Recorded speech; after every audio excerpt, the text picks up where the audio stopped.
This feels a little too perfect how we are now. You think I throw a little caution, but I don't want this to change. Been waiting too long for a moment like this. Said that you won't leave, better off with me. The kind of feeling I can't explain. Like how it feels drenched in the moonlight. Like how it feels under the stars. A step out of bounds with our own plight. A push towards the peace in the hearts. If it rains down all on us, drown out the noise, and I'll trust the mirror, mirror on the wall. Is it fair to voice? And I'll trust the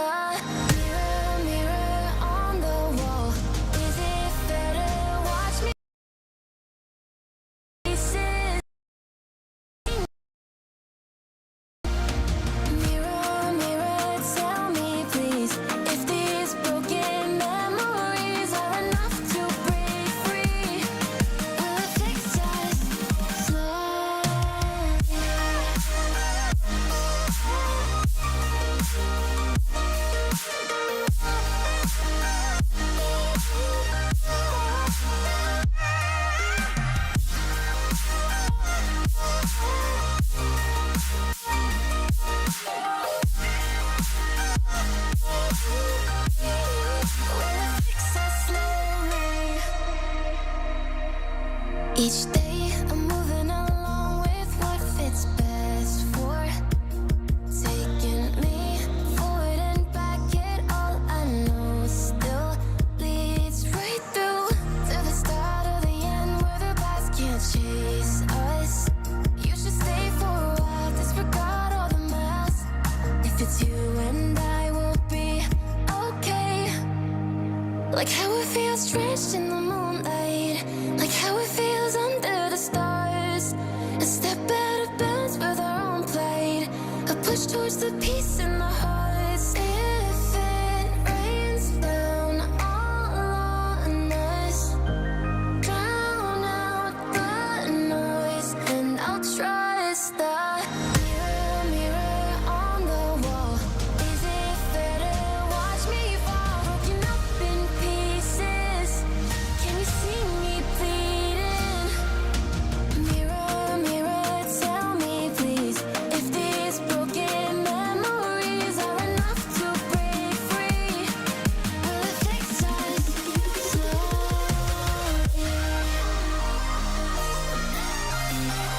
Will it fix us?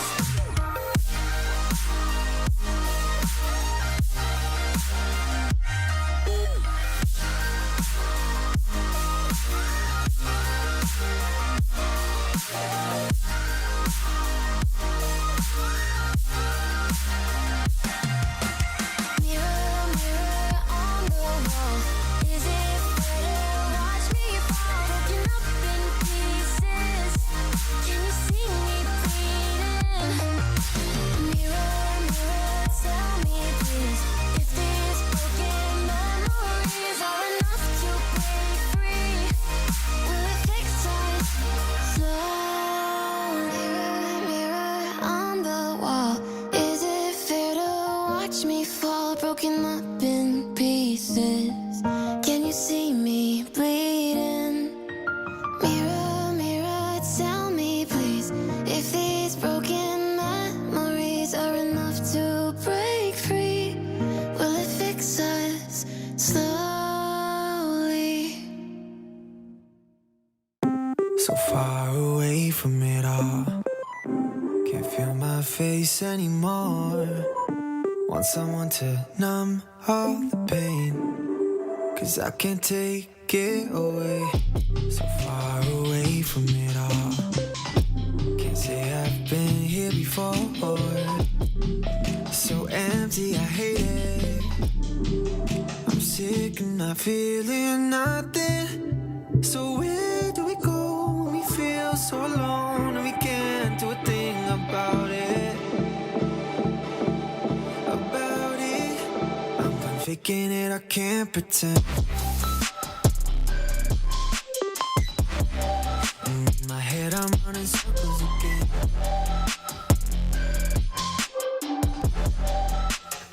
faking it, I can't pretend. And I've been spending too much time on the edge.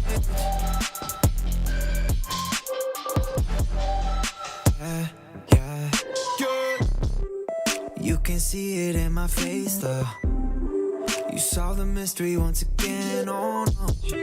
I know we had this conversation a bit ago, so don't you know? I've been sitting at home watching the paint dry, kinda wishing you come over and say hi. Save my life, yeah. I'm just hoping that you try. So where do we go when we feel so alone and we can't do a thing about it? I'm done faking it, I can't pretend. And in my head I'm running circles again. I'm done faking it, I can't pretend. And I've been spending too much time on the edge.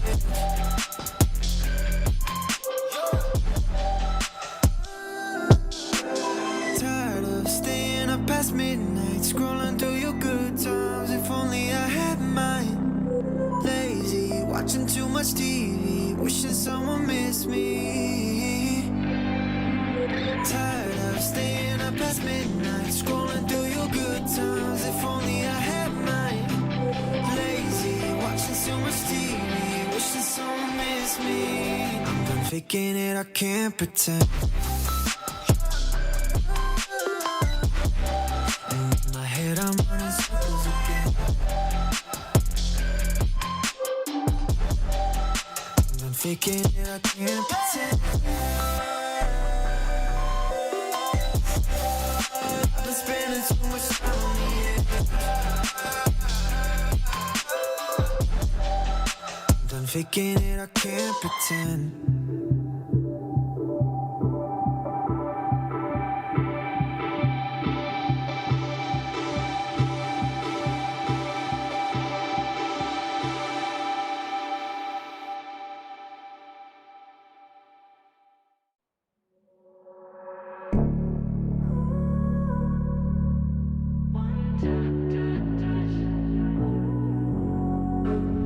Found me right here. I'm running out of air, coming up from the deep, drowning right here. But you're the one who cared, showing up like you did. No matter what I said or did, you breathe me back to life. Felt like I was dead inside, but you breathe me back to life. One touch, and I am back like I never left. My heart is whole again. I got you to thank again. I'm coming back like I never left, 'cause you breathe me back. You breathe me back to touch, and I am back like I never left. My heart is whole again. I got you to thank again. I'm coming back like I never left, 'cause you breathe me back. You breathe me back to life.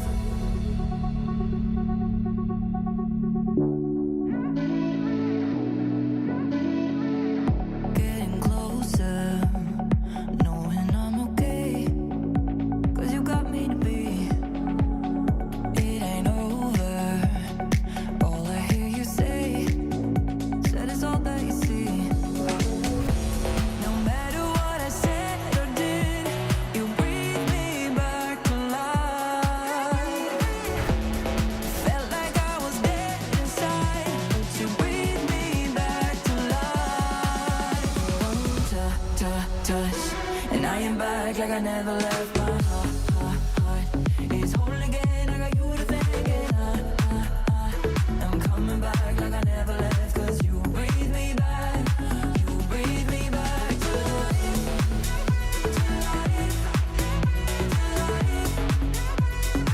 You breathe me back to life.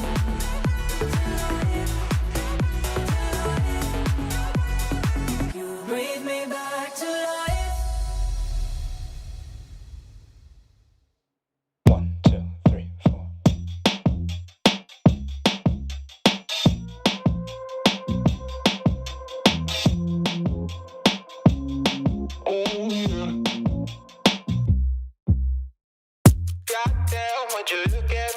Yo, I'm a lazy motherfucker, that's what everyone sees.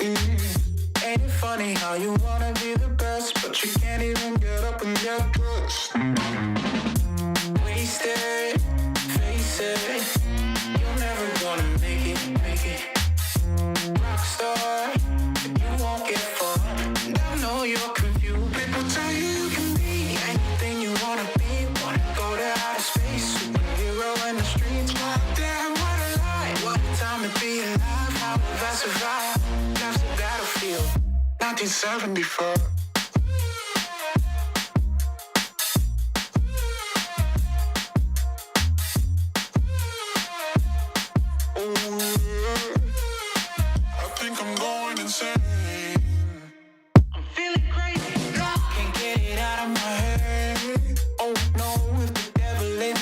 Takes hold, then I just might wind up dead. Wasted, face it, you're never gonna be the one. Rockstar, you won't get far, but at least you had fun. People tell you can be anything you wanna be, a king or a queen, as long as you got a dream. Oh no, it's a lie. They just wanna take your life, try to tell you it's a battlefield. People tell you can be anything you wanna be. Wanna go to outer space, superhero in the streets. Damn, what a lie. What a time to be alive. How have I survived? Life's a battlefield. 1974.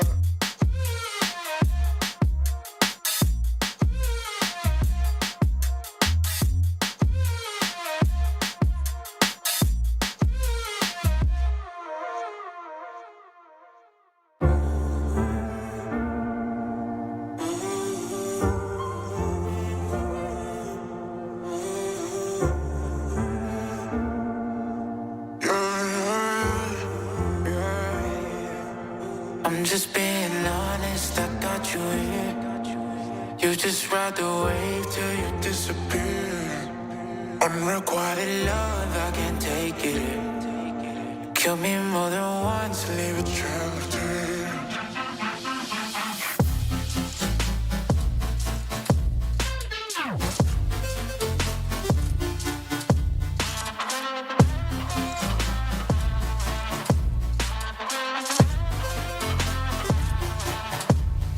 Do this often, I think we lost it. I need a break. You're the monster inside my closet, scare me away. Everybody goes through it, we don't ever come out the same.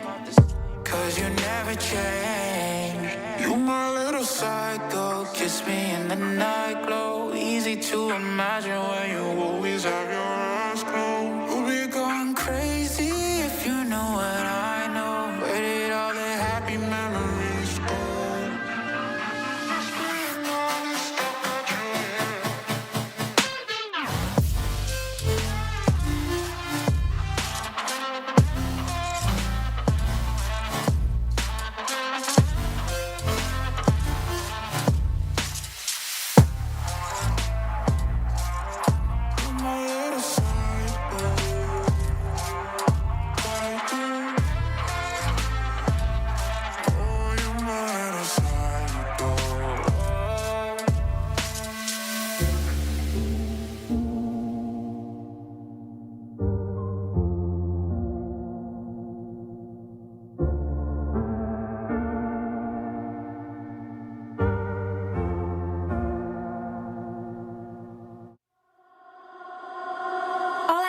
Was all your love wrapped in lies? Oh, showing off, pretending to be nice. All I heard about was all your love, but you crossed the line. Oh, but I got no heartache, heartbreak, grief about you now. No, I will keep dancing, till the sun comes up and I'm running out of luck. I'm going out till dawn. I will keep dancing. When the game's still on and I'm all the way in for more. Oh, I will keep on dancing, dancing.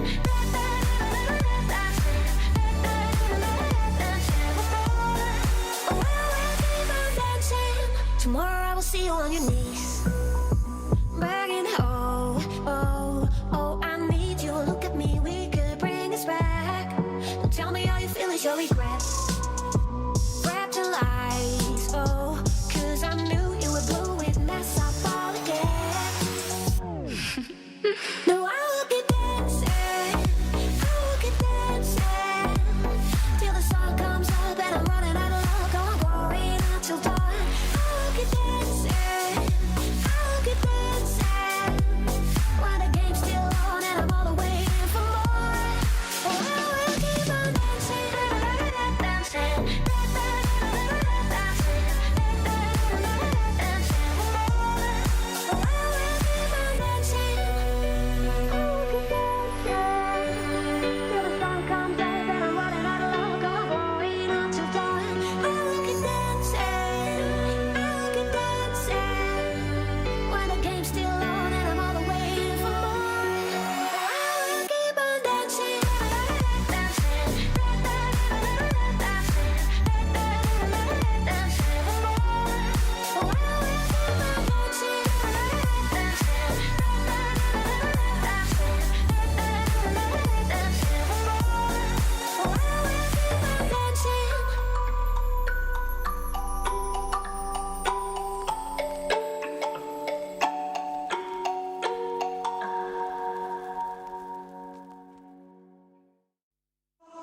You got me hypnotized. Just one look, I get lost in your eyes. You got me mesmerized. You're playing tricks and messing with my mind. You got me hypnotized.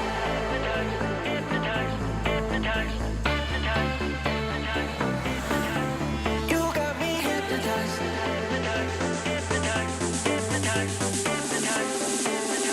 Just one look, I get lost in your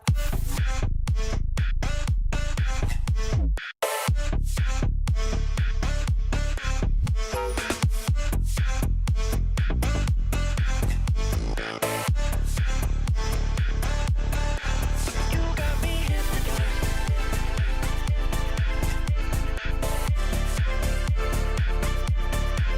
You got me hypnotized.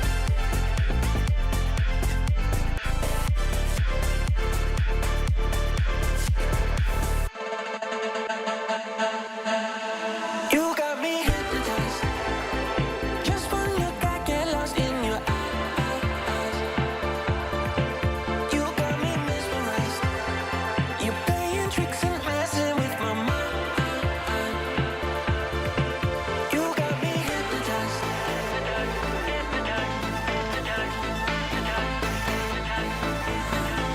You got me hypnotized.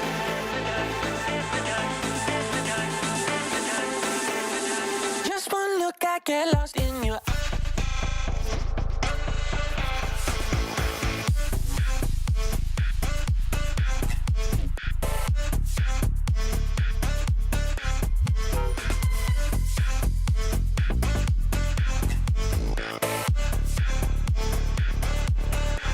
You got me hypnotized. Just one look, I get lost in your eyes. You got me mesmerized. You're playing tricks and messing with my mind. You got me hypnotized.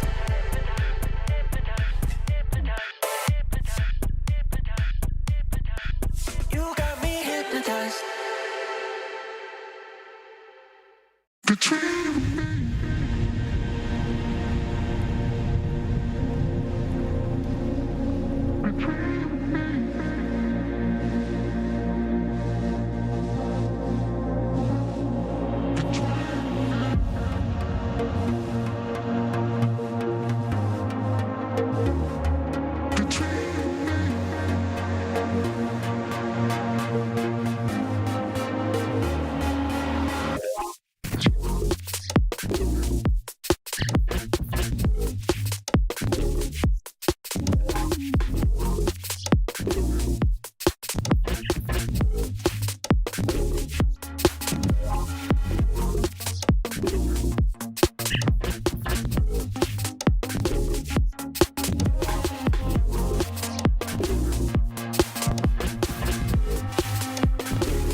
shade for complexity is the change right here, right now. It isn't tricky in every damn no scope on the map. And just hits him with the 180. At this point, they're styling on him. He knows. He knows. He goes goodbye to pressure. No way to go. No, I'm fine. Don't do it. Oh my God. Double kill. Break the parlay. Oh my word, what a statement by Renegade. Double kill.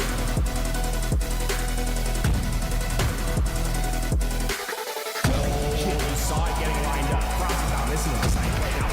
Double kill.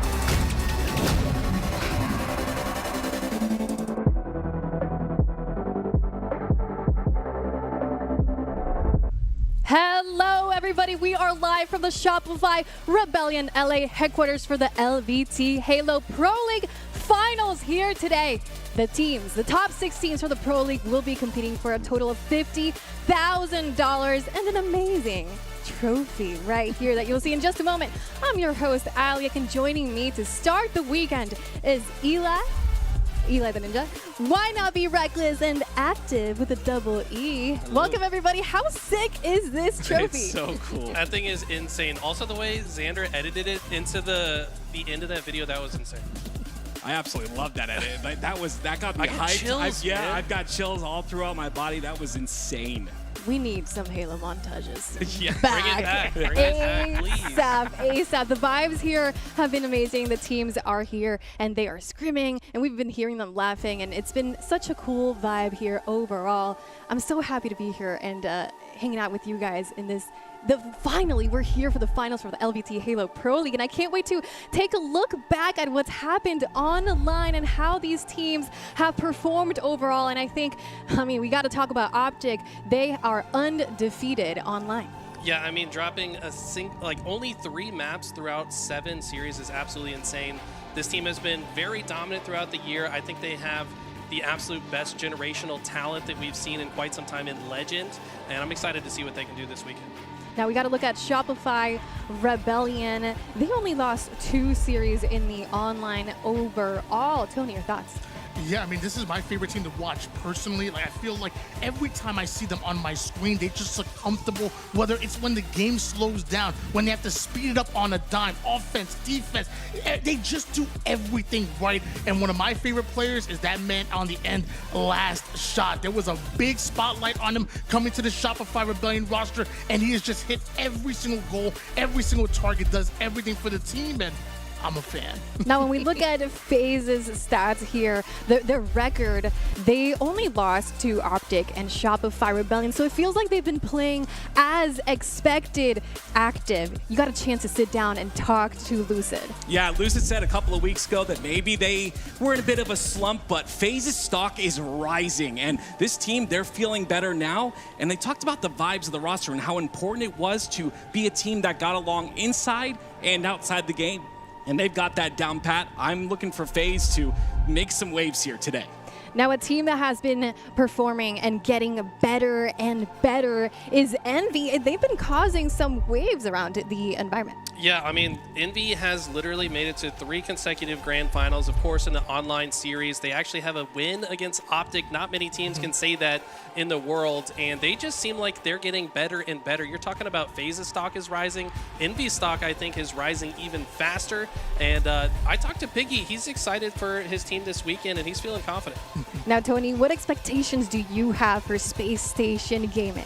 Yeah, Space Station Gaming is probably the biggest surprise, being at the record that they're at right now. It's been a lot of ups and downs when it comes to this team, but I will say that bully ball mentality that they love to play, I think really shines on LAN. When they get aggressive, when they're challenging, always pressuring you, they love doing that on LAN as opposed to online. Hopefully they're able to step up right here in the LVT Halo Pro League LAN. Now, moving on, talking about complexity, Active, what players stand out to you the most? Honestly, I got to talk about Ryan. This guy's got over 2 decades of Halo under his belt. Then you've got Mental with 22 Gears of War championships. Obviously, that means that his ability to be in these environments is really solid. And of course, you got to talk about Cherish, one of the younger players in the team. He has performed really well, and he talked about it in an interview earlier. His ability on LAN far surpasses his ability online. So I'm looking for him to take the spotlight here today.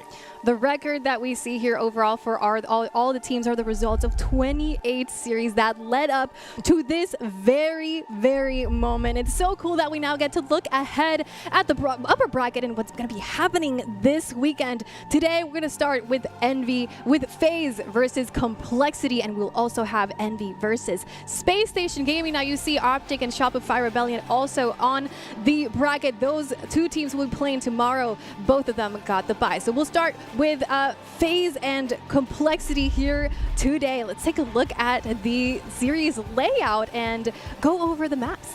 Yeah, we're starting with Aquarius, Bomb, and these two teams, when you look at their records, FaZe definitely have the advantage. I mean, looking at the series layout overall, the first two maps heavily FaZe favored according to the statistics. So Complexity, I think if they can't get a win in the first two, honestly, I think they might have to win the next three to force a Game 7 because FaZe also extremely good at live fire. We've got a clip, I think, from FaZe when it comes to Aquarius that we can break down as well. But man, this team, my favorite thing about FaZe is they are so efficient. I mean, just take a look at this. We see Penguin in the utility side, gets one kill, and watch the way he works with Snakebite. Snakebite's in the back of the base, or goes up the stairs, and they isolate this player systematically. All stay alive somehow. Trippy, the only player that died, and the efficiency is perfect. So fluid with the execution. As Space Station, they spawn in this fridge side and they just have nowhere to go. I want to break this down even further just to give you guys a little bit of education when it comes to this game mode. Basically, all you have to do in this mode is you have to block the spawns in the util and the back of the base, and that leaves just one area for Space Station to spawn over here in the fridge. Their only option is to pass through the front or the opposite side. They could try to hit the skill jump, and guess what? FaZe fills all the gaps. The player that's died was Trippy. Off of spawn, takes a quick route to card 3, and he's got the perfect angle to watch the cross. These players can't do anything, and they're going to easily arm that bomb. I mean, it's a textbook perfect execution. FaZe did this flawlessly. Now, we heard what Eli's favorite things about FaZe are. I want to hear from both you, Tony, and Active. Yeah, I mean, just like kind of Eli showed you on the illustration, you know, the ability to just not only be aggressive, but also be where your team needs you to be, whether it's blocking the util, whether it's being over toward the back base, or you mentioned that the spawner coming in and filling in the gap, going toward the card 3 side, watching every angle. The fact that they're always playing for each other and each other's angles just makes them such a dangerous team. That level of coordination and quickness, it's real. Yeah, it's something that comes from having that teamwork, communication, right? The best communication in the game, Eli agrees. I think that communication ties in with their team play, and you'll see them always, like Tony had said, have each other's backs, always be in those bait and switch moments, and I think communication is the forefront of that. Now, they're going to be going up against Complexity, so I'd love to have a chance to get your thoughts on Complexity. Who is the most improved player? For me, it's Cherished. I mean, this guy has been absolutely lights out, especially the last couple months. I mean, it feels like he is constantly elevating his game, and he is one of the hardest working players, in my opinion. I have seen him taking chows with Legend in octagons for hours at a time. I mean, this guy will put himself in the fire, in the flames. Shout out to Dragon Force. But until he can finally just kind of elevate himself. He's like an anime protagonist, bro, and he keeps leveling up. And I think that this weekend he's going to show what he's capable of. Yo, when I'm looking at Complexity, I definitely want to give a shout out to Cherish. And I mean, doing the dirty work and also putting in that work is serious. But also, I'm having my eye on King Nick. He's the leader of this crew when it comes to accuracy and damage consistently. And I think that's not going to change even now that we're on LAN. I think it's going to be even more dangerous, even more deadly. He's going to be challenging quite a few fights himself. Yeah, I 100% agree with Tony. One of the most confident players in the game by far. He will not back down from a fight. And normally, that you might think of that as a bad thing, but no, he wins all of those challenges. But I've got to shift over to the dad on the roster, okay? All right, this guy has been in Halo for 2 decades, and he still continues to contend with some of the youngest players in the game, those cracked out, fast moving, he don't care.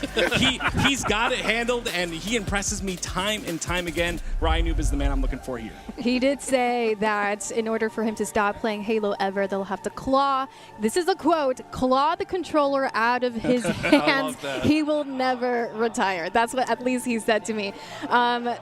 Thank you for your thoughts on complexity. I have a question for all of you. I want to know what has been the most surprising moment overall at the online portion of the Halo LVT, the LVT Halo Pro League. Man, the most surprising one to me might be SSG over Shopify. I think, that series went the distance. It went to game 7. And SSG has, like you alluded to earlier, they've been up and down. They've had their struggles. Most recently, they actually lost a scrim 13-0 to Cloud9. Now, granted, these are players that might be intentionally putting themselves in disadvantage to, learn and grow from it. So who knows? They're always got a trick up their sleeve. But they were able to overcome Shopify in the Pro Series, and that's a very tough team to defeat.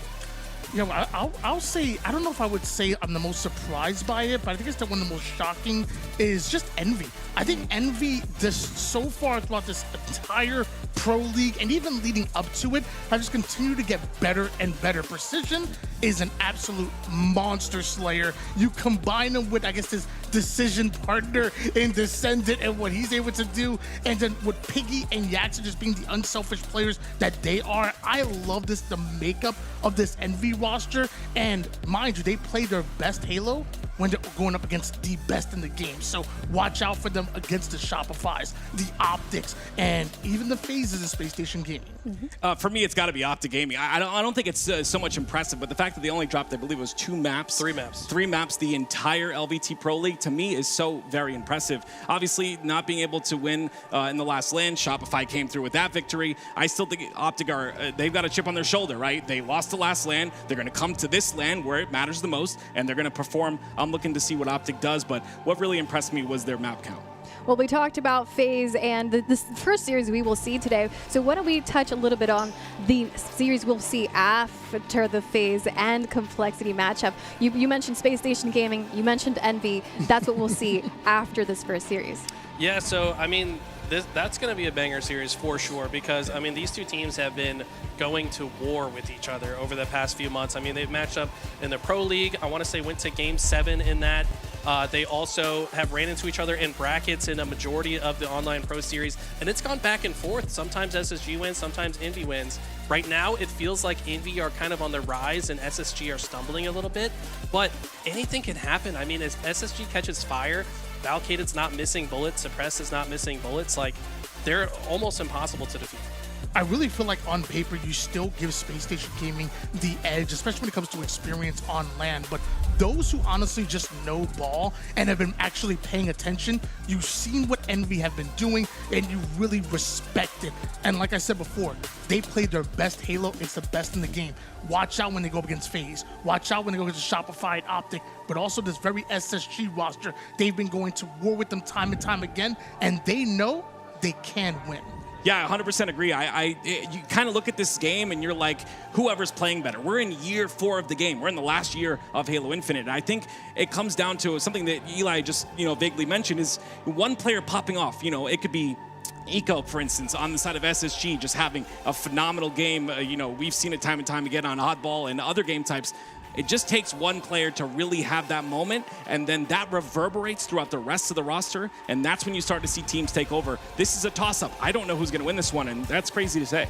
Now, one of the coolest things about this tournament is that it is a best of 7, and we will also have a grand finals and a grand finals reset if needed overall. So let's take a look at the series layout for the first series that we will be watching today, FaZe versus Complexity. We talked about Aquarius Bomb, but we have more maps throughout. Yes, I looked a lot at the stats here, especially for this series. FaZe, like I said, have the edge in the first 2. These two teams played Street Slayer and Livefire Ball against each other in their Pro League matchup not too long ago, and FaZe won both of those. So if I'm Complexity, I'm thinking, first of all, hopefully we've learned something so that we could potentially put up a better fight in those modes, but more importantly, we got to win the other modes. Lattice King of the Hill is one that I'm honing in on.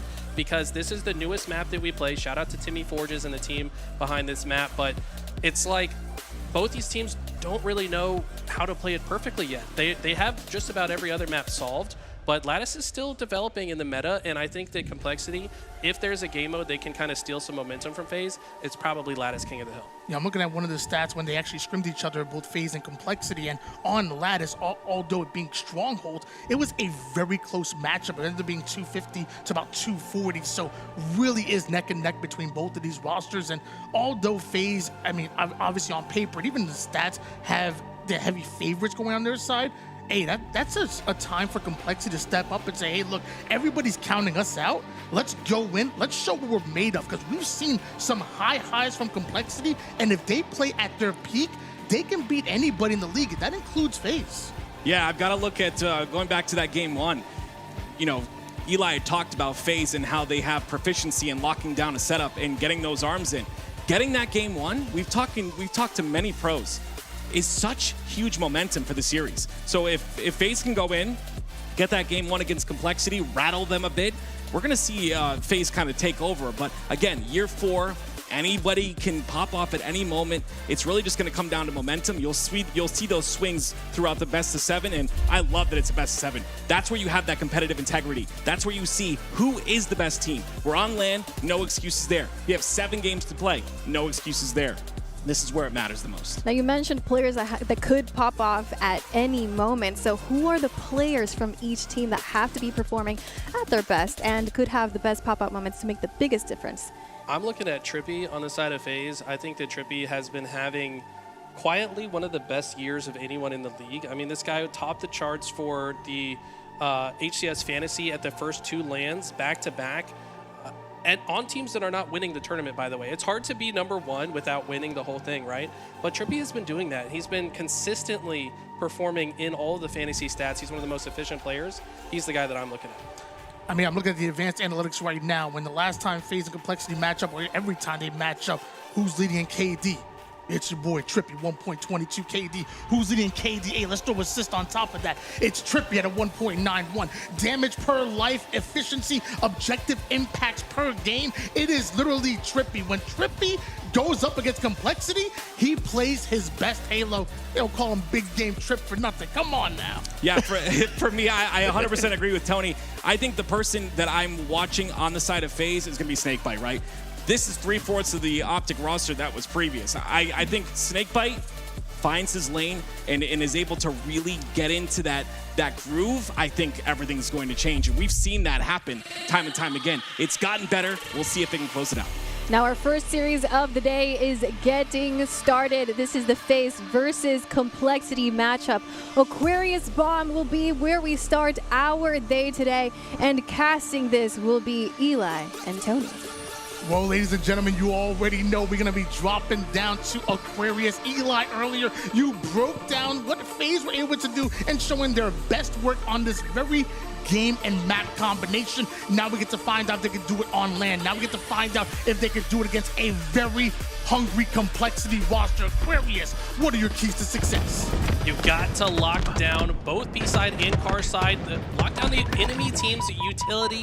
If you can control their car bridge, you block all the relevant spawns that they want. So you're going to see both of these teams opt for that strategy. But honestly, it could be a lot of neutral play. Both teams just kind of vying for control and positioning in the center of the map.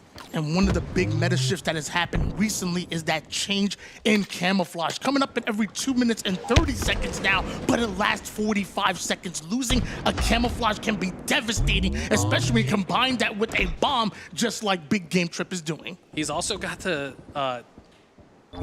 thrust, which is going to be very helpful in case he needs it. So he's got all the tools in the kit. Look at this, though. Lucid falls. So Trippy decides to be sneaky, but guess what? The camo eyes are too good from Mental.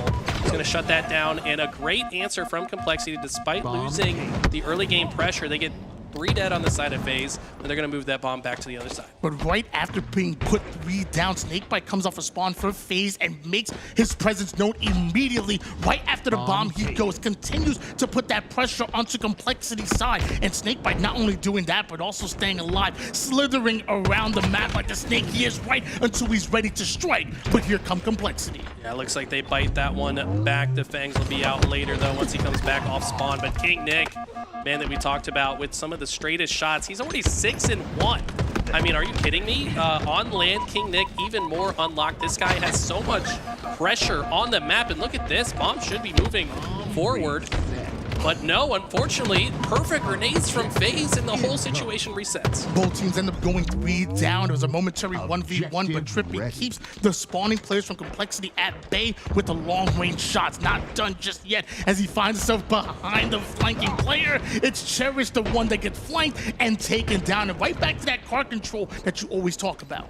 I love the way FaZe plays this map. They backtracked to clear their half of the map before they advance forward. If there's only ever enemies in front of you, every fight becomes easier. FaZe subscribe to this philosophy in every engagement. That's why they have such good teamwork. They all have the same goals at the same times. Here, they recognize there's still a few players left to be killed on the map. They're going to leave that bomb, go for some slays. Lucid finds one. Couple more, and FaZe might start moving this bomb in the base, but Complexity answer back. And as Penguin looking for that height advantage ends up being taken down, and once again, 3 members of FaZe hit the black screen, and although Trippy was able to get away with the camouflage, he's being hunted down, and it's going to end up being a trade. Complexity still have control.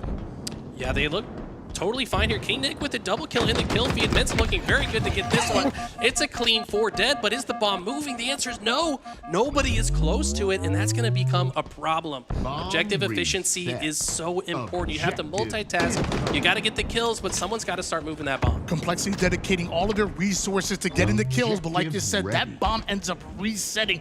Nobody able to push it forward, but still Mensa over toward the back base, being a nuisance behind enemy lines right now. If Complexity are able to push this flag or this bomb forward, it's going to be because of the pressure that Mental is putting down. Once again, FaZe going 3 down. No one's grabbing the bomb, though.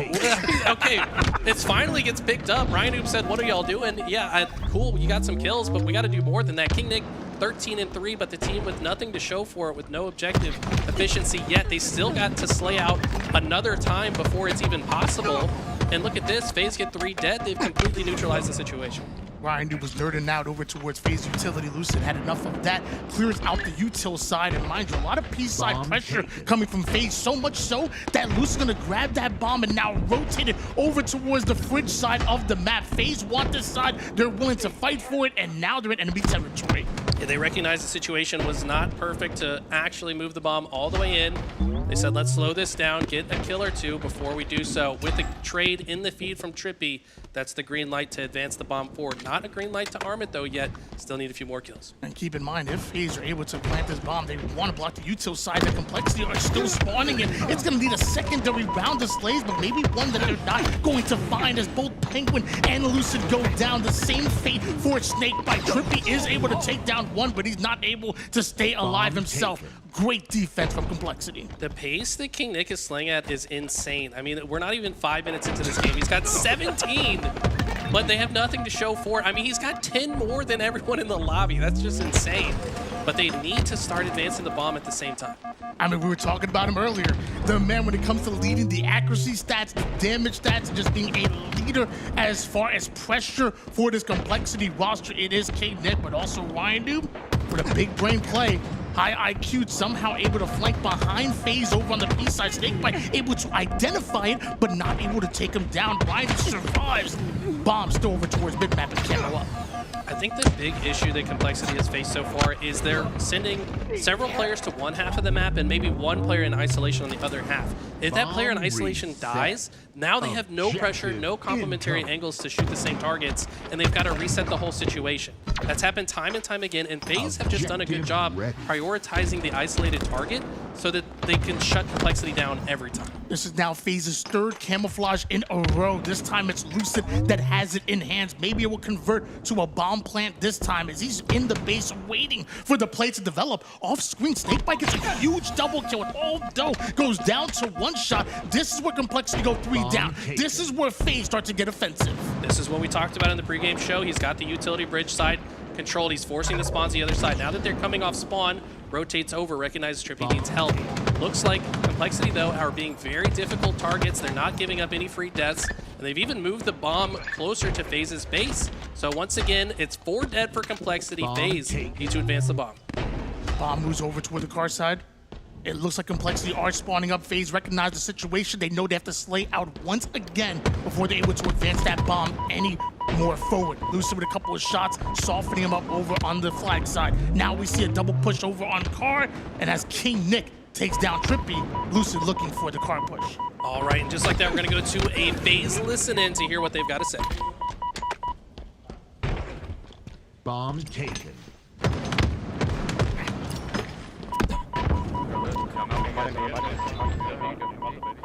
Bridge. There's a shot. You guys see 5 minutes one shot, remaining. from base.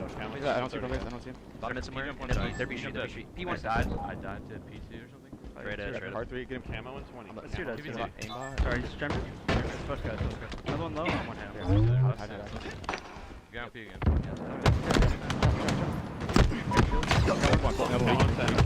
One on you guys. Nice, DJ. Camo now. Yeah, 5 seconds. 5 seconds. They got touch on bomb. I think someone just. Yeah, could be our gen, guys. Cartoon. They're Cartoon or gen, cartoon or gen, guys. Yeah, use our fan. R3, car not one. Our heady already. One shot, Tommy. Guys, 2 dead, guys, 2 dead. Go for this bottom mid and yep, P2 and they're vent. They're gen. He's on top. P2. I'm gonna die to their gen. My fault. He's top mid. He's there. P jump. Shut their PC, guys. Bomb. Yeah, we're walking through it. That's okay. Yeah, 1 second. You got one car. Yo, Camo's car 3. He might drop car 1, I think. Yo, he's our vent to our gen. Break to car 1 now. Camo's here. Car 1. There's both there. Both really weak. Both on bomb. Bomb. Camo's going our car jump right now. You hit him with a nade on the car door. On the corner. Camo's our car jump. He's our glass kills guy. One shot. One kill. Nice shot. We got one. Last 2 P2. Last 2. Bomb taken.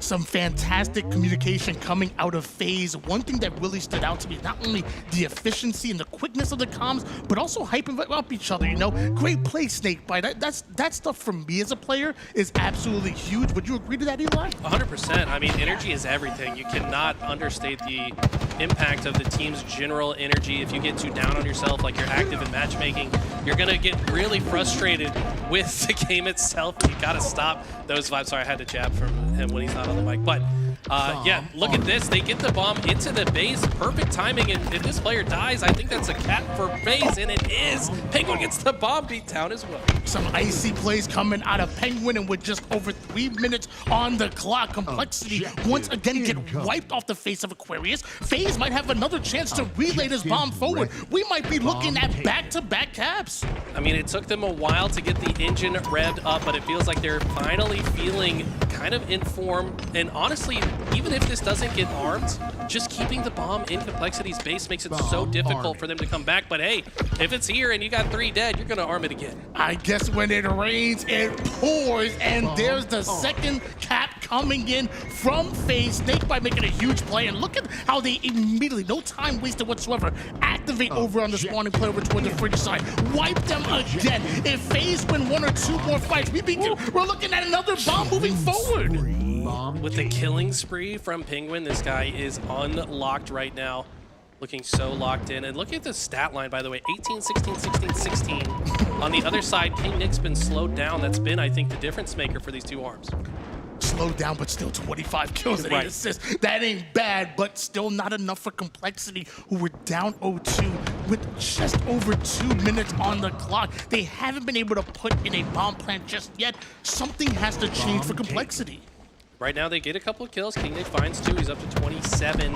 But Snakebite going down top center as well is massive. Lucid gets a kill before he goes down. But this is definitely looking like Complexity's best chance so far this game to get the bomb armed. They've already moved it into the util, but all members of FaZe are going to be online. You see 2 members over on the util side, Trippy and Snakebite, now starting to posture their way over on the util shrooms, and this time it's Ryan who gets away with the camouflage. It's been FaZe's camo all game long, but maybe this is where things start to change for Complexity. Problem is there's only a minute 30 on the clock. You got to cap 2 just to send this to overtime. It's got to start now if you are Complexity. But look at the defense from FaZe. They are all just in the base and watching any angle that Complexity could possibly choose to get inside. And now with 4 dead, I mean, I kind of feel like the game might be over, Tony. Yeah, it's really tough. It seemed like their best opportunity to get a bomb plant, and even that wasn't enough. Complexity with just over a minute on the clock now. Time really starting to wind down FaZe. Not only looking good offensively, but defensively looking stout as well. Yeah, they have no issues just chilling in the base and grenading the doors that Complexity want to run through. That's exactly what they did there. Shut down the push.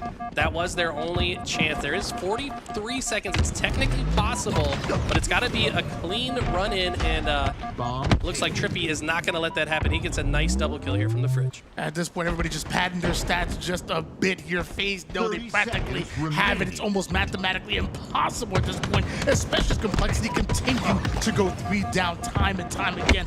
I'm taking a look at the stats right now. 20s across the board, but also what stands out to me is the assist as well. FaZe can win these individual gunfights, but they don't lean on it. They really lean on that teamwork. They approach every single situation so systematically. I mean, you heard it in the comms. It wasn't just where enemies are, it's what they're watching. It's I'm weak, you know, just kind of helping each other flow through the engagements. They made that game look incredible. And there you go. FaZe takes the first game on this series. FaZe felt like they had complete control. They looked calm, and they also had complete efficiency over the entire map. Can we talk about how FaZe efficiently scored those 2 points? I mean, they just played perfectly, honestly, when they could. I do think that Complexity put up a good fight during the first half. They did shut down a lot of advancements, but I mean, FaZe, when they were getting the slays, they were moving the bomb forward. They're getting into the util. They're forcing the spawns the other side. They're getting in position to watch the spawners as well. I mean, they're just doing it step by step, 1 play at a time, 1 kill at a time. They do so very well. Now, Complexity, we have, I'm just looking at the stats right now, and I see King Nick, and he has a KDA of 12 here, Tony. What stats stand out to you the most from Complexity and FaZe? I mean, right off the rip, I mean, in addition to the kills and assists that I talked about earlier that FaZe were able to put down, I mean, King Nick has been the real deal with that. Even transfers when he gets to LAN as well. 8,300 damage, great in the kills department, good in the assist department, and I feel like as long as he's playing like that, Complexity have a chance. Maybe Bomb didn't exactly go their way, but what's next? Slayer, and he's slaying. Well, one of the notes that we have for FaZe, if we're actually moving and talking about that Streets Slayer specifically, FaZe, their spawn control on that map is absolutely incredible. And my question to you guys is, or let's talk to Eli here, how can Complexity overcome how good FaZe really is at taking control? I mean, to be honest, they just cannot give up any free deaths. That's the problem. Is they're frequently kind of running out in solo. Like I said, they're often getting isolated by the members of FaZe and getting shut down. We might actually have a clip here if we could run it from a previous FaZe match that I wanted to look at. When it comes to FaZe, this team is so good at just setting up. Tony, talk to me about this real quick. I mean, right off the rip, Mental gets a huge couple of kills, and then FaZe activate immediately on it. The moment the callouts go down, FaZe activate, but then they move over towards that secondary offense, and I would love to pass that over to you, Eli, and what that looks like as Complexity are trapped. Yeah, so they just push to the other side, and they fill every lane along the way. They make it basically impossible for Complexity to do much of anything. They then send out players through both the purple side and the B side and make it impossible. I was going to have an overhead. I don't think I'm going to be able to do it, though. Let me see if I can get this working. 1 second here, guys. Okay, here we go. We're good. Okay, so this is Streets, right? They get the kills here on the C side, so they purposefully stand in spots here in the util, and then they send players through this side and the shoddy side simultaneously. This forces all of the spawns on this half of the map. Guess what? When they spawn up, there's players shooting them from one side and the other side simultaneously. They basically no escape options. You see Cherished back here behind the base. He has nowhere to go because he's immediately getting shot at from here. He runs away to get an escape route, but guess what? He's getting shot from here as well. I mean, FaZe give the other team so few options to work with because they control so much of the map. So how could Complexity overcome this specific situation? I mean, to be honest, you got to play patient. You've got to like kind of sit and watch the same angle together. You have to predict that that's what FaZe is doing, right? So that means you purposefully position yourself so that you cannot be seen from one lane and you focus fire on the opposite lane. After you get one kill, you push out that side hard and you stop them from taking over the map. Well, the next map will be Streets Slayer. Let's see how FaZe takes control and how Complexity could potentially overcome the grasps from FaZe. We're always talking about, ladies and gentlemen, you're looking for a fight, you gotta take it to the streets of New Mombasa, and we need a huge bounce back coming from Complexity. King Nick has been the firepower. I mean, 32 kills, leading the entire lobby in kills and damage. I'm gonna be leaning on him coming into Street Slayer in order for them to come right back at FaZe and maybe, just maybe, tie up the series. It's going to be all about sandbox control, I think. That's always been the case on Streets, but there's only a couple items left on the map after all the changes. You got the camo and you got the Stalker rifle. The team that controls those two items should be able to run the map. And I pointed out how FaZe was so good at spawn control. Complexity can do the same exact thing back to them. They've just got to get some early momentum to do that. Well, we start on board with King Nick. We immediately pushes the driveway, the strong side of the map, and he runs into 3 members of FaZe. And now Complexity have to try to steamroll their way through the arcade side, through the beach street, but somehow King Nick not able to find that kill on Penguin, and that's going to bite him seriously. Yeah, this is not the worst start. Okay, never mind. Now, I was going to say, if Mental stayed alive, that wasn't the worst start, but now this is where FaZe can do exactly what we just broke down in the pregame. They know that Complexity are all spawning on the C half of the map. They're going to systematically take all the space around them and watch all of the exit points. They've now also correctly identified the King Nick spawn behind them, which is massive. Now that he has been identified, he won't become a problem for them. They're going to take him out first and then push out the rest of the map. The split spawn could have been dangerous for FaZe, but somehow they're able to identify it, and Ryan able to identify the weakness, and that's sticking grenades over toward the Spartans. Keep his teammate alive. One shot over toward the planter side. It continues to put down damage. What a play by Ryan Noob, and a follow-up by Cherish. Yeah, I talked about 2 of the power weapons, the camo and the Stalker. The third one is secretly the repulse sticky combination. Ryan was going to be the one to get control of that. He's still got the repulse out of sticky grenades, though, and when he goes down, looks like the rest of FaZe will start swarming. Complexity have to run away, but there's nowhere to run. 11-7 advantage for FaZe at the moment here, and a double push over toward the purple side is exactly what FaZe are looking for. But as trades go down off the screen, looks like they slowed down just a bit. A lot of damage being taken by Lucid right now, and as Trippy tries to find an avenue, he's not able to find exactly the angle he's looking for. Complexity, they're tired of being over toward the seaside. They're trying to break out. Honestly, despite how in control FaZe have been, Complexity have done a good job of trading out these kills. It's only a 3-kill game. This could very easily swing in their favor just like that. We got a kill in the feed from Cherish.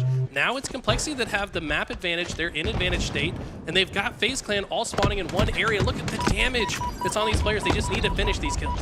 Complexity trying to double push through the seaside. Looks like FaZe with the triple push, trying to force them out. A huge kill coming from Mental, but can't quite turn it to 2. Trippy has his teammates back, and that includes a triple kill. Big game. Trip has done it again.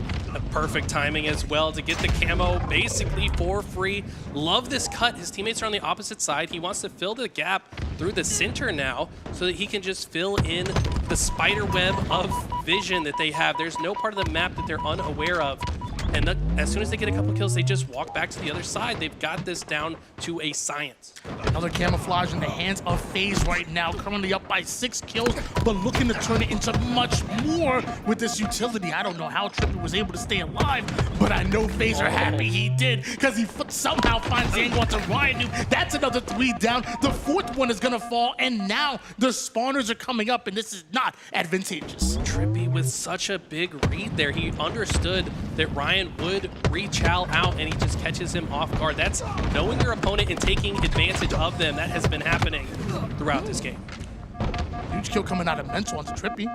Now we see Mental trying to push with Ryan Noob over on the C side. King Nick gonna join him over on the weak side of the map. They're collapsing at the same time. Our Complexity, this time on the FaZe roster, but somehow FaZe able to break out. Where did everybody go? Well, they do get 2 of them, but I will point out that the player you said to look out for was King Nick. He had 30 in the last game, but he's struggling. FaZe have been shutting him down. Only 2 kills so far. Make it 3. He's kind of starting to come online, so maybe he's going to be the key to bring them back into this. Despite the struggles from King Nick, still only down by 4 kills. Make it 2 now after Ryan Noob and King Nick with some huge back-to-back kills. And right as FaZe are spawning on the opposite side of the map, Ryan Noob is going to immediately cut that angle. Cherish is already watching the driveway push. And this is just beautifully played by Complexity, who are looking to come back in this game. Love that perfect shot, and then uses the repulse to dodge the grenade now, using it to try to buy himself some extra time, but Penguin gets a clutch stick in that situation. But Complexity, look at this, they brought it back. It's only a 1-kill game. That it is, but 2 quickly go down for Complexity, and Ryan Noob stuck over toward the Harry Potter side. He's going to be dealt with almost immediately, and meanwhile Snakebite just replaces him there, down to 1 shot, but the skill jump gets him out of danger. The newest skill jump on this map, and I've seen Snakebite use it more than anybody, I think. This guy has been playing insane, but this is an intense game. I want to hear what Complexity are talking about as we go into the rest of this game. Another guy in B, another guy in B. I died from the plasma. It's hard. Spawn 1 second. On camo, on it. Yeah, it's going laundry. You kept the 1-shot laundry with camo. Purple a little weak. Purple 1. Shotty. He was B stairs, 1 shot. 1 shot ATM Penguin. He's shotty. He's sitting shotty. 1 shot tires as well. He's going B stairs. Went B stairs. Wait, laundry? Yeah, 2 B stairs, 2 B stairs. I need B steps. 1 went benches, 1's coming back to laundry right now. Laundry to tires in a second. Front C? He's probably sitting laundry. Front C lucid. He's probably playing for to jump off of damage. Yeah, I'm in B, guys. Yeah, I'm sitting plant. They're slowing it down. I'm back. I'm walking out a little bit. They're going to wait for us to make a mistake. Make sure we're clearing one's corners. One's Ivy's trying to get damage. He's still hiding laundry. Yeah. Okay, I got 1 arcade. He's trying to get damage. Kev? Yeah, Snakebite. I'm gonna nade laundry. 2 cap, 3 cafe, 3, 1 laundry. 3 cafe, 1 laundry. I'm living. I left Joe, I left. There's 1 shot in tires, Trippy. Maybe I get P1 permission. Yeah, P1 Snakebite, 2 shot ATM. Plans went shot. ATM. ATM's purple. I'm behind PD. B steps weak, Trippy. Going trash. Mendo 2 shot. I'm moving Mendo. He's sitting trash, jumping up to Mendo right now. Yeah. Yo, and driveway after. Mendo 1 shot. Mendo. Driveway weak. 2 1 shot.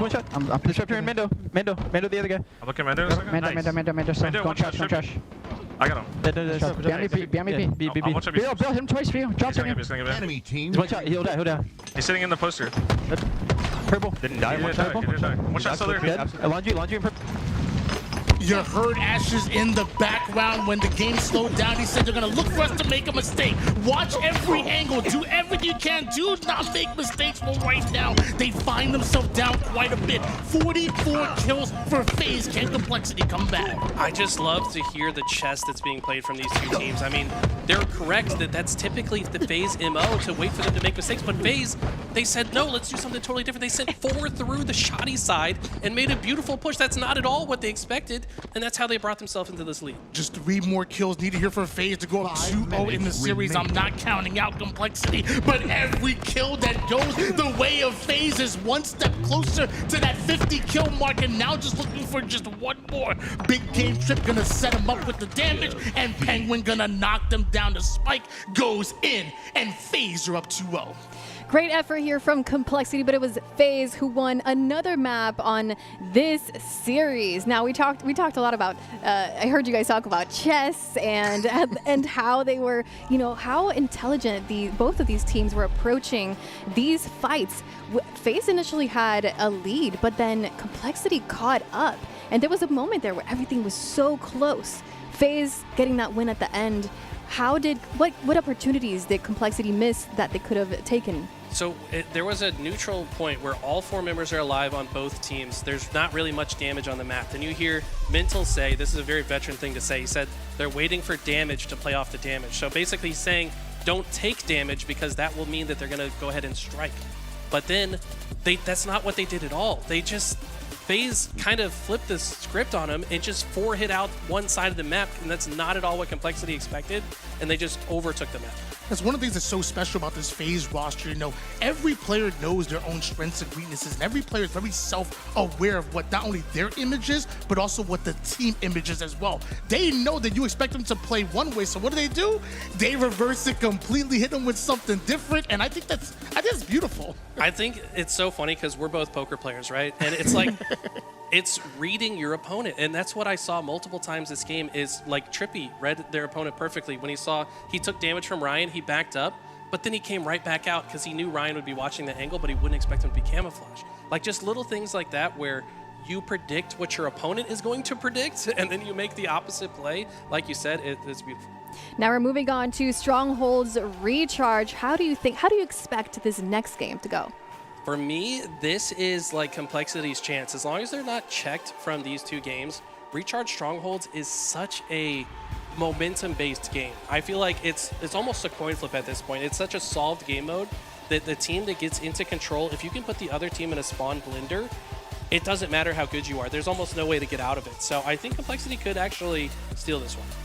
Yeah, I think both teams are very comfortable when it comes to the double cap setup and how to transition that into a trip cap, how to spawn trap, how to hold. I think both of these teams are very comfortable in that. My problem is when it comes to Complexity rosters, I love what they do on the map, but I think FaZe can do it as well and better. Like, I love this FaZe roster, the way they play for each other and the way they're able to slowly put that pressure over towards the mid-map, and then ultimately it's like the chess game they play. They slowly take over the chessboard.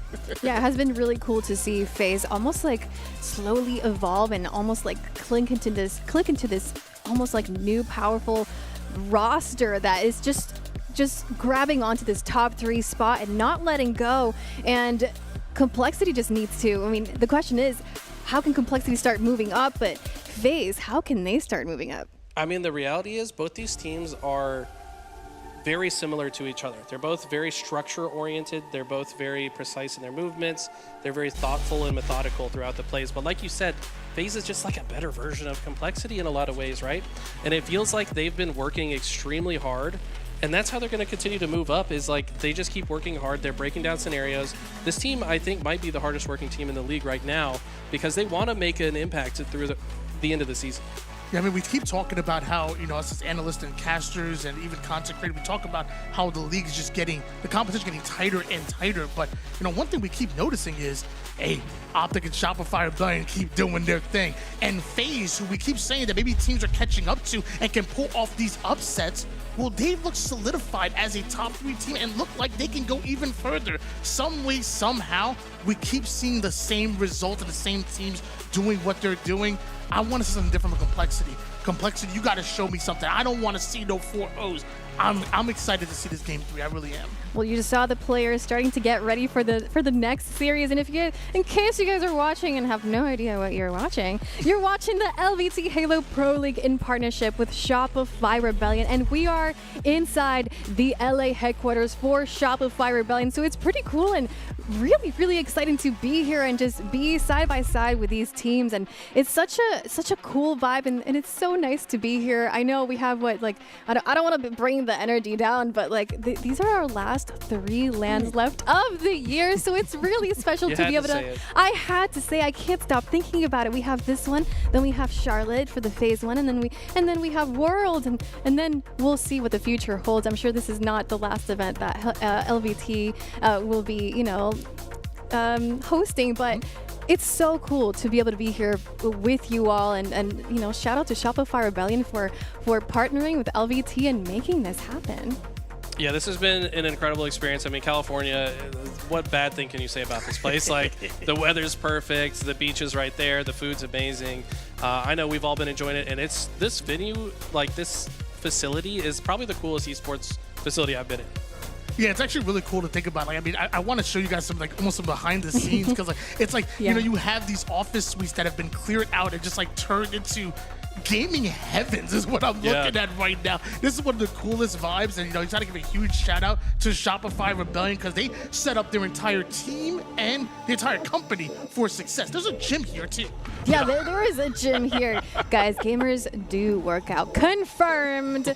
All right, guys, the next game, Stronghold Recharge. Who will take this next game, this third game in the series? Will it be FaZe or will it be Complexity? It's a 2-0 series lead for FaZe at the moment, and it really feels like a must-win game for Complexity, even though it's a best of 7. It takes 4 in order to take it. The last thing you want to do is give that level of momentum to FaZe. Complexity, my eyes are on you.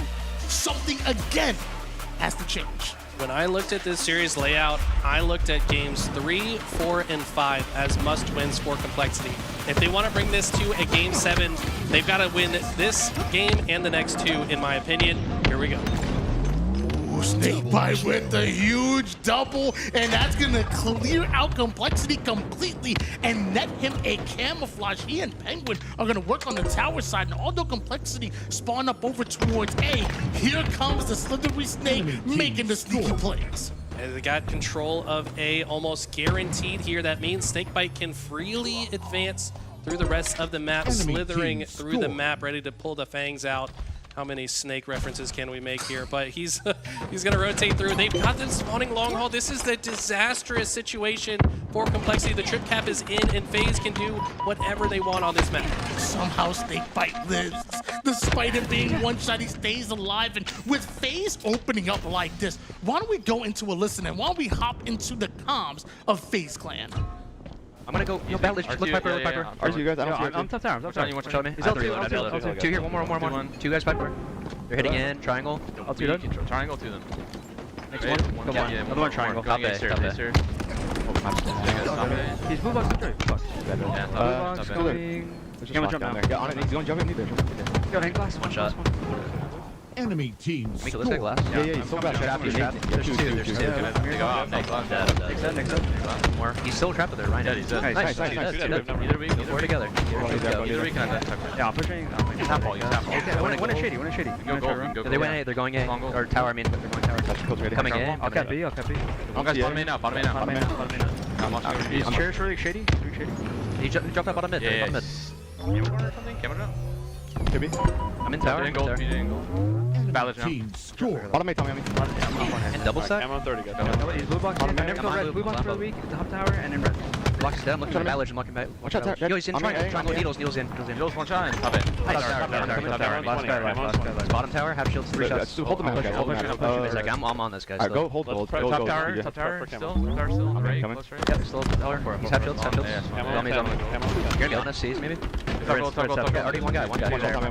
Yeah, one. He's going ballot. Okay, it's last hit. One shot. Ballage. One guy's going triangle.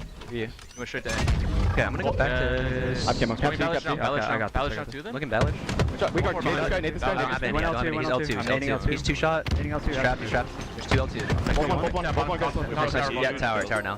You guys can push that? First tower? 2 dead. Yeah, 2 dead. Yeah, push it. He's one hit. One hit. One hit. C boxes. And C boxes still. Yeah, I'm coming, Joe. One C box. One go long. I killed that guy. Here's enemy. On all week. L2. I can cap R2. I can cap this. Go in A, Tommy. On grab. I hear you. I'm coming. You're just sitting close left there. One hit in A, Cherish. One hit top A. They're coming to me, guys. They're coming to me. I'm coming. I'm going bottom mid. Where's the guy Needles earlier? Trying to get Needles. One guy's sneaking. Top Tommy. One shot bottom A. I just need to go C, guys. They're going C. One shot single side and going C. Yo, he's mango. One shot. Orange door. One shot. Back to single. Gold series. Wait, bottom A. Can we go? Yeah, we can. Aim bottom A quickly. Bottom A. Now we're down there. Complexity able to take the double cap, and looks like they're going in for a triple. We see Complexity starting to score finally. Although FaZe have the lead, can Complexity come back?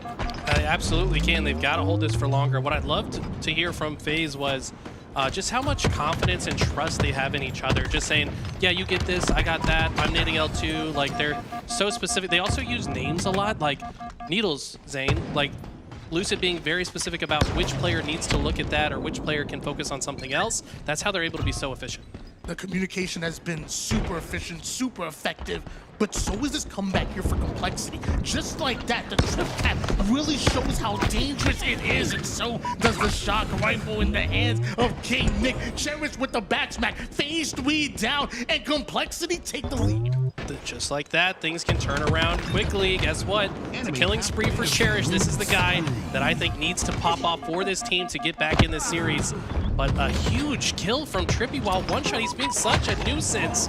Finally taken down by Mental, but look at that. Mental's going to be taken down shortly thereafter. And what a way to answer back from FaZe. They might be able to get AB back in their control. We see King Nick pushing up over toward the glass side and Ryan taking a direct route right to the Whirlpool side. He goes, and some great damage out of Ryan, but Trippy with the bait and switch. Complexity once again fall 3 players, and FaZe have control. Look at this. They quickly advance to get positions to apply pressure to the spawners. Mental just getting shot by everyone in the lobby. Looks like a 1v9 scenario. So he's getting shot by everyone on the map. All attention on this camo. Cherish is able to sneak through the shroud and pick it up, but he will be taken down. So that camo no longer in effect, and honestly, FaZe totally content with the way that played out. And FaZe now gonna pull a page out of Complexity's playbook, because Complexity used the triple cap in order to take the lead, and now FaZe have the trip cap right back on them. FaZe now in control completely, and Complexity, you better be careful. You can get spawn trapped. 4 dead. I mean, look at the way FaZe spread out on the map. They forced the long haul spawns. This is the quadrant, the classic strongholds on recharge setup. This is so hard to play out of. This is what earned so much money for Quadrant back when they invented this strategy. That long haul spawn trap is deadly, no matter where you go. FaZe are gonna watch you, FaZe are gonna have an angle, and FaZe are gonna punish you. And although you might be able to stop the bleeding by taking Charlie, it takes 2 to tango, and you went 3 down just to take 1 bait. FaZe are out of control, and this is where they run away with it. Did Lucid play Halo 2? He's looking quite comfortable with that carbine, that new gun on the map. He's been so lights out with it. Mental desperately captures B, but like you said, they need to get 2 zones at the same time to have any impact. Ryan doing his best, but he gets taken down as well. It's going to have to be C, but looks like FaZe will likely take B as an answer. Although Lucid showing off why he's been a master with any piece of the sandbox, it was Complexity to put them multiple down. I thought Mental might have had a double on his hands, but somehow FaZe again finds an answer back. They hold on to both Alpha and Bravo, and now if Complexity don't start scoring right here, right now, it could be too little too late. How efficient have FaZe been? It's so often they give up one zone, but they just flip the map and they take the zone that Complexity originally had, and they're always able to maintain this advantage. That might be the end of the game. Final point starting to go down. Complexity all 4 down, and that's gonna be FaZe Clan going up 3-0 in a best of 7. And look at that, Snakebite's still locked. Man, I gotta shout out Hunter JJX as well. This guy, I mean, joined the team fairly recently. I actually teamed with him for the Boomer League. We had a good time in that, but he's just like a calm, cool head, and I think that kind of really fits well with FaZe Clan. Yeah, I'm really happy that FaZe has found a coach, because I don't know if you remember that they were swapping coaches, and it looks like Hunter JJX has been working really well for them. Game number 3 in favor of FaZe. Complexity, though, had a moment there where we thought not only did they have an opportunity to come back, but they took the lead, ran with it, and then there was a moment in time where FaZe just took that win away from them. Let's break that down. Yeah, I mean, honestly, FaZe are just so good at systematically picking apart the setup of Complexity, and then when they have the setup, they're able to hold it for longer because they are that much more efficient. Like we said, unfortunately, Complexity, very similar team to FaZe, but just not as efficient in a lot of those situations. Let's take a look at the stats here. We have Trippy with a KDA of 11, Snakebite 10. What sticks out to you the most, Tony? You know, and I hate to sound like a broken record, but we constantly have been talking about the teamwork that FaZe come with. Like, how many times did you see Trippy and Snakebite's kills come from bait and switches? It was initial damage that Penguin and Lucid were able to lay down on the map. They come in, get that headshot. We all know you get more damage dealt when you get a headshot on a weekend player than you do on the first 3 shots. So I will say it's that teamwork for me. Although Trippy and Snakebite definitely stood out on the stat sheet as far as kills, it was everybody doing their part in the damage department. Well, speaking of standout plays, Eli, do you have any moments that stood out to you from this match? I mean, to be honest, the listen-in was extremely telling for me. The level of trust.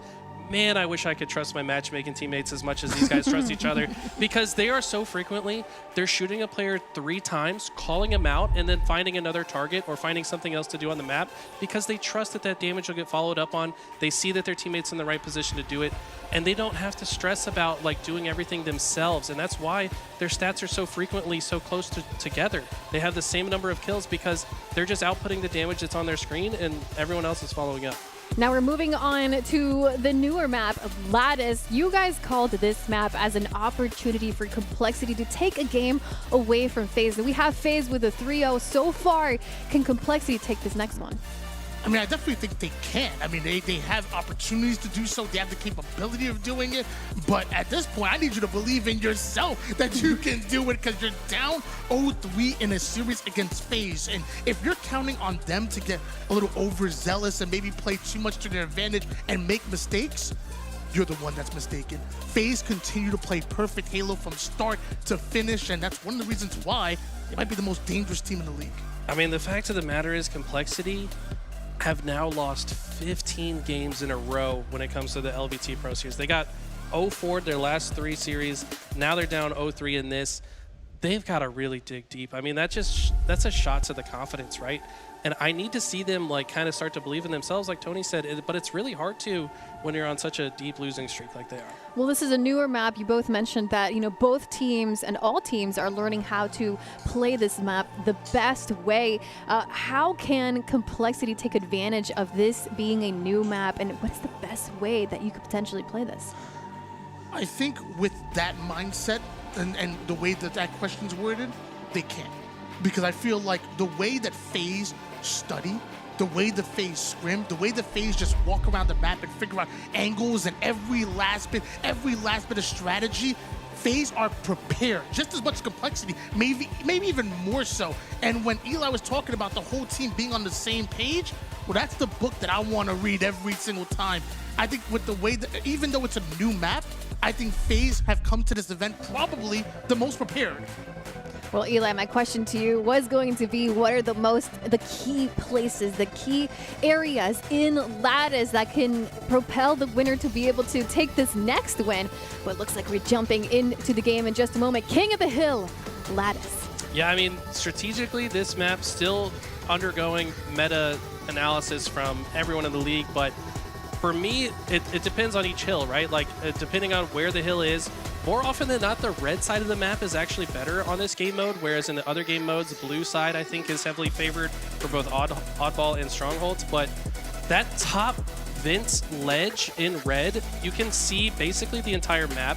If your teammates are in the hill in ice, you force them to spawn blue. You've got a perfect line of sight to cut them off on their route to stop the hill player. I think you're going to see a heavy red emphasis from FaZe on this game mode. And one thing I'm looking at is who gets that sniper, because if you put in the hands of a Lucid or even a Penguin who love these maps that are just going to be where they can get aggressive with it, go for these crazy no-scopes and game-changing plays, man, it's going to be really tough for Complexity. Obviously, don't forget about the hill. That's the point of the game. But don't forget about the resources and tools that are going to get you the hill. Otherwise, you will get punished. You will get spawn trapped, and you will allow FaZe to 4-0. So the bottom center of the map, which we saw at the very end of that little fly-through, is one of the best ways to actually rotate on this map. You can get so sneaky through the bottom of the map. I'm looking for teams to do that. Lattice King of the Hill is going to be what's coming up next here. We're just waiting for everybody to get ready. Meanwhile, FaZe and Complexity about to go at it. Still a 3-0 in favor of FaZe right now. Complexity, this is your last chance here in round number 1. Now, I want to know why you guys called this map Lettuce. Man, that's because we're just hungry gamers, man. And we see a word that looks like lettuce, and we want a cheeseburger. It makes us think of lettuce, you know, I don't know. The history, though, it's for all the memers in chat. They say, let us map, let us map. We need to get t-shirts. Timmy's a forger. I'm friends with him. He said he might get some t-shirts made that got pictures of lettuce on it so that we can wear t-shirts at Worlds. Wouldn't that be awesome? It will be, actually. I'm going to be doing an interview with Timmy Forges about this map specifically. I'm going to be sitting down and kind of just breaking down his whole thought process about the actual map itself. There's only two things that gamers are afraid of, competitive gamers. That's a job application and healthy eating. So, when everybody says lettuce, everybody gets scared. So it's a scary map. Okay, now my brain wants to know what other maps could we have that we could call? What foods should earn a Halo map? Orange. Orange coming up Origin, next. Orange. Live. I don't know. Live That's food, like barbecue. I think this is. We're not good at this. We're not good at this. Yeah, no. Chat might be good at this though. Aquarius? Wait. Aquarius is asparagus? Asparagus? Oh, and it's a vegetable too. Bro, we're going off right now. Well, we are cooking and not just lettuce. But I promise you, FaZe are going to be cooking as well when they get to this next game. Potentially a 4-0 complexity. They need to answer back once again. This time we're switching things up entirely. Map and game type so much different than what we've seen in the series so far. So maybe that's a saving grace. Maybe that's an opportunity for complexity to just flip the script. Because right now, I'm just reading all FaZe. Yeah, also the fact that like a lot of time has passed since the previous game, so maybe they've been able to reset, go to the bathroom, have a little powwow, and kind of like reset their mental health. I see in the chat we got the answer for live fire is live fried. Anyway, let's jump into the game. It is, I was gonna say lettuce. Lattice complexity versus FaZe for game number 4. Luckily, Timmy Forges is real cool and has a lot of fun with the map games as well. Man, Penguin, he's gonna go immediately down to low ground. A little bit of extra damage here, but that QT gets that player right out of dodge. And meanwhile, Trippy himself able to get away with the sniper. We talked about how important these power weapons are. Do not allow FaZe to go off with it. Immediately attack it and get out of his hands. I like the thought process there. He tried to put the barrel of the sniper into the wall instead of turning to the side so that he could maybe catch those players off guard, but ultimately made his reticle placement suffer as a result. So Mental this is the position that I talked about as an incredibly important power position on this game mode because it controls the spawns and is able to cut off players. And let's see if Mental can put it to work. As right now, Mental sees the kneecaps of the players that are pushing on the cargo side. Great shot onto Lucid to slow him down a bit, but does lose King Nick. And it looks like Snakebite gonna go down as well. We're even in numbers, and Mental, he wants his team to push forward. He's watching their backs. Yeah, I love the way he's played this. Now that he's one shot, gonna take a sneaky route, but unfortunately, players behind it with the repulse. And that's gonna be Trippy with the double. Picks up an extra bullet in the side. Oh, that would have been so disgusting if he hit that. But regardless, the damage has been done. FaZe got themselves in the hill, but look at the time that Complexity has. It may have not been a headshot, but it was a body shot that leads to a 4 down for Complexity. And it's FaZe in control at the moment here. Meanwhile, Cherish trying to find an avenue to try to get toward that mid-map, trying to put down some damage. They see that FaZe are trying to make a run here. Complexity, they're the ones almost done with the hill. They've got good map position. All they've got to do is get one good break, and they should be able to capture this hill. And look at that. They get 2 dead. They get 3, 4 dead. That will be their hill, and they should be able to rotate for the next one as well. FaZe were the ones who had control, but Complexity with the answer right back. 1-0 lead for Complexity, and they already have that red side control. I love this QT, by the way. I was going to say in the breakdown earlier, the QT is extremely impactful on this game mode. You can get so tricky with it. Unfortunately, King Nick gets taken down early, so FaZe have done a good job to shut down that opportunity. They've also completely overtaken this red side with a beautiful grenade from Penguin. And right now, they're just worried about claiming the map before they get in the hill. One side of the map cleared out. Rydu, the only player unaccounted for, but looks like they're able to spot him. Being a little tricky with it, though. Pops up on one side of the map and now immediately attacks the other perimeter towards this hill. A lot of time being bought for the rest of his team to get activated here, but King Nick, the first one to go down right off his spawn. Rydu may have survived, but can the rest of his team push up? Yeah, he's just trying to deal damage, stay alive, get information. He's taking a lot of damage in the process.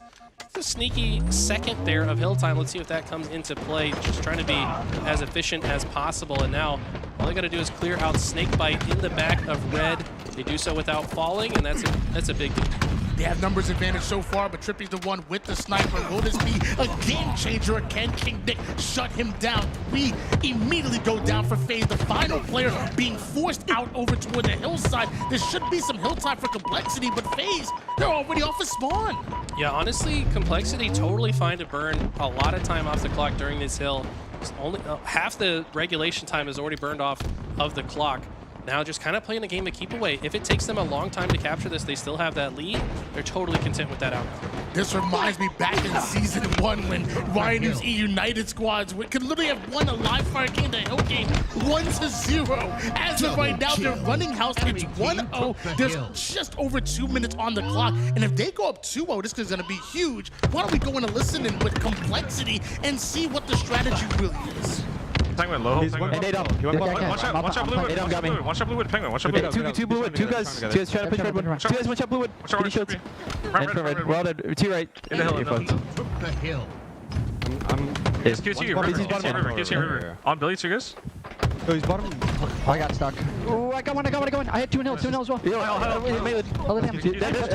got one in the hill. Okay, watch out. Carefully, the Last guy in the hill. I'm gonna trust one blue. I'm going icebox with you, Billy. There's one back there. Weak. Really weak back there. And window. Window pushing guys. I have 3 shots in there. 2 shots in there. And no. I'm not gonna be able to do it. We're working to lose the kill. I like this. I didn't get him. Try. Yeah, watch out. On the pillar. Sitting on the pillar. Two on the pillar. Two one shots still. I'm gonna lose. Yo, on thirst. I hear. I'm in that. Close lockers weak. Apin. I got one. Watch out, Penguin. And red penguin. Last guy. All day. I'm walking blue side. I'm spawning in blue dome. Spawning mid dome. First guy to spawn right. Could be on you. Could be on some weird shit. Run high. Hey, I'm going backwards. They're going backwards. Hey, can you come in? Might go bottom middle. Yeah, on my stairs. Bottom middle or ice. I'm coming. On my stairs still. Yeah. Go back right on me. Back right. Really crank your left. And low hall weak. 2 seconds, show you. Low hall one shot. I didn't kill him. Watch out, low hall bridge. There's two there. 1v3. You don't have to push. There's a guy on you. Let's just go A dom to Serban. Yeah, ready. Let's try and get to ice one. Red ledge. He's bottom mid. Red ledge penguin. Joey's behind him. I died. Penguin, watch that. Red ledge, Joey. Red ledge going into B. Another one here. 2v3. Try and get them out of the hill. He's weak in the hill. We got fucked. You guys don't know we. Alright, we Give it. Enemy teams. Got 3 on everything. QT and Snake. Incoming. While Complexity was really playing for that time and playing for the Slays, they do allow FaZe to sneak away with a huge cap. And now tied up at 1 apiece. We go over towards this cargo side hill. What's Complexity's strategy here now? I mean, to be honest, it felt like they got a little greedy in that last play. They wanted to capture that hill and also set up for next. And unfortunately, it does not work out. FaZe steal it. They do have this blue side control, so their strategy here, block these spawns. They'd probably like to have some tower presence as well. But Ryan Noob spawning way out here in the ice. He's going to make a long flank to see if he can catch FaZe off guard. We see Penguin make his way over toward the mid side. The pings are going down. He knows exactly where FaZe are pushing up. Trippy already gets a 5-shot off the screen. He finds himself right above the enemy here. Penguin with a huge height advantage kill. Wants to turn it into more. Almost gets the double. Don't worry. His teammate already has his back. And once again, numbers start to favor the FaZe clan. Ooh, this kill from Lucid. That was so clean with the thrust. And that's a big kill to get. He does finally get cleaned up, but FaZe still have very much the advantage on the map as a result. Penguin just holding down the top of the map. His game plan is to output damage, pressure these players backwards, but also get information so they know when the next round of players are coming through. Big damage out of Penguin, drops down to repulse right back up. Luce is the one awarded the kill off of that damage that he puts down. You still got one more player, Ryan, in front of you before you're able to attack the hill. So what has happened? Lucid comes in, lays down the law with the no-scope. He continues to back down Complexity while Penguin is at the forefront. This is huge as Lucid once again snaps on the player trying to push the top mid side. Now the quicks go right to the body. He's not done just yet. Lucid is out of control right now, and Complexity have to find a way to deal with him. Luckily, Ryan does. My gosh. Oh, Cherish just had the clutchest kill onto Lucid there, and they are able to convert that into also the pixel perfect headshot on Trippy sliding around the corner. Cherish might just be that guy. The same way that Lucid went off with the sniper, Cherish trying to do the absolute same. It's a 2-1 lead in favor of Complexity. Ryan and Cherish now started to connect together and push up over on the red side. Looks like it's clear for now, and they're playing time. Enemy team Playing time, 30 seconds left in regulation. If they can just hold off another push from FaZe, they could absolutely win this. But look at this, FaZe is in the hill. This is the top snipe bridge hill. Nice snipe there, but FaZe are going to have trouble pausing this clock top center.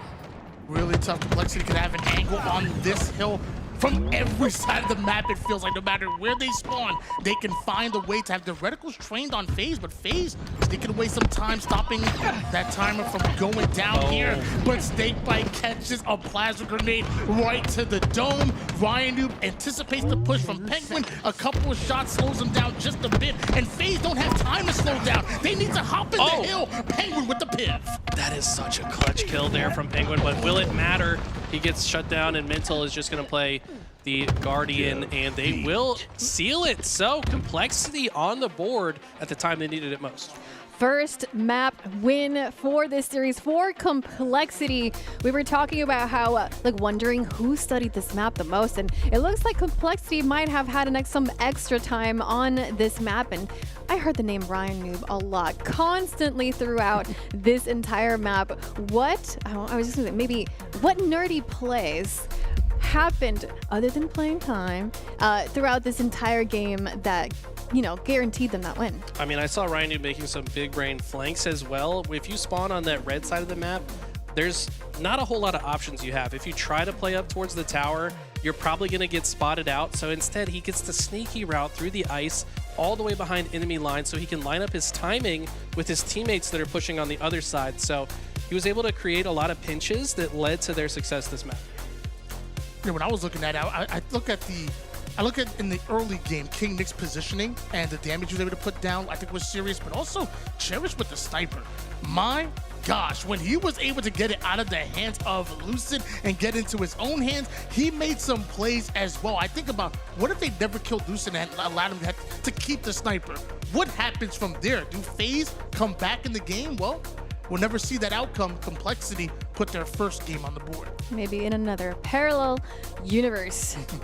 Oh, now I said that and my question is gone from my brain. Awesome, amazing, amazing. Oh, it had to do with the other universe. Yeah, I went to the other universe. It was a sniper. You know, this is a new map. How pivotal? I mean, we saw some games. It looks like they were fighting to the death for that sniper. How pivotal is the sniper on this map? It's so good, man, because there's so many spots that you can just kind of overlook a vast majority of the map. And oftentimes your teammates are able to position themselves to draw attention towards them, so you can kind of get a lot of free picks. Also, I mean, it's just, we were often seeing the snipe kind of used more like a shotgun this game, though, because once you're in close quarters and somebody rounds the corner, you can just immediately strip their shields or land the headshot. We saw both teams putting it to good work doing so. Now we're moving on to Origin Slayer. We need the Slayers, the big time Slayers, to step up here for this next map. Complexity just won a map. Will that help them moving forward to that next Slayer, that next game? Yeah, I mean, I always say momentum is real when it comes to Halo. And on top of that, we looked at the last time these two teams played Slayer in that game number 2, there was a lot of opportunities where Complexity looked to be in control and looked at maybe they could have taken over. So I don't want to count them out. I still think FaZe are obviously the favorites to win this one. We've already seen what they can do in the first 3 games, but at least Complexity is showing life right now. And a win here, man, I'm a believer. I'm a believer that we can get to Game 7, and then who knows what happens. I mean, there's a reason we have Game 7s for this entire, tournament, right? We want Game 7s. We want to see what these teams can do. We want to be sure who the best team is. We're taking a look at some stats here. FaZe versus Complexity. What stands out to you? King Nick shots fired, 228. This guy is a turret on the map. I mean, he picks up the battle rifle as frequently as he possibly can because he is damn accurate with it. On the other side of things, 63% accuracy from Lucid. That's not really a surprise to me, but I was just impressed with more so the strategy of Complexity in this game. You know, it's funny, he's putting out a large amount of shots fired. He also was shooting about a 65% as well. So not only putting out as much shots as possible, but also hitting most of them as well. We talked about Cherished. We talked about King Nick. Who on FaZe side stood out to you the most throughout this last game? For me, it was Lucid for sure. I mean, we saw those clutch snipes that he started to hit in the blue hill around the crystal. Unfortunately, they weren't able to convert that into a cap because Cherished was just too clutch in that play. But I mean, Lucid was trying to will his team back into a victory like he always does. He's also constantly following up on the damage of his teammates. We saw Penguin many times getting 2 or 3 players weak, and Lucid coming in to clean it up. Well, oh, Tony, I thought you were going to say something. Guys, you are watching the LVT Halo Pro League Finals this weekend. We're in the winners quarterfinals. Today we have 2 series. We're watching the first one of the day, FaZe Clan versus Complexity. After this one, we have Space Station Gaming against Envy. So those will be your 2 series of the day. Then tomorrow we will follow up with the semifinals. We have OpTic sitting there and Shopify Rebellion waiting to see who will be there. I was going to say victims. I guess we would call them victims. Victims on their scopes. Yeah, maybe I should be. I'll try to be nicer. I'm sorry, guys. Opponents. I apologize. Opponents. Yeah, I mean, let's be. This is tough, you know. What you're alluding to is true, though. I mean, the OpTic and Chop are historically, by far and away, the best 2 teams in the league. Everyone else is playing catch up. So, what you say, I mean, is kind of true. That's how I saw it. Yeah, it is true. It I is just true. imagined, you know, like the sniper, kind of like looking at, waiting for that next opponent to come into their series, scope. into their scope. Yes. Yeah, I mean, yeah, between FaZe and Complexity to win this series, your prize, you get to play Shopify. So it's going to be tough for either of these teams moving forward. Did you just talk about snacks? No, you're just thinking Maybe I'm thinking about snacks. Yeah, you're projecting right now. Projecting. There's snacks in the kitchen. There's snacks in the kitchen. Well, Shopify. I saw some questions in the chat today about, you know, what the event is like. Where is everybody? What do we have here? Because we have our viewers just watching the online, the event. This is a LAN. We are in the Shopify Rebellion LA headquarters right now. So we have the pro players here playing on LAN, and you guys are watching online. So I want to color that in for them. Yeah, definitely. I mean, first of all, we're in beautiful LA. Like you said before, ain't nothing to complain about LA. The views, the food, everything about. If I had some money, I promise I'd move here. I can't afford it myself, to be honest with you. But then on top of that, Shopify Rebellion, I just got to give them a huge shout out. They've been a fantastic host. From all the snacks and food that you were talking about earlier, to the weight rooms, to the environments, they're clearing out a bunch of these suites and turning them into little gaming heavens. I love this facility, and I would love to come back more often. Yeah, I think it's so cool. I mean, like we talked about earlier, there's a full gym here as well. Like, if you are a competitive player, if I lived here, I would be here every day. Like, there's also a ping pong table. I might take some ping pong chows later tonight. We'll see. I'll take you. Take me on. You'll be got put boot down. I don't know what you're talking about. I don't You gonna take the boot off? I don't need to move in ping pong to put you down. Trust me. I got a killer serve, brother. All right, I'll have to teach you a thing or two later. You're gonna find out. Don't who worry, the guys. I'll record this for you guys. No, LA has been pretty incredible. I saw a lot of people wondering what kinds of foods we might be ended up tasting. I live here now, and I love it. There's a lot. There's so many places. It really is beautiful. I know a lot of people don't think that LA is beautiful, but it really is. There's so many cool spots of food, the beaches, the weather. It doesn't rain ever, and I don't think I can move away from here. Anyway, I'm just talking about myself now. FaZe Clan and Complexity. I guess we talk about that now. Yeah, Origin, this is a map that obviously came from Halo 5. I know, Tony, you had a lot of experience on this map when it was Coliseum. And from your perspective, I'll be honest, I was a bit absent during the Halo 5 era. I was doing other things with my life. From your perspective, what do you feel like is the big difference that players are having to adapt? Like, if you came from Halo 5 and you're playing it for the first time in this game, do you got to play it a little differently? Well, I think the one thing that's interesting to me, because I'm actually doing another interview with Hi, I'm Mike, who is also the creator of Origin as well. Okay. And he talked to me about how nades are so overpowered in Halo Infinite. So he doesn't like the fact that most nade spots have double nades on them. So if you notice, a lot of the nade spots on this map only have one single grenade. He doesn't want nades to be the highlight, the show of this map. He wants the bandit, and I actually like that. All right, everybody, Origin will be our next map, and Slayer will be our game mode. The next game is ready to begin. Yeah, I was curious about the nades as well. I thought it was because of the combat evolve trick that's in Halo Infinite. So if you had 2 plasmas, would there be a way to like launch the rockets to yourself from one of the bases? I haven't seen anyone do that really on this map. I wonder why that is. Of course, it's very fast paced, so maybe the time wasted lining it up is not worth it. I don't know. I've actually seen Penguin as one of the players who actually has lined up with this thing. It's a very specific lineup, and there's only one grenade that you can work with, so you have to be spot on with it. Maybe we see Penguin or somebody else do it. Actually, no, he's on the opposite side of the map. 3 players over towards Snipe, and only Snakebite over on the Rocket side. This is a very traditional push, even going back to Halo 5's Coliseum. Yeah, I like this play from FaZe. The opening strat is Snakebite just kind of holds things down. He's the veteran, but Complexity have played it so well. 3 dead. They've got everything they could possibly want. They're intentionally sitting back to let FaZe continue to spawn on that half of the map, and they're going to put them in the blender. Mental with the sniper hands.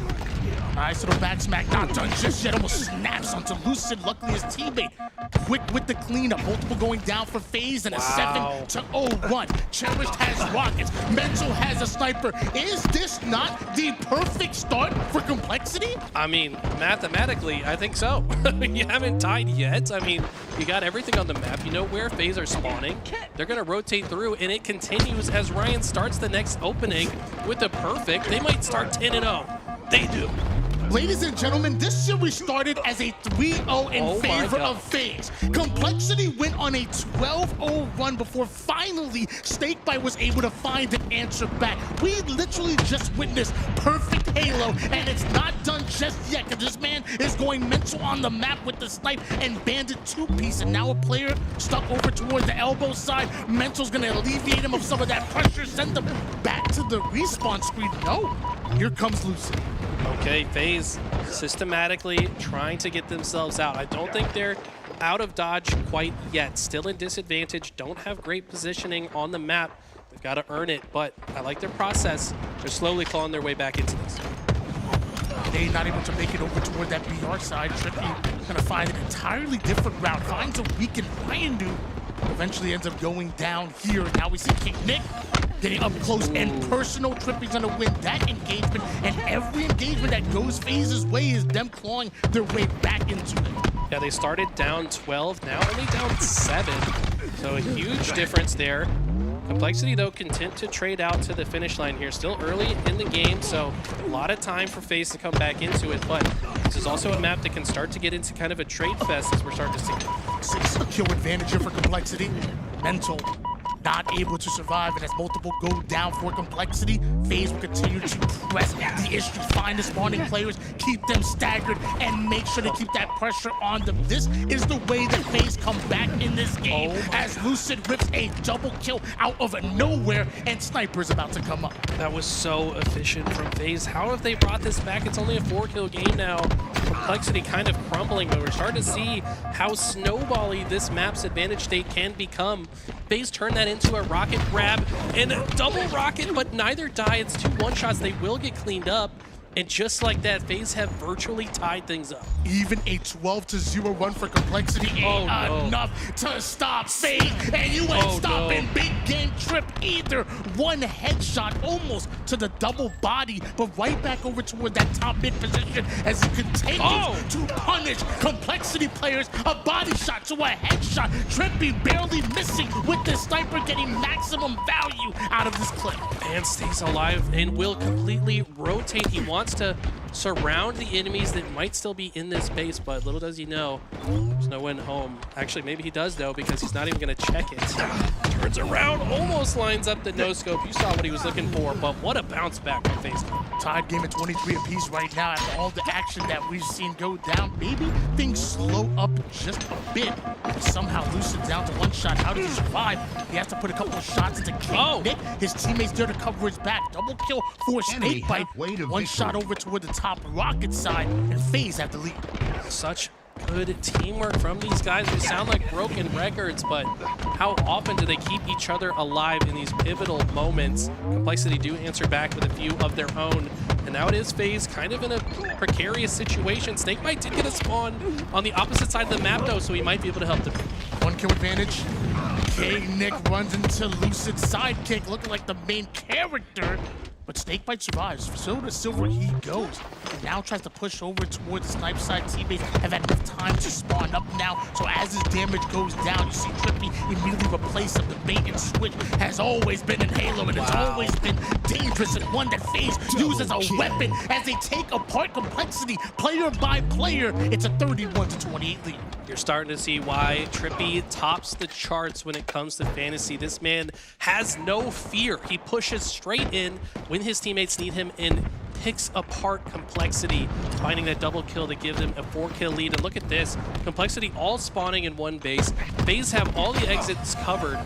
Ryan does a good job to back Trippy down, so they might be able to break down, but I feel like it's only a matter of time before FaZe continue this lead. Complexity have no more chance. They want to come back in this series. They have to force the game 7. They have to win every game from here on forward, and that includes this one here. He's not able to get a hold of Rockets, I don't think. Cherished might have stayed alive, but still down by 3 of Complexity. Ooh, that's a huge grenade from Mental that opens the door for Complexity to potentially get the Rockets and the Sniper. Trippy being a difficult target, but Mental will ice up. The Rockets still sit top of the perch, and it's been there for 50 seconds now. Cherish being so patient to wait for his time to grab it. Second chance for Cherish to get a hold of these Rockets. Has to put a couple of damage down on the player toward the window side, but looks like the elbow player is Penguin, and he's playing unfair. Carbine from long range means Cherish goes down, and maybe, just maybe, it's FaZe with the Rockets. Look at this perfect routing. I don't think he's been spotted. Cherish is going to be caught off guard. Enemy Still one rocket left. Lucid using the sidekick in the kill feed, and when Penguin knows where these last 2 players are with these rockets, you know he's just going to pick them apart, and a double kill puts FaZe into a 5-kill lead. And look at that, immediately switches to the new sniper.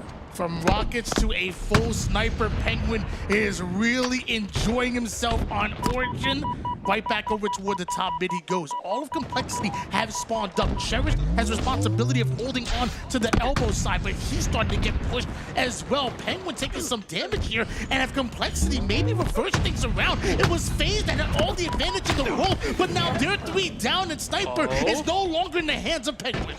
I mean, Penguin wasted a little bit of ammo, but there's still 4 left to work with, and guess who was popping off with it earlier? It was Mental. He's looking for a player. Penguin being so sneaky in that corner. He spawned there and wants players to cross in front of him so he can catch them off guard. This game is going to slow to a crawl.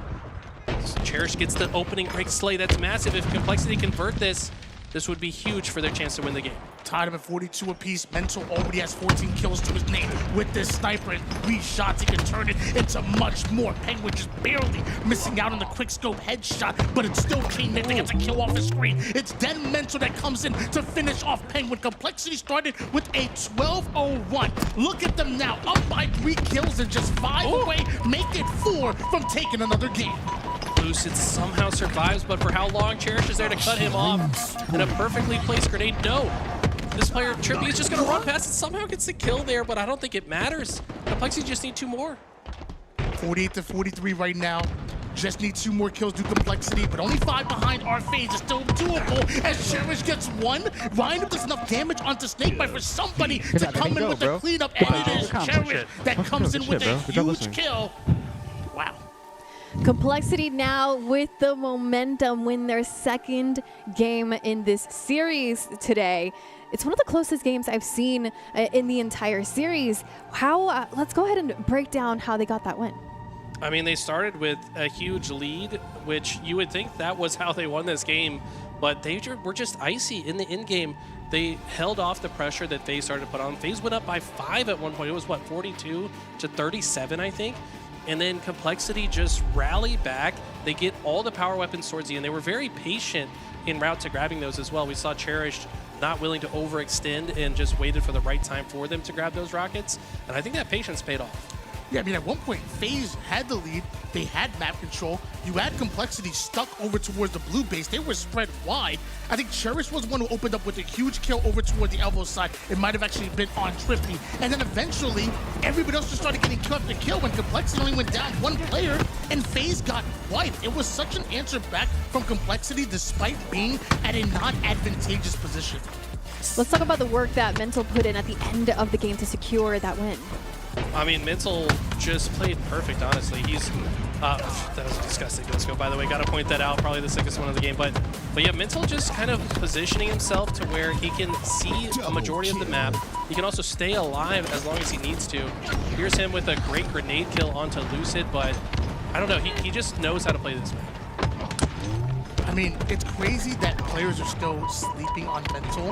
When you think about his history in esports, I mean, the greatest Gears of War player of all time. I mean, he's had a run in Call of Duty. The man could have went pro in Apex if he wanted to. When he comes to Halo, he just does what he does, and that's just excellence. And literally just winning games, winning series, and I guess being underrated now. And this play from Cherish was huge. He followed up on the first damage on Lucid. Had he not killed Lucid there, and Lucid gets his shields back, FaZe have a chance to play out of that much better, but he follows up on the damage by listening to his teammates and ultimately made the game-winning play. Now Complexity has a chance to tie this series up with this next live fire oddball and making this a Game 7 series. We're talking oddball and the live fire. What do you expect here? I mean, this is a FaZe favored game mode. Just like games 1 and 2, when I looked at the stats, it just felt like FaZe, this was one of the games that I circled should be their win. But the flip side of that coin is Complexity have the momentum, like you said. It's very possible they can ride this game to another win, but FaZe have a lot of time in this long mode to kind of correct the mistakes they've been making. It really feels different for me, and I feel like, you know, even myself, like mentally, and maybe even a lot of people in chat, you know, when FaZe went up 3-0, it was fairly dominant. It looked like they were going to run away with it, if not in 4, maybe in 5. But Complexity have literally thrown a complete curveball at us. Back-to-back wins right now, and that energy has shifted, and I can feel it even from here. Like, FaZe were dominating, and Complexity not only know that they have the potential to win, but now they've already done it twice. I know the stats lean towards oddball live fire being a FaZe favorite, but right now, just like I did with the stats back in season 1, I'm throwing the papers, because right now I think Complexity send us to a Game 7, and I'm sure Hunter JJX right now must be so confused. Man's a content creator on the Complexity. He's over here coaching FaZe. Who does Hunter even root for at this point? Is he an undercover agent? I'm just looking over to see if he could even hear us, but they're so focused. And from where we're sitting right now, we can see to their their rooms, their play areas. They can't hear us at all. I was waiting for it. Live fire oddball, our next one. You say Complexity. You know, throw the books away. Complexity could take this one. Eli, what do you think? I mean, to be honest, like FaZe and Oddball go very well together. I mean, both these teams, let's be real, are extremely structured, and Oddball is one of the most structured game modes, right? There's more inflection points and like strategic decisions about playing the ball and setting up around the ball. Both these teams are so good at it, but I think FaZe historically a little bit better. Complexity still have a good chance.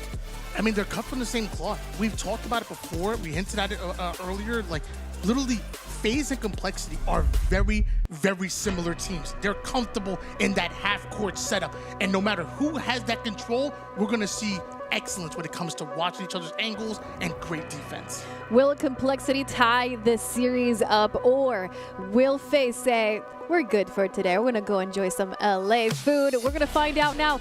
Live Fire Oddball, our next game. Oddball live fire, potentially the last time we see Complexity, or an opportunity to send us into a Game 7. Who's it going to be in this one? Honestly, I don't even know, but all I know is whoever gets that sniper is about to go off, because everybody from FaZe already proved that they could do their thing, but so is King Nick, so is Mental. We know what Cherish can do as well. Whoever gets that sniper can really dominate on live fire. The sniper will be the point of contention here. It's going to be so critical for both of these teams. And it's going to be Ryan with it off the rip, but his teammates are falling around him. He's got no support. It's a clean 4 dead off the break. FaZe will get this sniper in this early oddball time. And this feels real similar to what FaZe, what Complexity were able to do to FaZe earlier. Now with FaZe starting off hot, they look to dominate. Let's go ahead and jump into a FaZe listen-in to hear what they've got to say. He's A flat, yeah. He's going top mid now. No, cuts with recalls. He spotted me. Last two. Top mid now. Top mid. Yeah, no one there. Nice, that was him. You get ball, go elbow ball, go elbow ball, go. Enemy has the ball. You can leave it, Tommy. I got it. Still in the vent, Yeah, watch his box. Drop out. Yo, Fight left. two dead. Yeah, one guy. I'm watching you, Joe. Players in this. Drop all left. Yo, cuts, keep it. I'm hiding dummies. I'm mid one. I'm still hiding dummies. Yo, the tires. Tires one. Go tires on me. Elbow as well. Yeah, elbow. One. Elbows Yo, in. I'm fighting green, guys. I'm gonna fight Elbows, green. 3 shots. Fight green. 3 shots here. One shot. Fighting green, guys. Yeah, come back to elbow. Kill green. I'm looking. Yes, or what? Nice job, Joe. Ball Yeah, come up. Camo's almost We up. should hold now. I'm watching. Yo, big door now. Camo's up. And A plat maybe. I'm gonna hide dummy door. I'm looking your pillow doors in. I'm looking pillow doors in. Watch my big. Yo, 2 bottom mid. 2 dummies. 2 dummies. I'm looking at me door. Backing up. Got one. One more. Enemy has the Yep, ball. still have shields dummy door. Dummy, I'm coming up. cuts, I'm coming up. I'm coming up. Top mid as well. I'm coming up. Yeah, dummies. Johnny, Ryan. I spawned A. They're gonna One shot mid cut chairs. One shot mid spawning cut. green, guys. Spawning green. One shot mid cut chairs. Going nest in a second? Yeah, Tires nest tires now. Tires now. Okay, Hiding you tires. Hiding tires going. Ball out of bounds. Above you tires. Top tire. Incoming. 20 tires to you. I spawn A's. And elbow. An An elbow. He's still tires. Yo, He's going into A. He's in A pit now. He's A pit in A. one is in A. Cherish is 2 day down. 2 day down. And one guy dies. One's going big door. 1 A plat by himself. A plat. Big door now. Big door Yeah, now. big. Those guys. Behind me. Came on. On ball. On this. He's light. He was. Yeah, one shot light. Challenge you. Are you dead for a second? Nest. Yeah, he's nest. I'm trying to get One shot nest, guys. One shot. Nest Jump up. Jump up one. What? Absolute. Nest jump. Sitting nest jump. 2 dead. 2 dead. Ball drop. Stay tight. Yo, one guy plat. I spawn A. On the box. 18. Yeah, white. I'll break this out. I'm hitting this guy. I rotated. Pillars, guys. Enemy has the ball. Ball drop. You play. Nice. Enemy Where's has the the other? ball. Hasn't played. He's back. Yeah, snipe is up soon. Look at They're in between us. Yo, A plot. 3 shots. Wait, he's sneaky. Drop. Top mids are. They have snipe. They have snipe. Look at me. I'm dead, guys. Cement. One shot, smack guys. Nice. Behind me at it. Jumping up. A plat. Go to ball. Okay. Yeah. Almost 50 points here for FaZe Clan, so half the work almost done, and Lucid grabbing a hold of that S7. At least he had it. Let's do a great job of getting it out of their hands. And I would say efficient comms out of FaZe, but you also still hear a bit of sense of urgency. They need that sense of urgency when Complexity has been as hot as they've been these last couple of games. But a great start from FaZe, finally answered by Complexity. They've got this ball back green, and now Mental can kind of just wait until his teammates give him the cue to throw it off the map. He does, and also gets a kill, so that should help their chances to maybe get this next oddball. Play ball into a follow-up kill, not bad of a life coming out of Mental. Is it enough for them to grab a hold of the ball? Snakebite immediately says no as he takes down not just Ryan, who Trippy goes right at Cherish, and although Trippy goes down, it's FaZe with that ball, which were the tower side. What a systematic push from FaZe. Perfect angles, and they're continuing to apply this pressure. Complexity had no chance. That was perfectly executed from FaZe, and now they know the spawners are coming in green. They're going to quickly rotate. Snakebite might have overextended there just a little bit, did a lot of damage, but ultimately, when he gets taken down, they're going to have to force this play ball. And we're getting real sneaky and getting a whole lot more time than expected as it gets to a nice 69 points to 25 lead for FaZe. Meanwhile, Complexity, they do get first hands on this ball and now rotating it back toward the A-side setup. Slays are virtually even when you look across the board here, maybe slightly favored towards FaZe, but they've been a bit more efficient. Nice repulse there from Ryan. The old man's got some reflexes. Tries to get another one before going down, but Lucid actually picks up the repulse and dodges the death grenade before it can explode. Are you... What?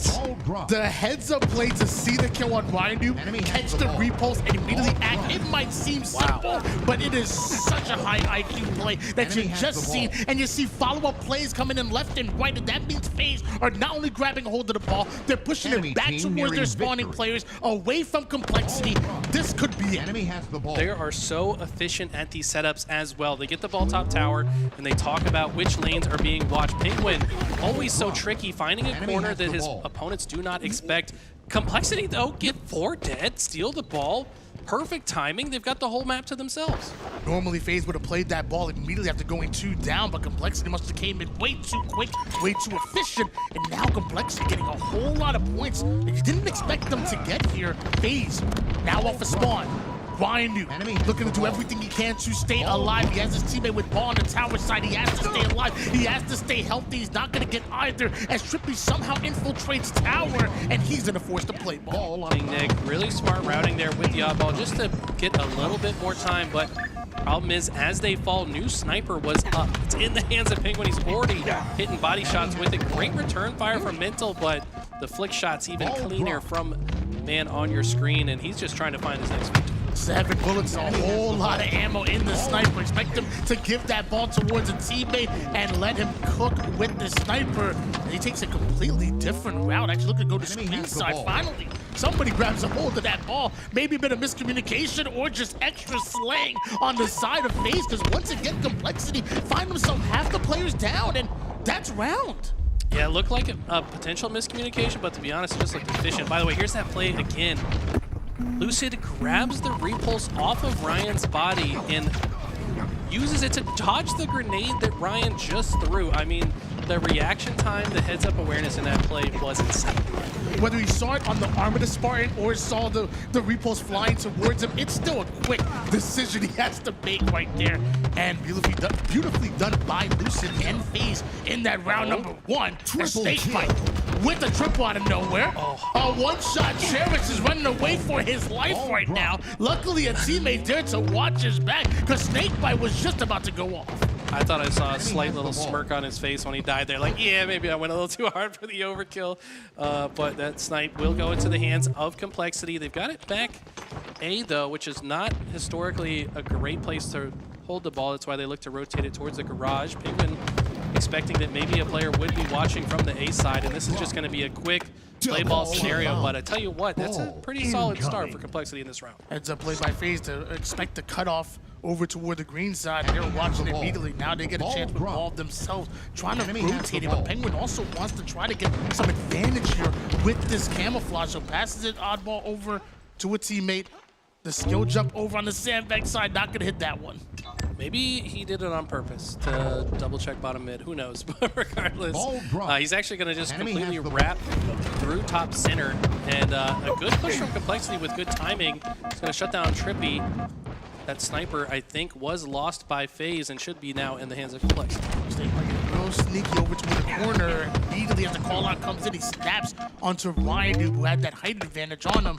Both Snakebite and Ryan are going to survive there. Meanwhile, Mental forced back over toward the A side. Snakebite takes advantage of that damage, does not allow him to get his shields back. Penguin is there as well, and just like that, FaZe have control. What the snipe?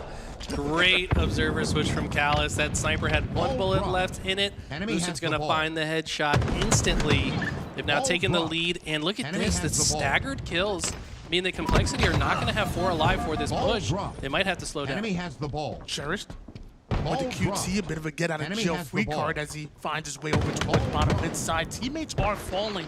Expect them to slow down just a bit. Can he get some shots to take the ball out of their hands? No, because FaZe are getting aggressive, forcing him right out of the play. Lucid off the screen takes down King Nick. Cherish with an entirely different angle. This could be huge for Complexity. Yeah, Trippy's got the camo though. I don't know if, okay, Cherish did see him. And now Trippy forced to back down from this play. Can he stay alive? He's going to try to pick an unpredictable route. He's being hunted by multiple members of Complexity. Almost gets the ninja, but can't find the target. Ultimately, finally gets taken down. And Complexity have a solid set.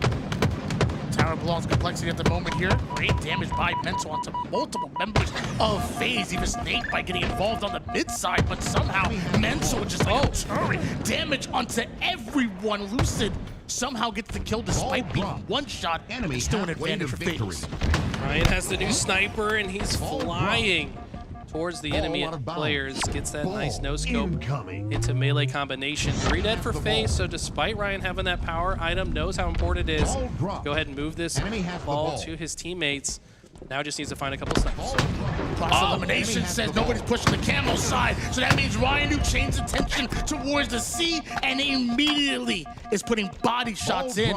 Still, sniper in his hands, 3 bullets left, just barely misses the head of Trippy. The nade should be able to finish him off, but Ryan Noob goes down. Still maybe 1 shot left in that sniper. Good awareness from Trippy in that situation too. Knew that those grenades were there, likely to try to be remote detonated if he did not run away, but ends up running into another grenade. Just mental chess being played from these two players in that micro engagement. But it's going to be King Nick with the ball, top tower. Finally gets taken down. 57-46 lead here for FaZe. Snipe in the hands of Ryan Noob.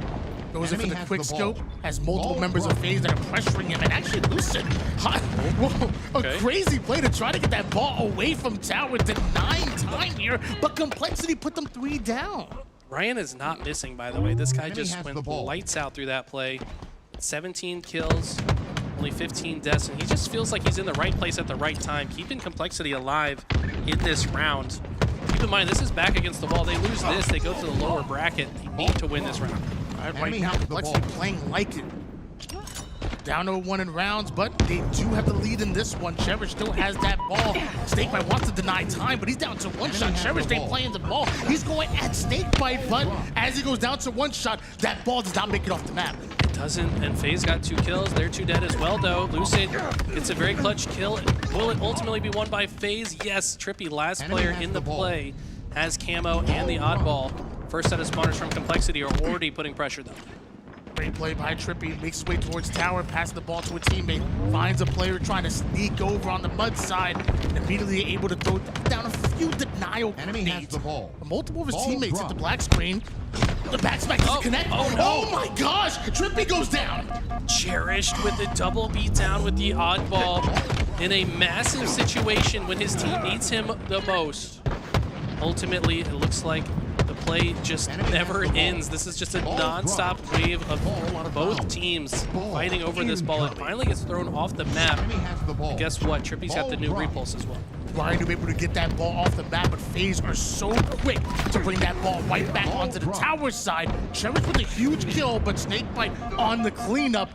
Trippy looking to survive here. They know that Complexity are getting aggressive, and now it's Snakebite being left by himself. And once again, that ball is still in play, still on the map, but so is Penguin.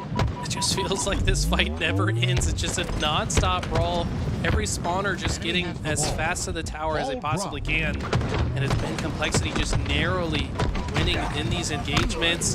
Beautiful shot there from Penguin, but I think this ball is not going to be picked up just yet. 78 points here for Complexity. Trippy with the difference maker turns that to a double almost immediately. There's still one more player who's going to be the final one to play the ball off the map, forcing the reset. FaZe need to slay out again before they're able to get into a comfortable setup. Trippy's got not just the sniper, but also the sticky repulse combination. Might put it to work. That player immediately QTs. He said, nope, not today. And looks like Trippy has the back of 1 target, but wow, he dodges the grenade with the repulse as well.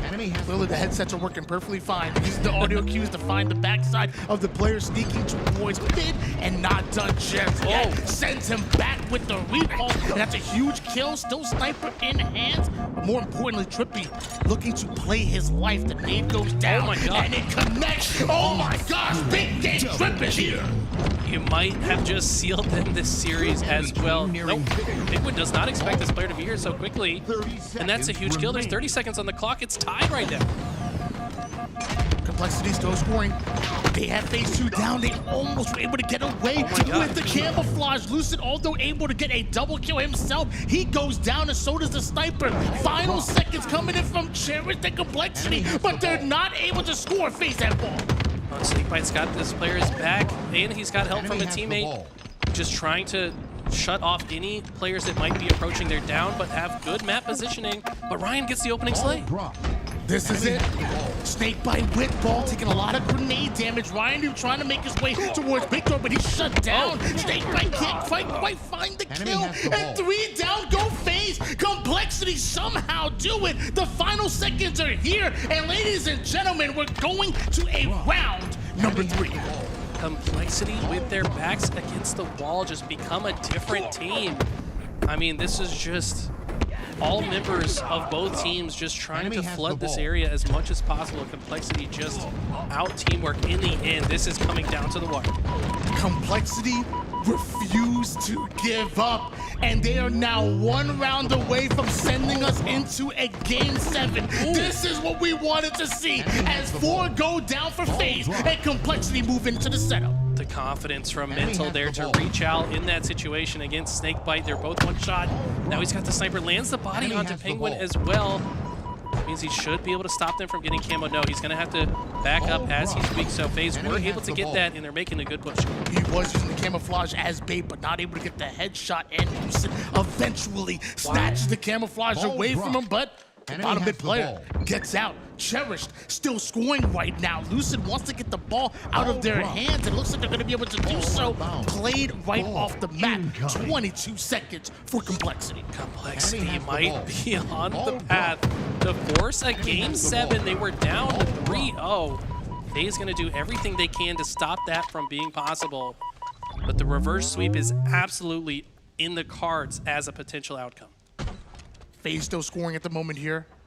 And I would imagine this camouflage is going to run out real soon. Lucid puts down initial damage. It might have named his teammate a bit on that one. Stumphouse survives over on the mud side. He does expect the push from Complexity, but his teammates have his back. He's down to 1 shot, wants to win the piv on Ryan Noob, ends up getting cleaned up over on the backside, and Penguin is too far out of the play. Complexity have control.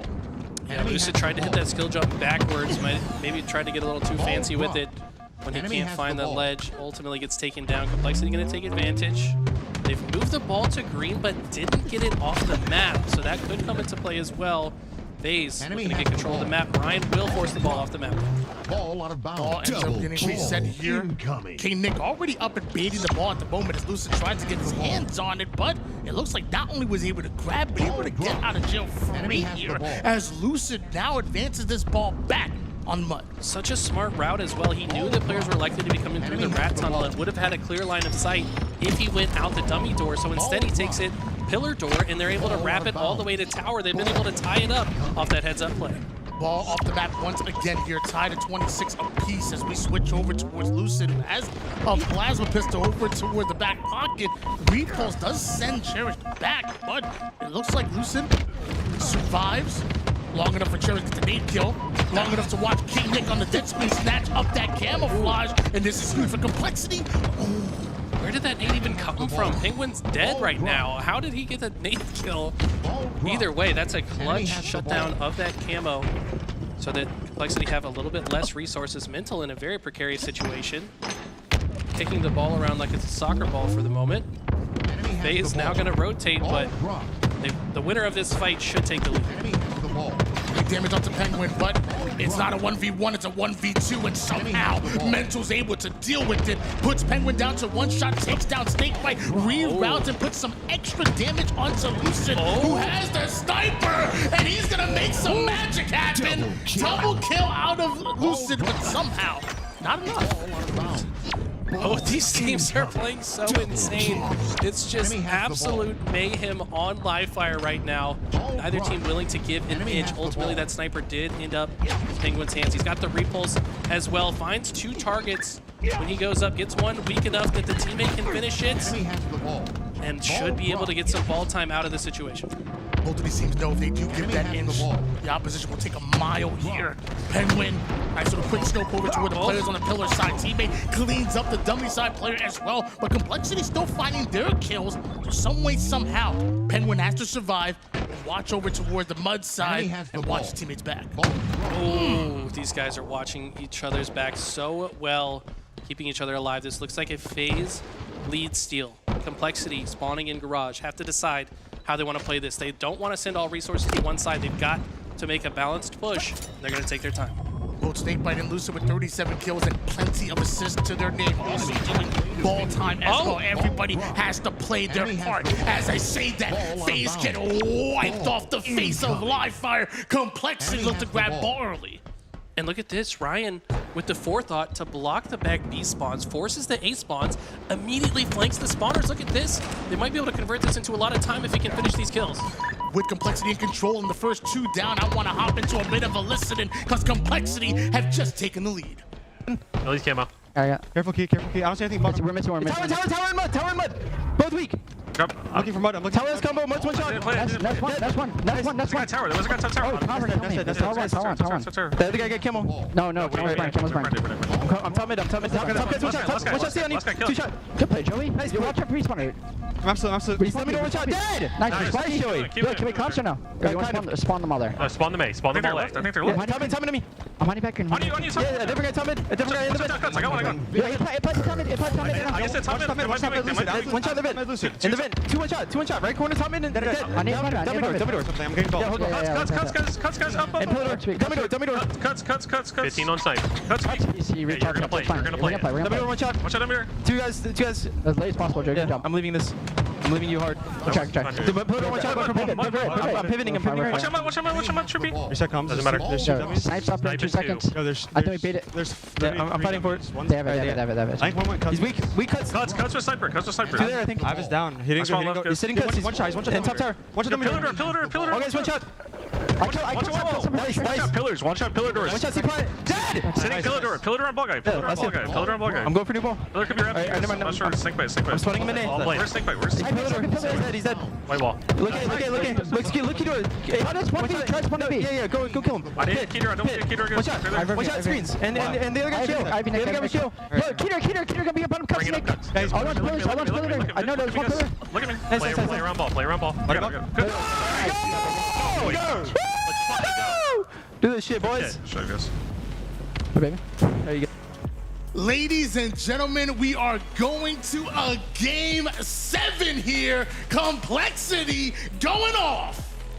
We are seeing a completely different complexity, a complexity that not a lot of people expected today, but they are fighting back after 3 game wins from FaZe. Complexity have pushed us to a game 7.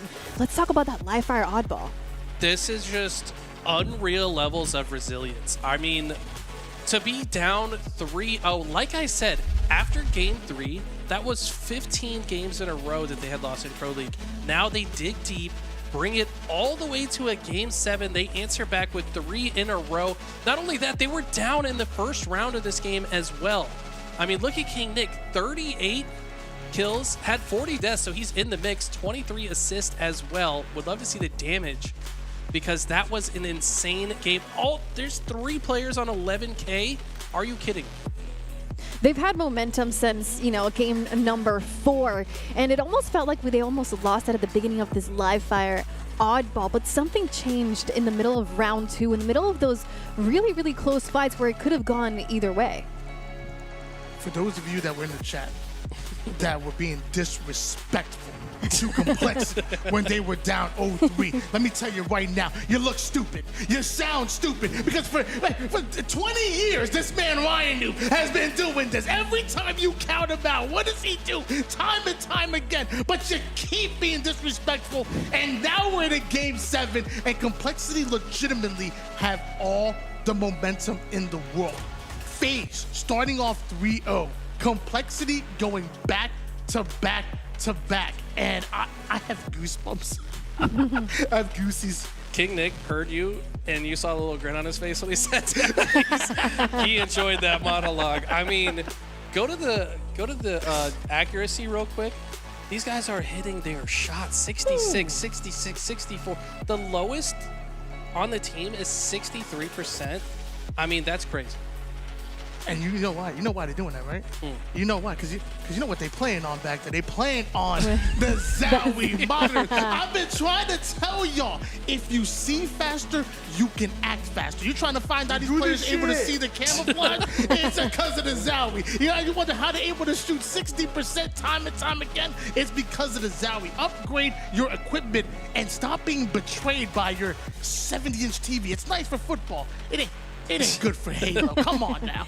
Huge shout out to Zowie for providing the monitors for the event. Now, we do have to talk about what exactly happened in this live fire oddball that guaranteed them that win. Sure, they have the momentum, but they won somehow. I mean, okay, when you listen to their comms, they were so clear. Obviously, they're hyping each other up. They're bringing more energy. They're nice. dead. You know, all those, that's reverberating through this facility right now to the point that FaZe is probably hearing it. So, I mean, as far as strategery goes, because I know that's what you want from me, is they're just playing perfectly around play ball situations. Like, so often they're going down, they're making sure that there's at least one person left on the map to play the ball. We saw Ryan spawn back garage. His teammate was unable to play the ball back green. He sprints all the way through the garage, doesn't even think about shooting another spark on the map.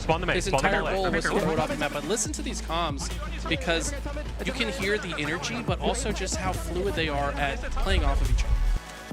And mind you, right after that play, I think it was like 88 points that Complexity had, and FaZe did have tower side control, by the way. Like, it literally took a push from the A side of the map in order to slay them out, get the ball reset, and then be able to follow up on those extra slays. If you think about it, FaZe had opportunity to win the game. Complexity had to execute and then follow it up onto the spawning players as well. Great execution by Complexity. There was a point in that game where FaZe had a full setup, had completely wiped Complexity. Complexity are coming off spawn, and they didn't just throw their lives away. They waited. They were patient. They set up. They had a player go out back green. They had a player set up and go to screens to kill the player on cuts. And guess what? Their push was perfect. They didn't lose a single player. They completely flipped the map. They did force the play ball and then picked it off at spawn and took it right back to tower. I mean, that was about as perfect as you could play in that situation. Well, now we're moving on to, I'm sorry, but what a great way to start the Halo, the LVT Halo Pro Series finals here today with a Game 7, an unexpected Game 7. Complexity is fired up. FaZe has to fight in a Game 7. It's an Aquarius Slayer. Up next. Yeah, no matter who wins this game number 7, I feel like we really are the winners, being able to enjoy it as us, the fans, because like you said, this was an absolute banger way to start off our LVT Halo Pro League. And so I want to give a shout out and thank you to FaZe and Complexity for putting on a show. But now, Game 7. This is where champions are made right here. Because I promise, whoever comes off of this win is going to have a ton of momentum leading into round number 2. FaZe, Complexity, it's been a war, but only one team can advance forward. Who will move on to the semifinals to go up against, I believe it's OpTic on this side. Shopify Rebellion tomorrow. Who will be? Will it be Complexity? Will it be FaZe? This is the game where we start, where they take that win to the next day. This Slayer is so important for both of these teams. There's $50,000 on the line. I tell you what, whoever wins this game is going to be sleeping a lot better than whoever loses this game tonight. And they're going to be more prepared for tomorrow. But let's start off with the man himself. It's Ryan. Ryan Noob, we talk about 20 years in the business. The man has put in his work. Now let's turn that into a bit of top control. But although his teammate actually able to get camo, hold on. FaZe had numbers. King Nick somehow gets camo. Oh my gosh, and King Nick lays down the law. 3 down, go FaZe. Huge opening situation. FaZe have had slightly better opening strats throughout this series, but Complexity done a great job to come off spawn and answer right back. They've actually got a 1-kill lead. Penguin caught out by himself. That's going to be a staggered spawn. You expect Complexity to pounce right now while FaZe is weak. Last time we see these two teams duke it out on Slayer was a 12-0 start for Complexity. And although not that dominant, still a lead that favors Complexity. But FaZe answer right back with back-to-back kills to tie things up at 6 apiece. And Lucid is looking to press the util side and trades out his life. You saw the play that they went for there. One goes through the high side of the util. Penguin goes through the low side, but Complexity had the answer. They predicted exactly how it would play out. They put grenades in the perfect spots, and they shut down the push before it could completely finish. Complexity playing chess. Okay, Nick on the push over on util. Little denial grenade early on, but it looks like FaZe aren't pushing that too early here. Lucid and Penguin on the fridge side. Snakebite and Trippy have the responsibility to man the util, and as information gets gathered here, King Nick gonna moonwalk his way out of that, and Snakebite not able to win the piv. That first kill goes towards Complexity, but then back-to-back start to favor FaZe. The 2v2 scenario, and Lucid wins an important fight. FaZe cannot lose their confidence. The last several games have been rough, of course, but they don't look too shaken by it. They're still playing their game. They're bringing the heat as they've now tied it up. Until then, Complexity will get another kill onto Trippy. Map's kind of slowed down a bit here. What can they do to get out of it? It's a double push from Complexity that works out in their favor. Lucid almost able to get the back smack, but that double push from Complexity was just too much, overwhelms the Utsu side. And King Nick uses the height advantage to put damage down, but ends up getting 5 right back. Mental with an answer, and a weakened snake bite in front of him. Penguin tries to get out of dodges right now. Complexity are on the hunt.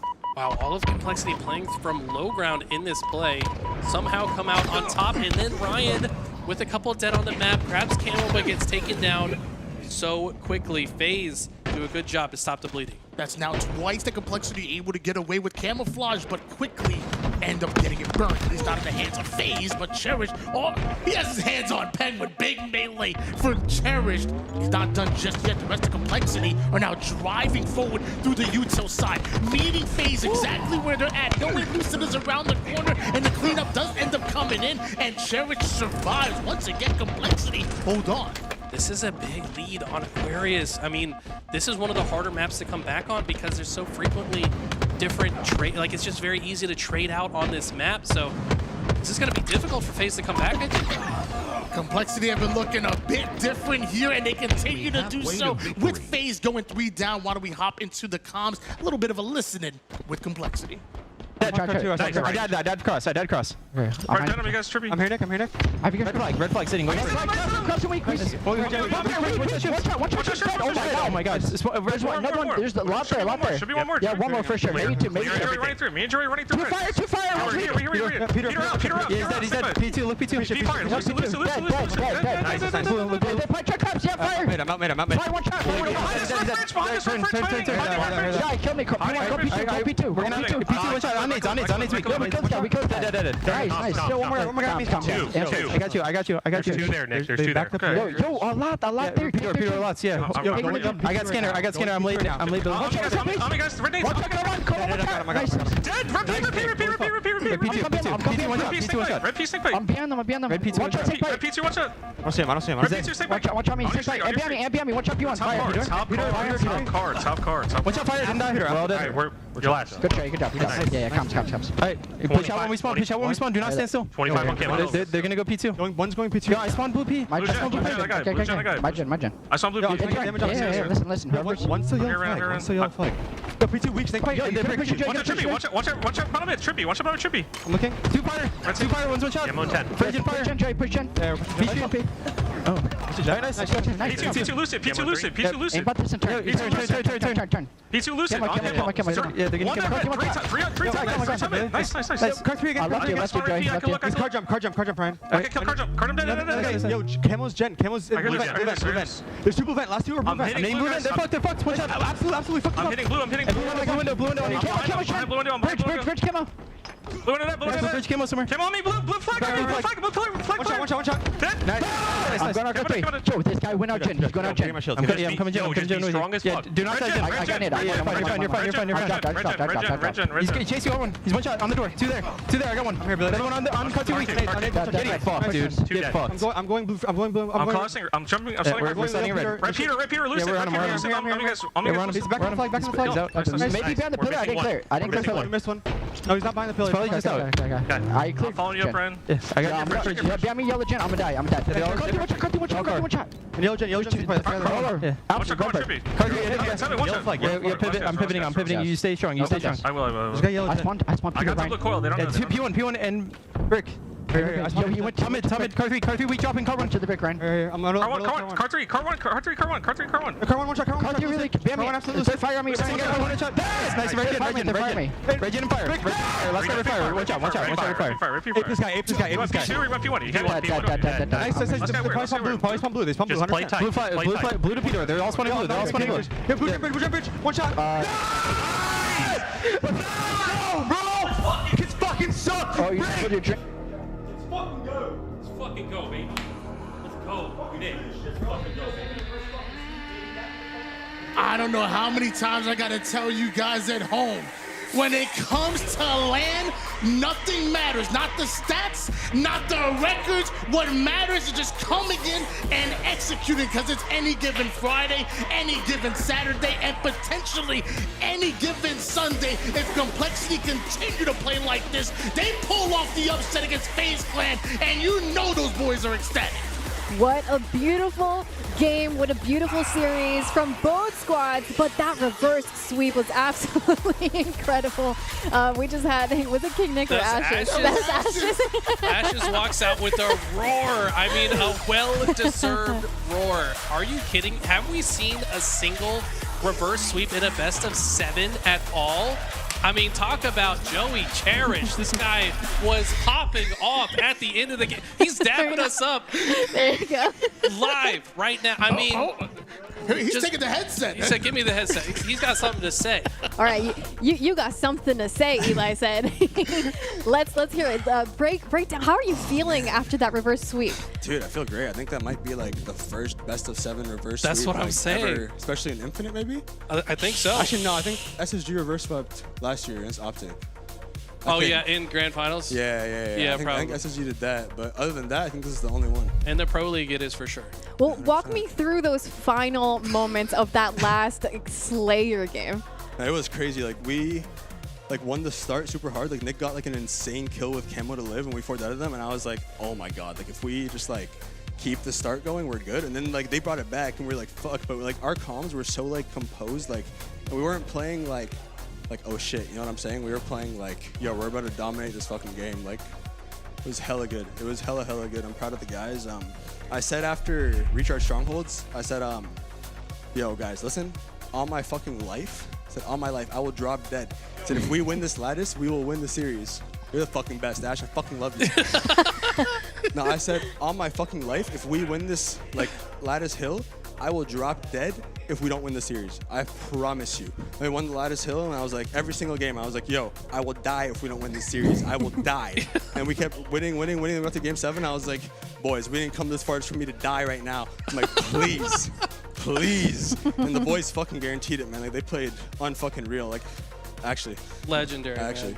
I mean, Halo. I loved hearing you guys' comms. Like, even with the lead, like, you guys would get 3 dead, and you guys would be, like, hyped about it. But then you immediately hear Ashes, like, all right, they're probably going to spawn blue. Like, let's just, like, it's just, like, immediately back to, like, locked in. It's like you're just using that energy to drive you to play even better. You're not missing. I see Mental not missing a shot every time it's on his POV. That was beautiful to watch. Yeah, everybody was playing so good, man. My teammates are fucking frying, like, the composure, like, everything out of us. Genuinely, like, I have nothing else but, like, amazing things to say about my teammates, man. They're fucking great. We just stayed in there the whole time. That's like the most important part, is like knowing like no matter what, like you're still in it. Like, who fucking cares? You're down 0-3. We got like, this is a new best of 7 now. Let's just win the first 4 and 4 of them. You know what I'm saying? Like, it's all about how you frame it. And I'm just glad my teammates didn't want me to drop dead. Yeah, that's good. I'm just glad about that. Like, thank God, right? Thank God. I mean, you talked about it after that game 4 wins, the crazy comms to get you in it. But was there a certain point in that series where you're just like, yo, we're gonna do this? It's not even just about, oh, we can do this, we can take it to a game 7, we can win it. Was there a certain point in that series where like, we are winning this? I'm not gonna lie, like even throughout the first 3 games, like it felt like we're playing good enough to win those games. Like, it didn't feel like we're not. It's not like we're like going up and we're just playing so bad or anything. Like, it felt like the whole time it felt like we're playing so fucking good that it's just like some things are just unlucky, or like we're making like a couple of mistakes sometimes and it's costing us. But it never felt like, even when we're down, like it never felt like we're like not playing good enough to win. Like, that series felt like we could have won it like 7-0 or like 6-1. Like, you know what I mean? Like, it didn't feel at all like, oh, these guys are just outclassing us. No, it was more like we're beating ourselves. Like, we've been through these motions so fucking much as a team, and like we've made these mistakes so much online, and like even like at the last Salt Lake event in the last like month since we teamed, because obviously I was talking to Tony about it earlier, like in the first month that we were teaming, we were like on fucking fire. Like, we looked like a top 3, top 4 team. Like, we were dominating, and then we kind of just like got in our heads a little bit, and like these last like 10 days, like 2 weeks, we've really been like getting each other out of that headspace and making sure we're back to just like ebbing and flowing on the map, like just being like water on the map. And like, yeah, I think like some time throughout that series, we just like found it again. Like, we got our confidence going, we got our everything was just clicking, everything was firing, and that's the best kind of Halo to play. Like, Genuinely, I'm so proud of my teammates, so proud of myself. I gotta ask, I brought it up a couple of times, like you guys' last 3 Pro Series matches, you guys got 4-0'd in all 3. And after you guys were down 3-0 in this, I was like, these guys have lost 15 games in a row in Pro League. And I said, I know they have it in them, like they can dig deep, but this is like one of the hardest positions to be in, to dig deep and find that. Like, where do you find that? Is it just like having confidence? You're remembering how you guys were dominant at the beginning. You know it's capable and it's in there. Like, how do you even find that confidence just to by keep putting it out there that if I don't win, I'm dead. Yeah, I mean, you know, like you guys think that's I'm it. joking. That's it. Like you I'm believe dead that to serious. your heart. Like, I feel. I fully believe like if I don't win this series, like I will die. And I'm not ready to die. I'm in California for the first time. It's You know, beautiful. I'm trying to enjoy it and I'm trying to do good. These are really good reps to get with our team, especially for the next 2 lanes coming up. So like, I don't want to die. The world ends in like 6 weeks after Worlds. Like the world is going to be over in 6 weeks. Like, like why would I don't want to die? This is your last now. chance. Last chances, yeah. Like, I'm trying to win a tournament. I don't want to die now. You know what I mean? Like I still have so much left to do. So like yeah, I'm happy. I'm happy freaking fate was on my side. I want to know exactly. So you told them that you would die if you didn't win. But what, other than that, what changes did you all do as a team in that moment where everything changed?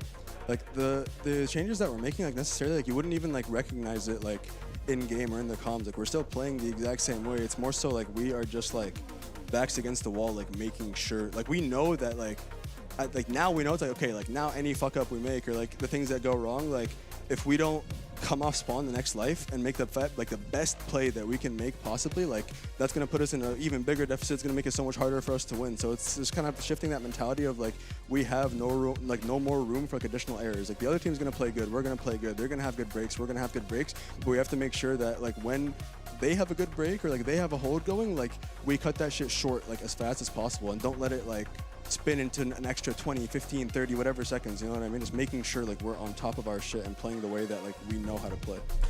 I got the chance to sit down with you before this series, and you talked about this, like the philosophy of, you know, you were trying to be a little bit too structured at one point, and obviously you don't want to be too loosey-goosey on the map, but you talked about having that like perfect balance, that almost yin and yang. Did we see that here today, where it was a great structure of individual skill?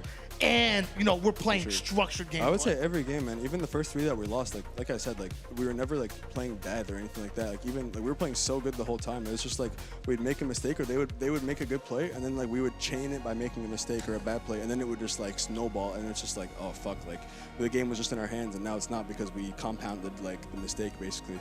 That's just what we like know better than. Like we know better than that, and we just woke up. And I remember at some point, I don't know if it was after the lattice or what map it was after, or like during or before, but Billy was like, dude, just start ego challenging the fuck out of these kids, man. He's like, just start ego challenging the shit out of these kids, dude.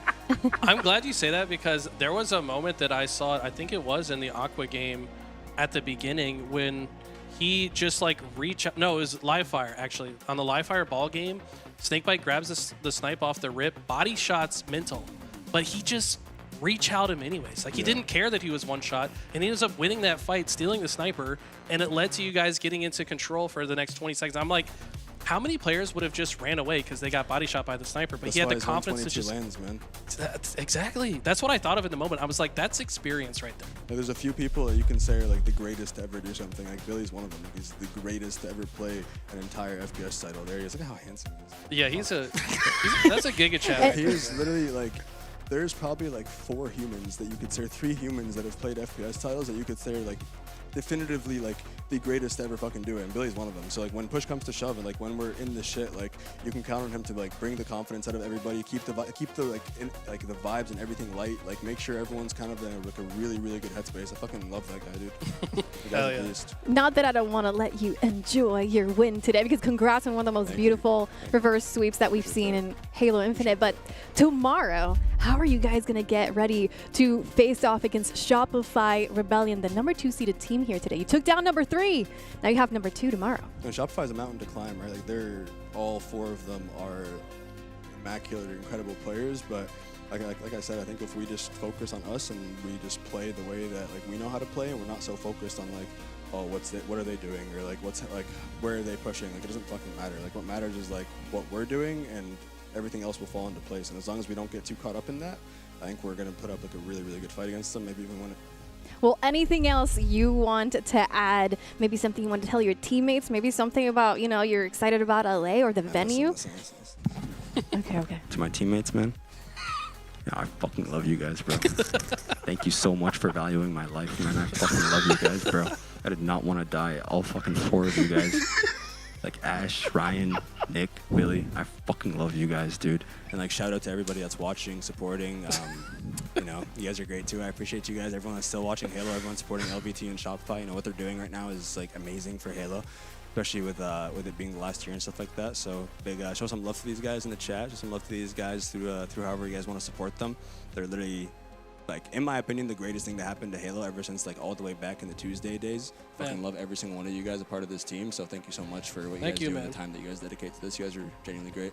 Appreciate you guys. I'm going to let you catch up to your team so you can go celebrate this and go enjoy LA and the food or whatever plans you have. So go catch up to paddleboard. There you go. Yeah. Let's go. Hey. Just kidding. I'm going to play for 2 more hours because right. Gonna be good. For real. Congrats, man. Thank you, my boy. Appreciate you. Thank you for joining us. I'll head over there and dab you up too. Okay, all right, sounds good, sounds good. All right, everybody, we are gonna go ahead into a quick, there you go, into a quick break so we can get ready for the next series because the event is not over.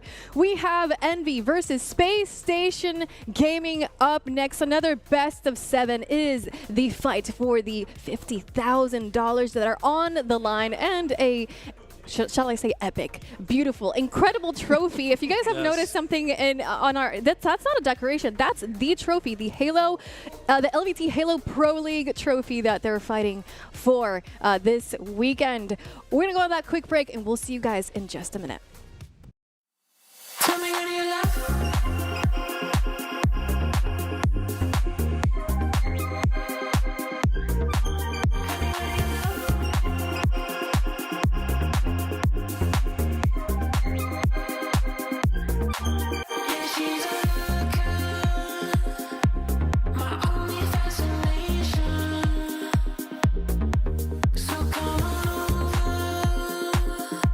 She has me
Already one guy.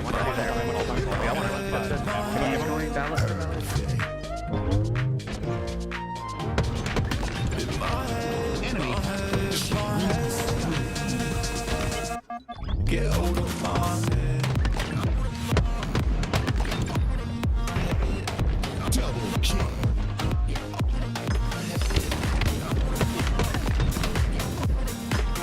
Killing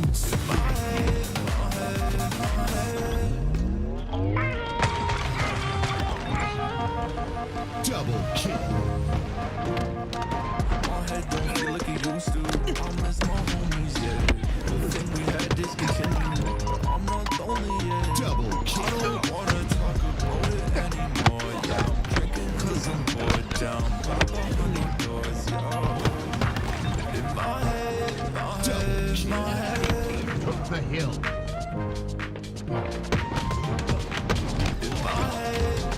Double kill.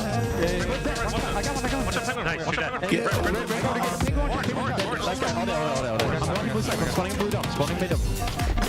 Enemy team took the hill.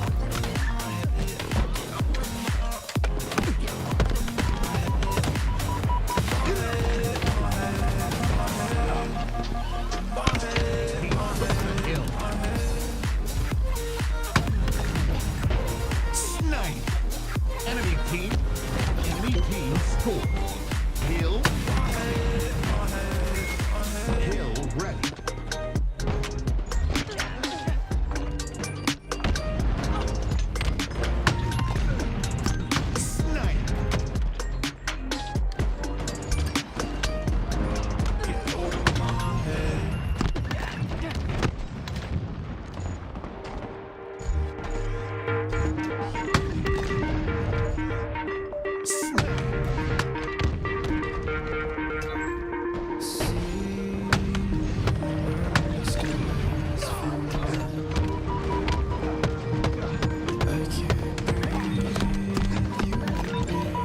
Double kill.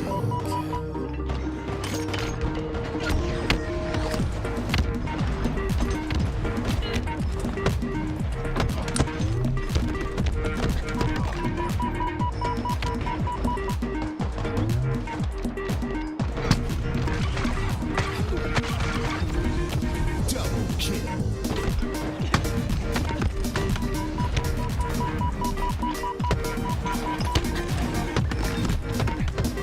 Killing spree.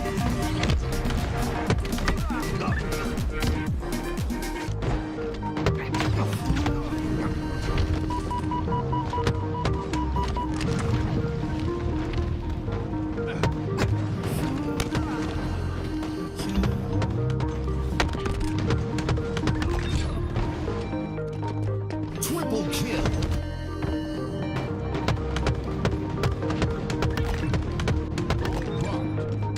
Double kill. Enemy has the ball. Snipe. Enemy has the ball.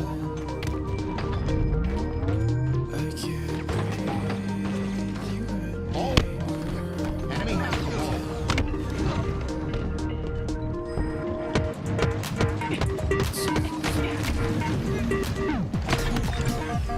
Double kill. Enemy has the ball. Ball dropped.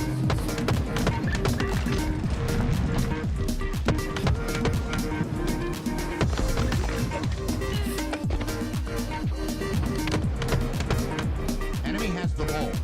Ball dropped.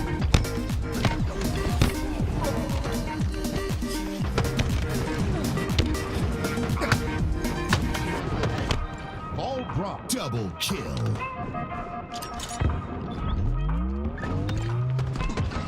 Killing spree. Double kill. Drop. Enemy has the ball. Ball dropped.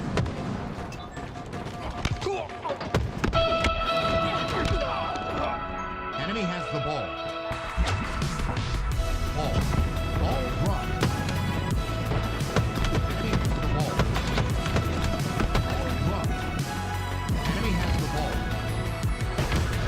Lately I feel stuck in my bed, and you're the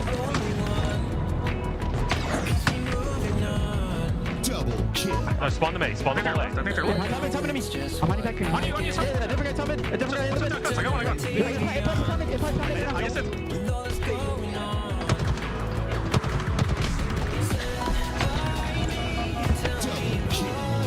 Fire on me. Nice, Reggie and fire. Reggie and fire. Last guy fire. Watch out. Fire. This guy.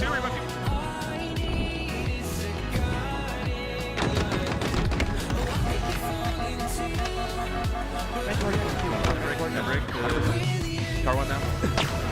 One.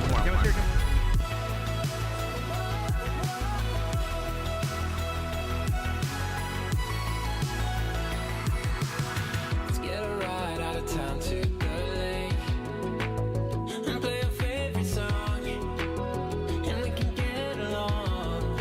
Oh, we can dance through 100 earthquakes, and when the world is gone, I know where I belong. Yeah, stand by me and tell me I'm alright. When everything that we knew started to fall right through. 'Cause all I need is a guiding light. Oh, I could be falling too, but I'm not alone when I'm with you.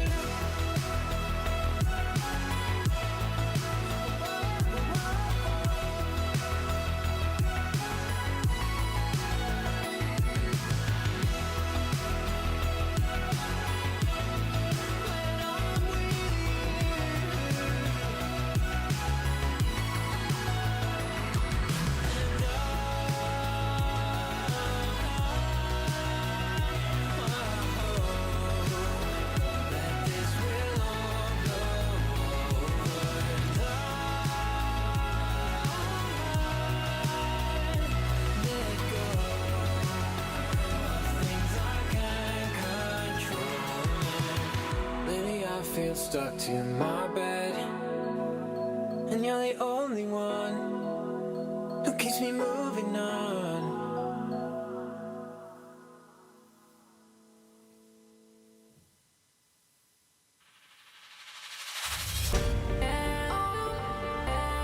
Please explain to me.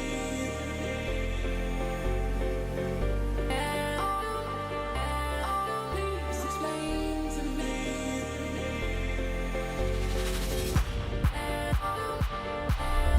Please explain to me.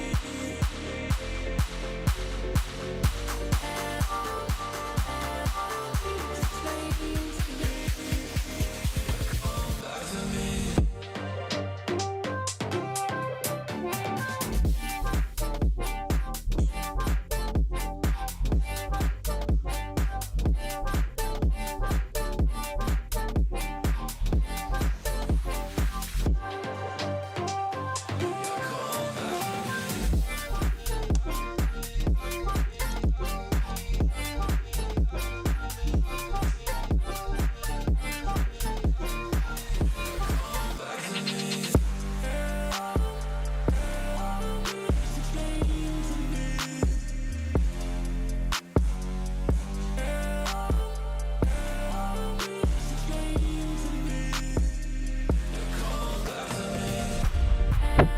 Oh, yeah.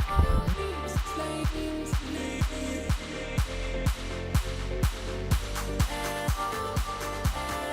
Please explain to me. Come back to me.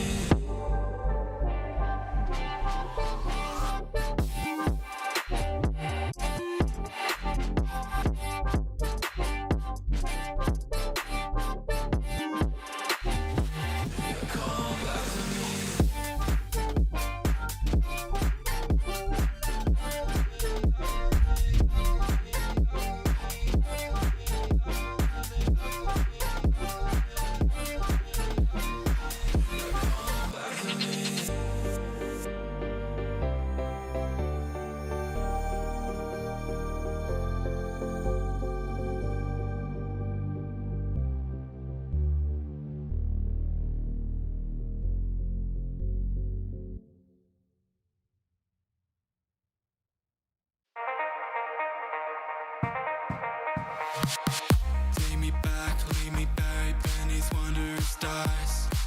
Brilliant night. In disguise, having traveled 1,000 lives. Just to satisfy. We'll never know what we're supposed to do. It ain't true that your heart brings you all the clues. Given the chance, would you be someone new? 'Cause that's a fact, what it's asking of you.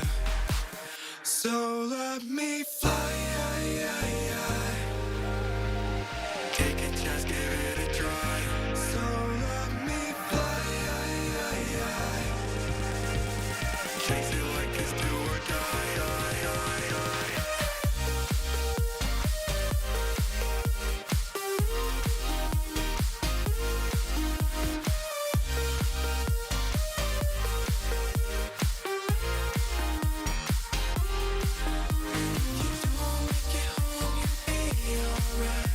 You know you can't chase the fire inside. I'm moving towards, but we won't hide behind.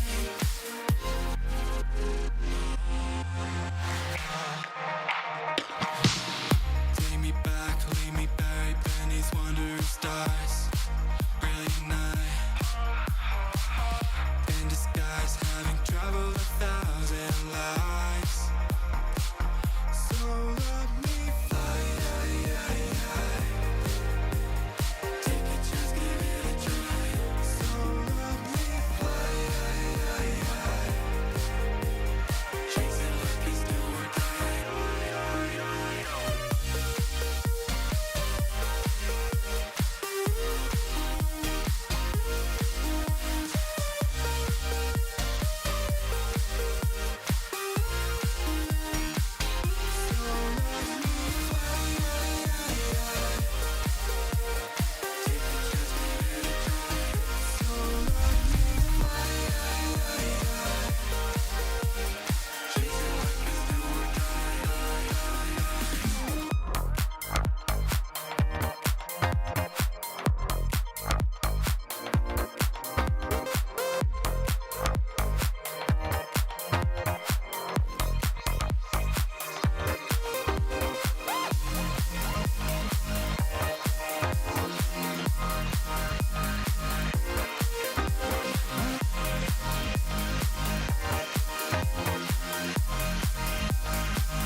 You know you can't chase the fire inside. I'm moving towards, but we won't hide behind. So let me fly. Take a chance, give it a try. So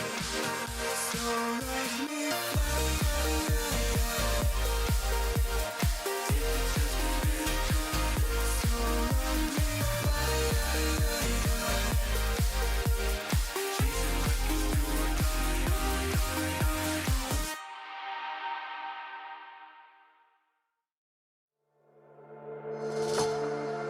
Monday morning and it starts to rain.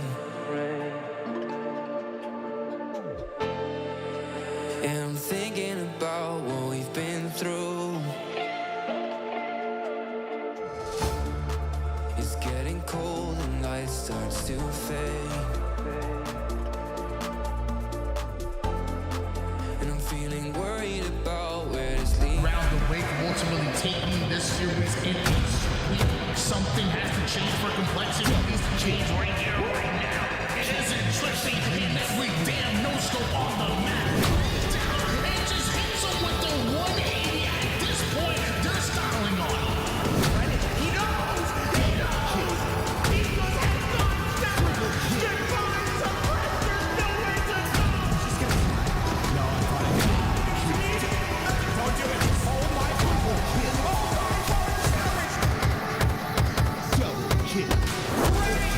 Break the party!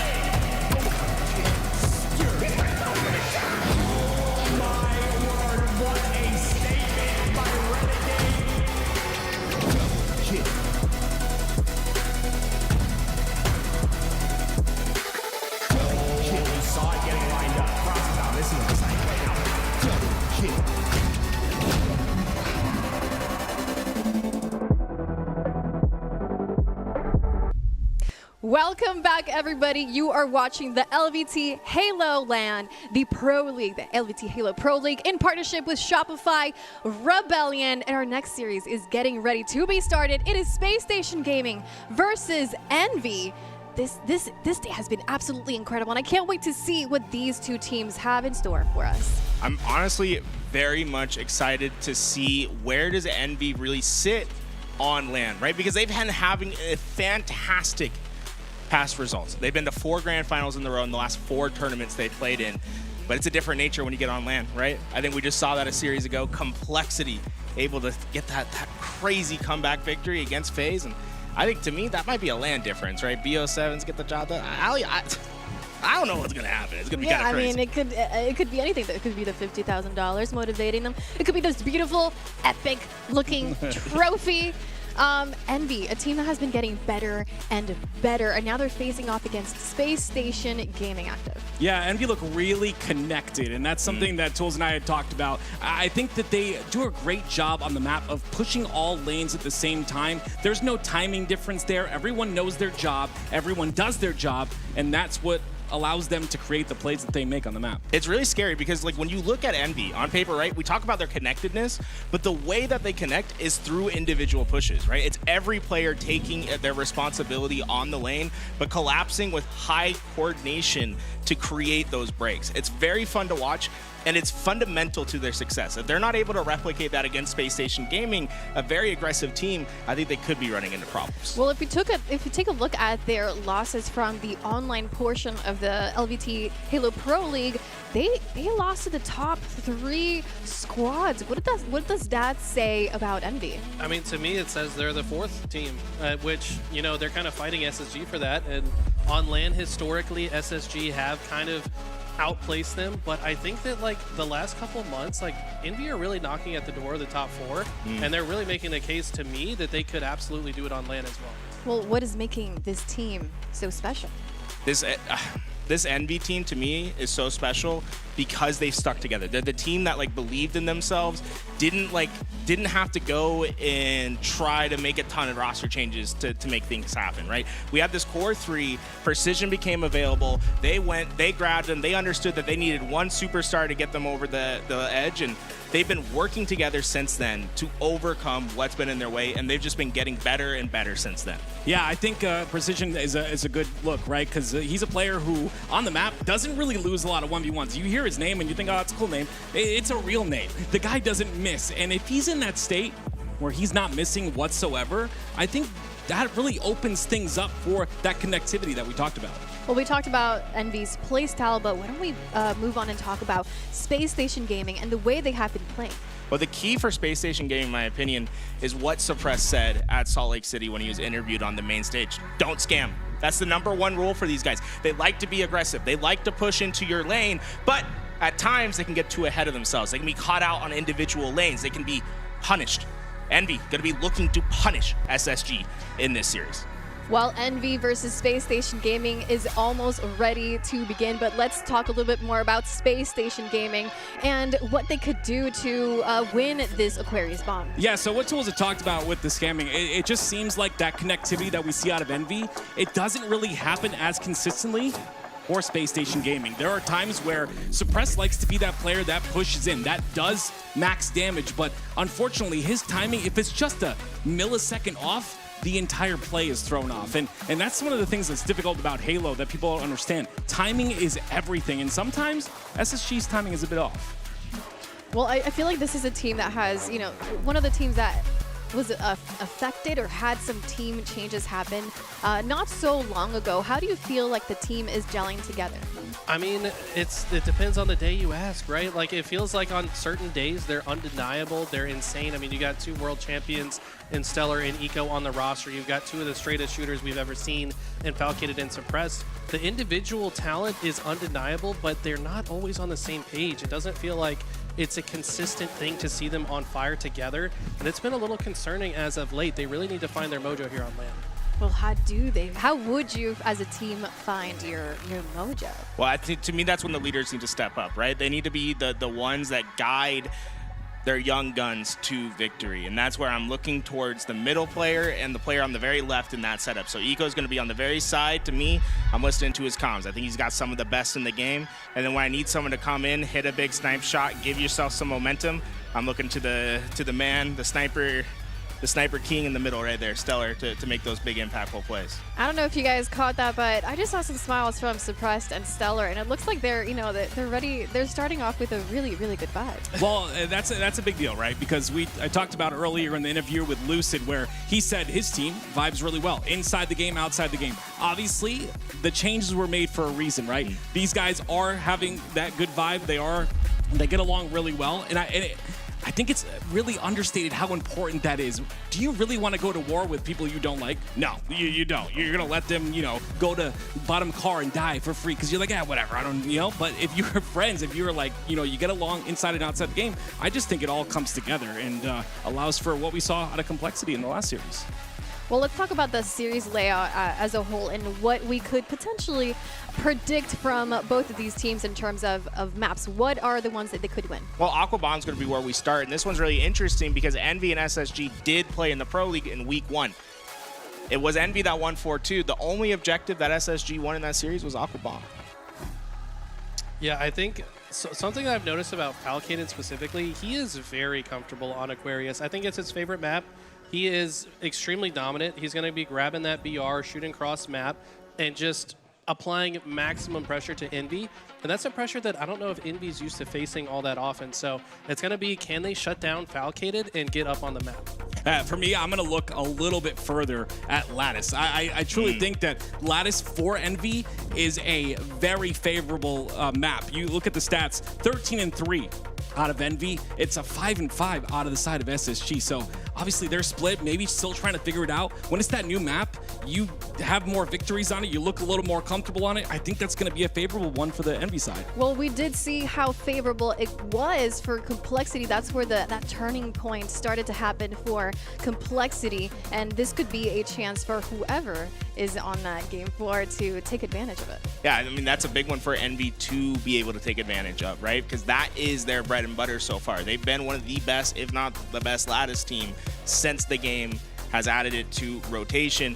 I think they are really strong now, and why we've been seeing them go to grand finals after grand finals is the reality is we added 3 new maps to the rotation. They're all on the same one. It's on Lattice, it's King of the Hill, it's Strongholds, it's Oddball. And Envy's really damn good at all 3 of them. And to me, it's been making a big difference to their performances throughout these last few tournaments. One thing to really note that I've been really eyeing out.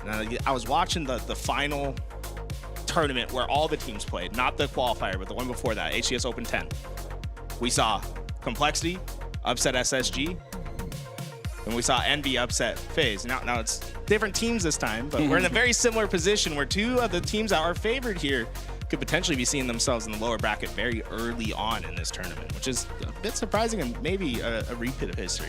Yeah, I think it all comes down to how you play. And I said this in the pre-show, it's LAN, right? And this is a very intimate environment. They're in separate rooms. There's no large crowd. You're playing for a big prize pool. I think whoever comes to play today is going to be the victor. And I know this is very silly and very simple, but that's the truth in year 4 of Halo. Yeah, it's been so cool to see everybody step up here on LAN. So far, that was only just one series. This is series number 2. We were talking about Lattice a little bit, and I wanted to know, just on you guys' opinions, how are you guys feeling like Lattice is playing? How do you like Lattice? And also, I want to invite the chat to also share those opinions in the chat. I think it's a great map. What's really cool about it is there's a lot of open space, but not many sight lines that clear across the entire center. So there's still the freedom and flexibility to have some creative routing. It's also so uniquely crafted that the standard strategy of okay, I just play perimeter and hit different lanes, you can't really do that on Lattice. You got to be a bit more meticulous, play off your damage advantages, and you've also got to be willing to take risks. You got to be able to cut through the center of the map and do it at the time that it makes sense. And the frustrations I've seen on this map I don't think are the fault of the map design itself. I think the Halo Infinite spawn system has some very unique aspects to it, and it creates very interesting situations on Lattice. But when you look at what Lattice is from the ground up, it's a 3-lane map that all the lanes are connected to each other.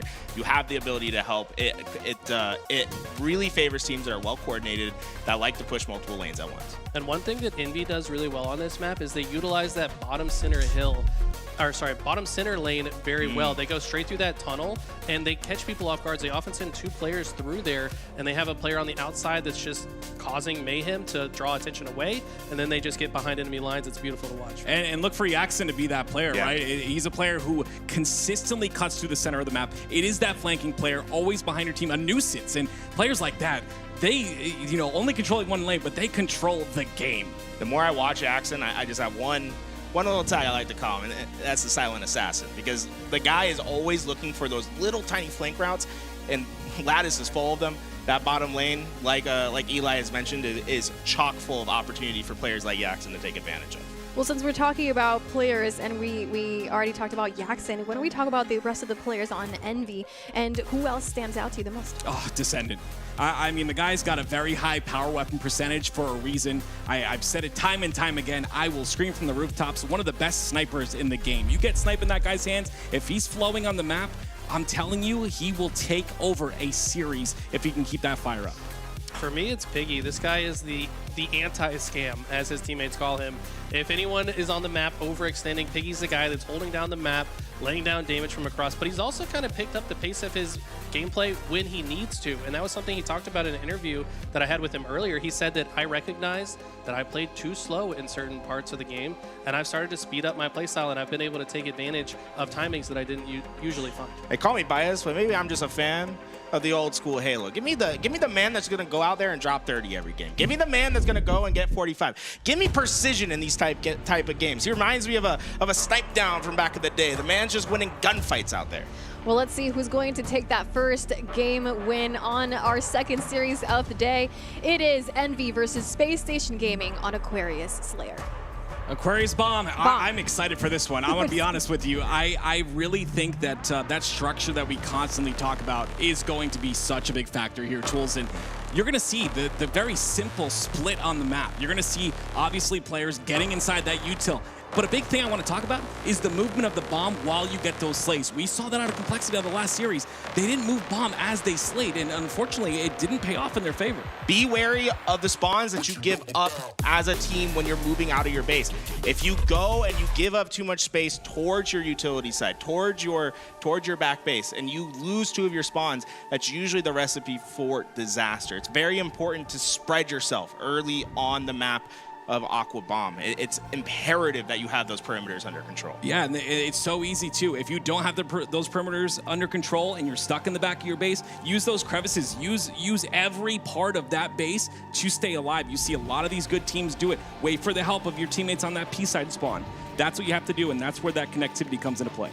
Another thing that people, I don't think, recognize too often, at least in casual play, is like when you spawn in the fridge, that is telling you that there's probably an enemy in your base or your util. Use that deductive reasoning to cut backwards through your base, clear your side, and then move forward, because a lot of the players, the mistake they make is they move forward because they see their team in front of them, but someone's behind you, they're going to start shooting you in the back, and that's going to be a bad problem for your team. Why add a W key on the keyboard if you're not allowed to use it, Eli? I mean, come on. We get on spawn, we want to push forward, but I think it's so true what you're saying about the idea of lack of information giving you information, right? If your team's all spawning in one spot, that tells you so much about what's actually happening on the map. And one thing that players at the highest level are so good at is spawning and reading what is being told by the story on their screen. Where are my players positioned? What isn't being taken by my team? And where my teammates usually aren't, the enemies usually are. And that's just the good rule to live by in Halo. Well, if you guys are watching right now, we are waiting for the Envy versus Space Station Gaming series, our second series of today. We had an incredible reverse sweep on our first game, our first series, FaZe versus Complexity. Complexity was able to win that series 4-3. And since we didn't have Active or Tools in the couch with us when that was happening, I'd love to get your thoughts on that series. Hey, I was having a lot of fun during that series. I had the camera on my shoulder. I was getting in the face of those players. Did you guys see at the end? I will say I wasn't on the camera for this, but I was watching Isaac. Shout out to Isaac in the back. He got up with that camera. You see Cherish go and attack his coach viciously on camera after they won. I mean, come on. The man got a whole handful. What I saw was a bunch of hugs, guys. Hug attacks. Aquarius, Neutral Bomb, are we starting?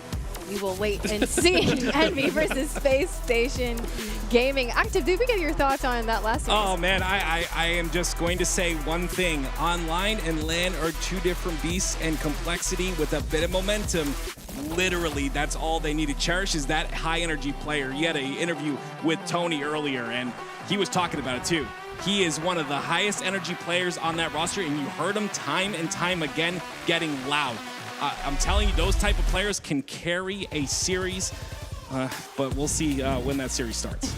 Eli, you competed before in the good old ages of how long ago? The good old days. Good old days. Did you ever pull up any reverse? In the land before time, you competed. Thank you. Yes. What is it if you have you done a reverse sweep like that before? Maybe just a reverse sweep. Oh, for sure. Yeah. It was against Final Boss. No, I'm just kidding. No, I got swept every time I played Final Boss, I'll be honest.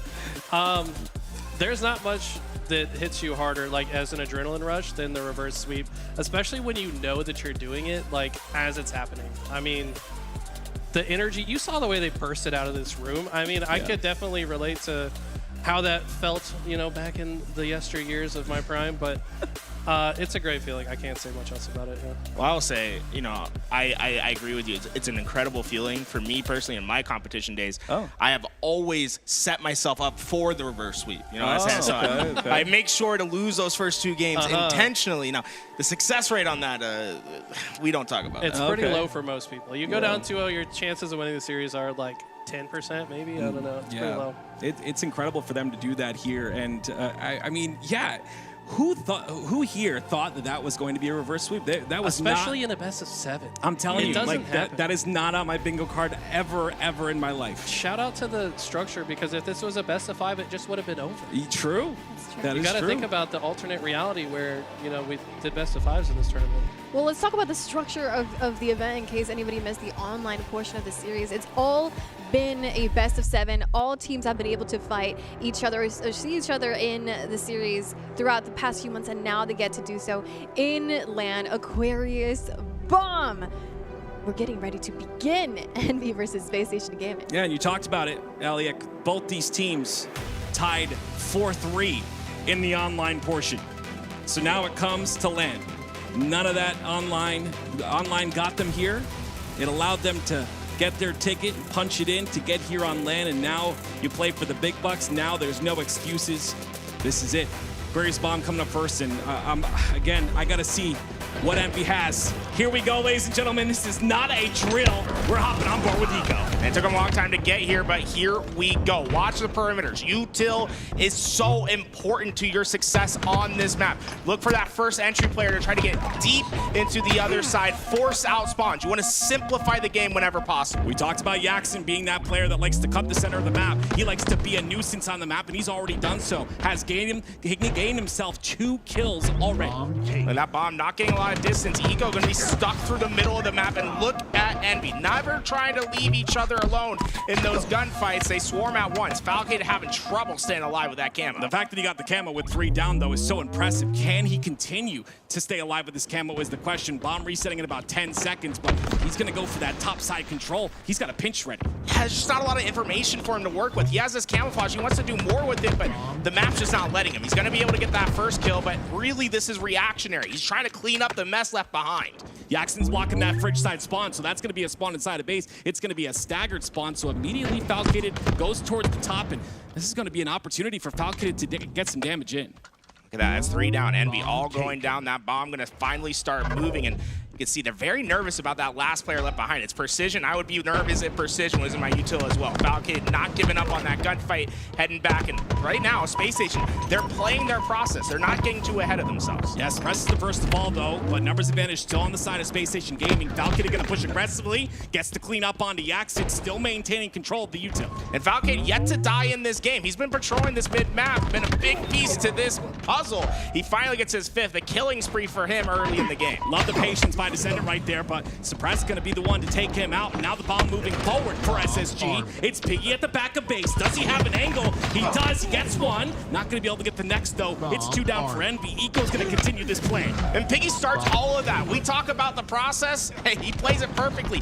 Do not scam. That's his rule. He does a great job of standing in the back, getting that height, and getting an important kill for his team. Envy able to clear what was a very great situation for Space Station. And now they might just be on attack of their own. Look at this long-ranging flank from Descendant. He's already pushed up very forward. That's the Camo's coming up very shortly. This is a very important 1v1 out of him, but he gets taken out. Suppress is going to win that one.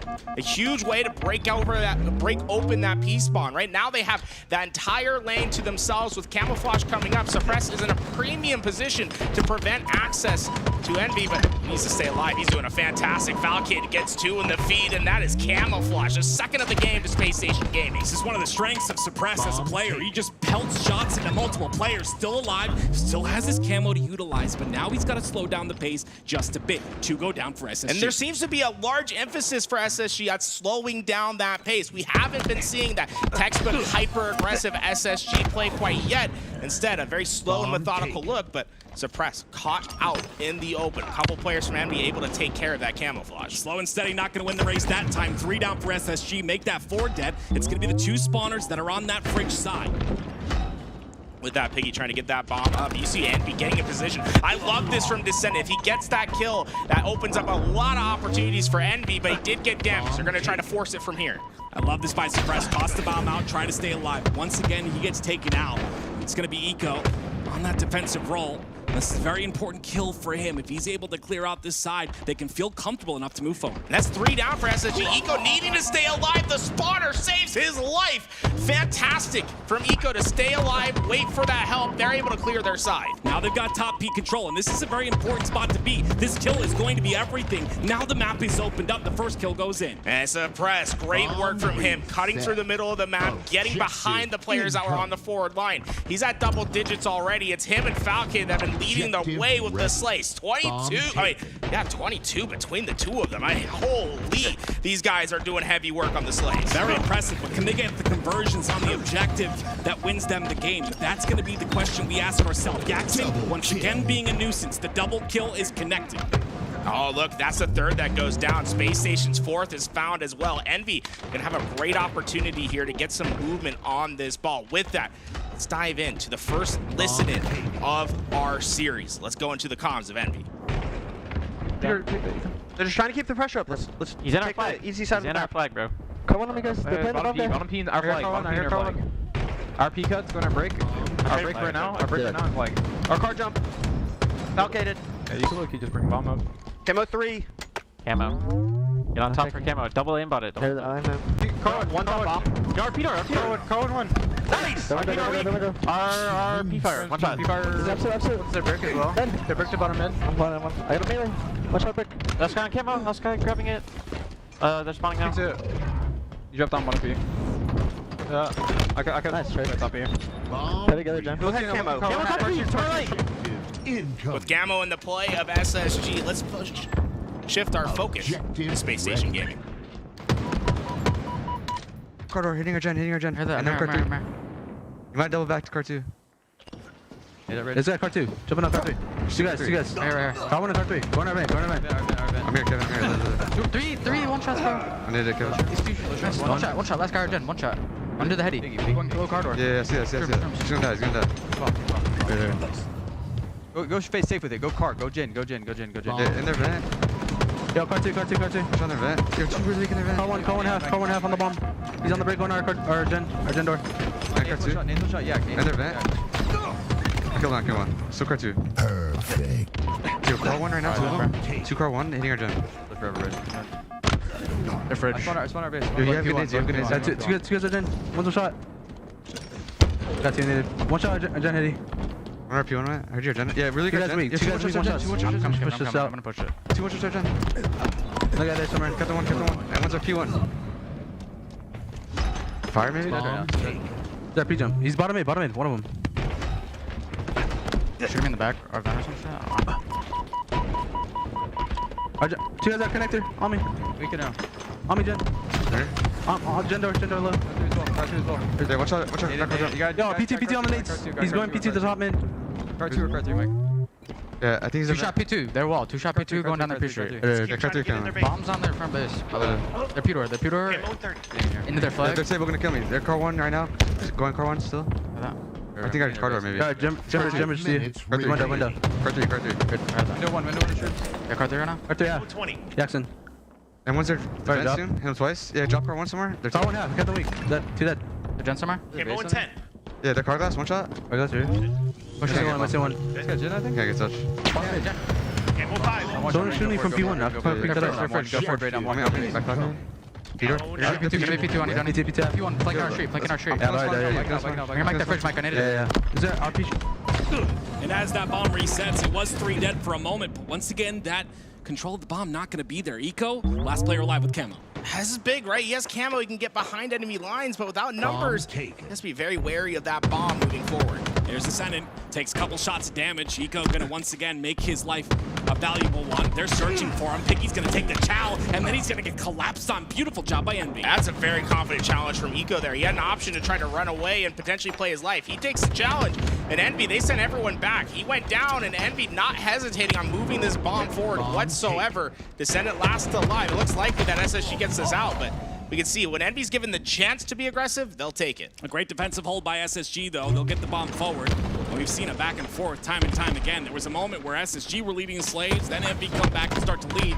Now, once again, suppressed. Gonna miss the melee. He ends up going down. Yeah, he's on the face cam there. You know, we might be on land, but sometimes those punches, they might be a little bit short. Not quite able to get the damage there. And a little frustration from Suppress that follows. Just 3 minutes and 30 seconds left in this game. And really, a lot of play through the middle of the map. We haven't seen many good opportunities for that bomb to be in base. Both teams having very strong defensive maneuvers so far. Oh, this could be a great nade, though. Lots of damage goes into 2 players on the car side. Util, it's going to be suppressed. And Stellar, I believe, both of them get cleaned up. He's there. That could be it. No, the takedown goes in. Precision got another one, but he's not able to clean up the last in Eco. Top, it's not, you know, so Precision there, he needs to get that double kill. And it's not an easy one. It's not something that anyone's supposed to get. But if he gets that double, it opens up a world of opportunity for Envy. Instead, they're going to have to try to re-rack their focus on Slays once again in the mid-map. Descendant only able to trade there. That could have been a great opportunity for Envy, but once again, we're seeing a very stout battle. Trades back and forth, and Space Station, this defense is looking strong. Yeah, it's a little bit different though. Envy are very pushed far forward on the space of SSG. They have defended really well. They're getting those back base spawns. Finally, they break through the 50% portion of the map. It's going to be at the suppressed, try and live here, but once again, he goes down to a couple of players. I think Envy's been particularly frustrating for Space Station because of how well connected some of these fights are for them. I look at their assists, all of the players about hitting double digits, just Descendant that needs to join the club here. Whereas on the other side, only 1 player from Space Station able to get to double digits. That's Stellar, who's having a bit of an unorthodox game. Usually you see him very heavy in that slay column. Seems like a lot of those kills turning into assists this game. Oh, we're even Steven now, 2 down for each team, but Stellar still maintains control of the NVU team, at least for now. And with that pressure, Falcon's able to get camo, but it's immediately deleted. But that's one thing to note. Space Station's been getting all of the camouflages so far. Envy, they have awarenesses of them, but Space Station seem to be 1 step faster on that punch. But here we go, that bomb moving forward. I like that Envy. Doesn't matter their down numbers. They're just trying to win the possessional game. They want that bomb on SSG side. Yeah, great team shot there by Precision and his teammate. Now bomb getting moved forward a little bit out of the base. It looks like SSG just looking to do 2 things at the same time. Get that bomb out of base and get positioning, and it's going to be suppressed, winning a massive one. That's a killing spree. Once again, though, it's trades that are really coming at the demise of both these teams' attack plans. So far, every time it looks like a team's about to get through, a trade comes out and it stops that push. Jackson, lots of damage goes into base. It's a cross map shot that's going to connect onto Suppress, but it will be 2 down for Envy here.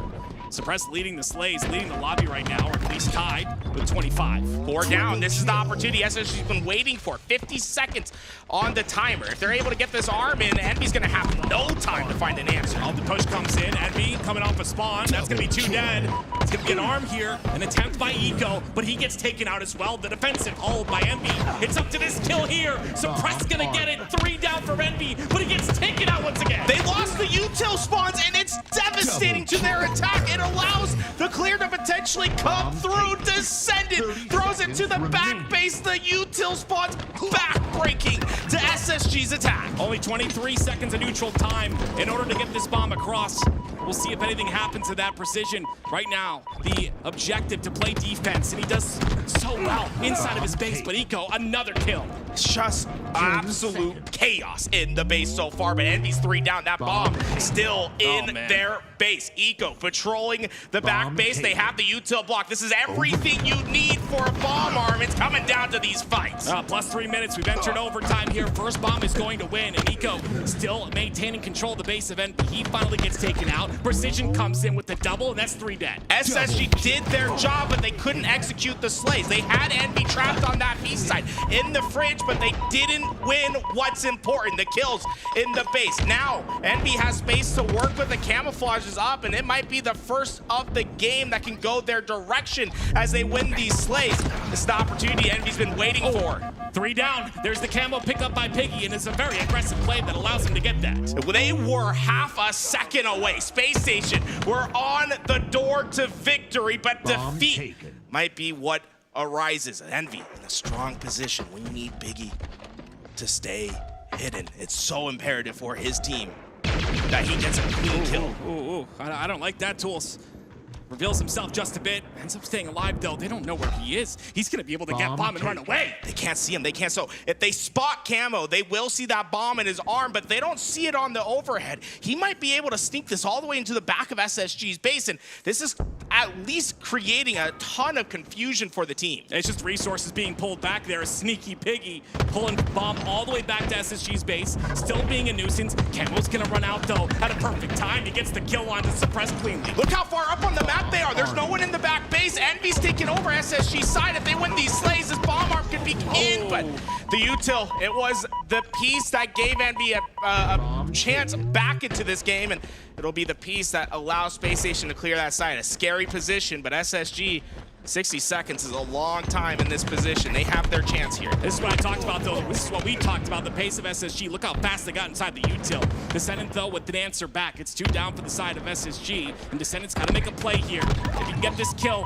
he'll be able to move out. Look at the players of SSG, how far they are away from this bomb. They need a lot of movement to get back into this fight, and they're all in the same lane. If they go down, this could be devastating. Stellar with a big win, but that bomb is on its way, and 3 are down for Space Station.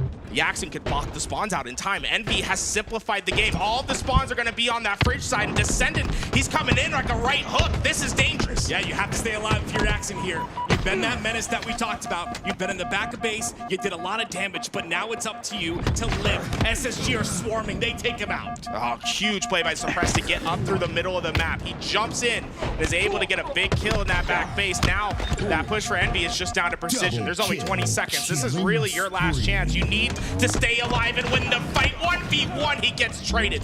This looks likely that we're re-racking our play.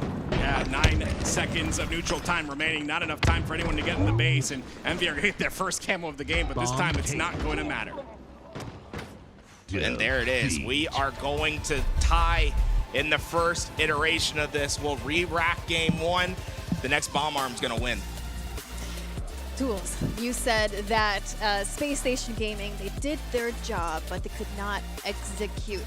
What happened in those moments when they almost had that first score in that series? Well, the game was going on just a little bit too long, right? So you have a timer when you're in the base and when you need to get those slays. As players go down, more spawns open up, and they had what was necessary to start that bomb arm. But once the first wave of spawners came up for SSG, they spawned in the worst possible spot, in that utility closet that was left open because of the chaos in slays. It really is a 50-50 chance of which spawn you get. They just happen to get the one that has a perfect line of sight to stop that bomb arm. And there was this one opportunity for Envy at the very end where they had a setup, right? They had all of SSG spawning in that fridge, but it was trade-outs time and time again in this game that allowed SSG to defend their base and come out. I think Envy, if we had to look at that game, was the more aggressive team. They had bomb on SSG's side a majority of that game. Well, Tools, I'd love for you to break down these moments that we are seeing right now on this replay. I love this from Piggy, right? Getting into this back base, and particular, I love this when he just leaves that bomb up, right? Because he has 2 players into this util. He wants to stay sneaky with this camouflage, and more importantly, he wants to find that first slay. He's going to be able to get that with Descendant, with Suppress in that front line, and this is a great chance for Envy here, and you see the chaos happen. The problem that arises is right here, right? You see all those players onto that util side. There's really no chance for them to get that arm if you do not have that utility side control. It just has too powerful of a line of sight to that bomb zone. I 100% agree. I think line of sight and isolating angles is something that I think is underutilized in Halo. You see a lot of these top players do it. It's about understanding when those spawns are coming up and having that internal clock.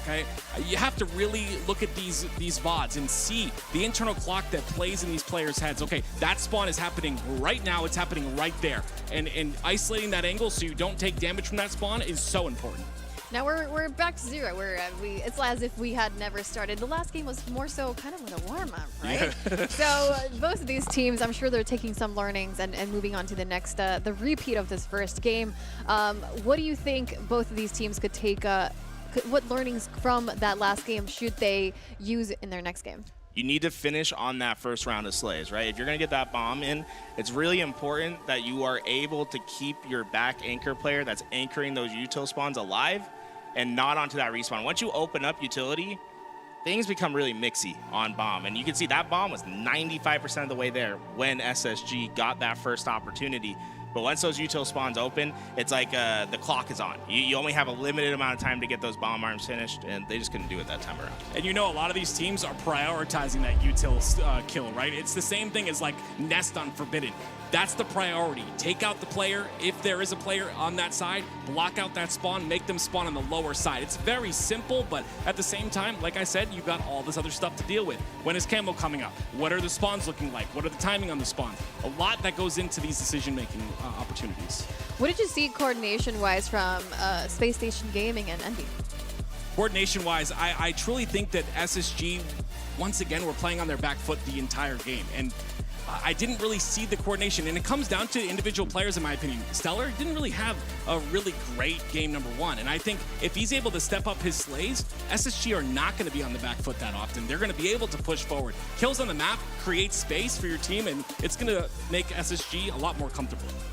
Now, what does it say about, you know, I guess my first question is, what did you expect from this Aquarius bomb? And now that we have the result from the first game, what does it say about the way both of these teams are playing? Honestly, I kind of expected this, but I expected the bomb arm to happen at some point, right? It was just, it was unfortunate for SSG that they got stopped at 95% the way there, but last time these guys played on this map, it was 1-0, and it was very hard to get that bomb arm. I was expecting a lot of the same, and so far they're delivered on that. They are not giving up an inch on this map.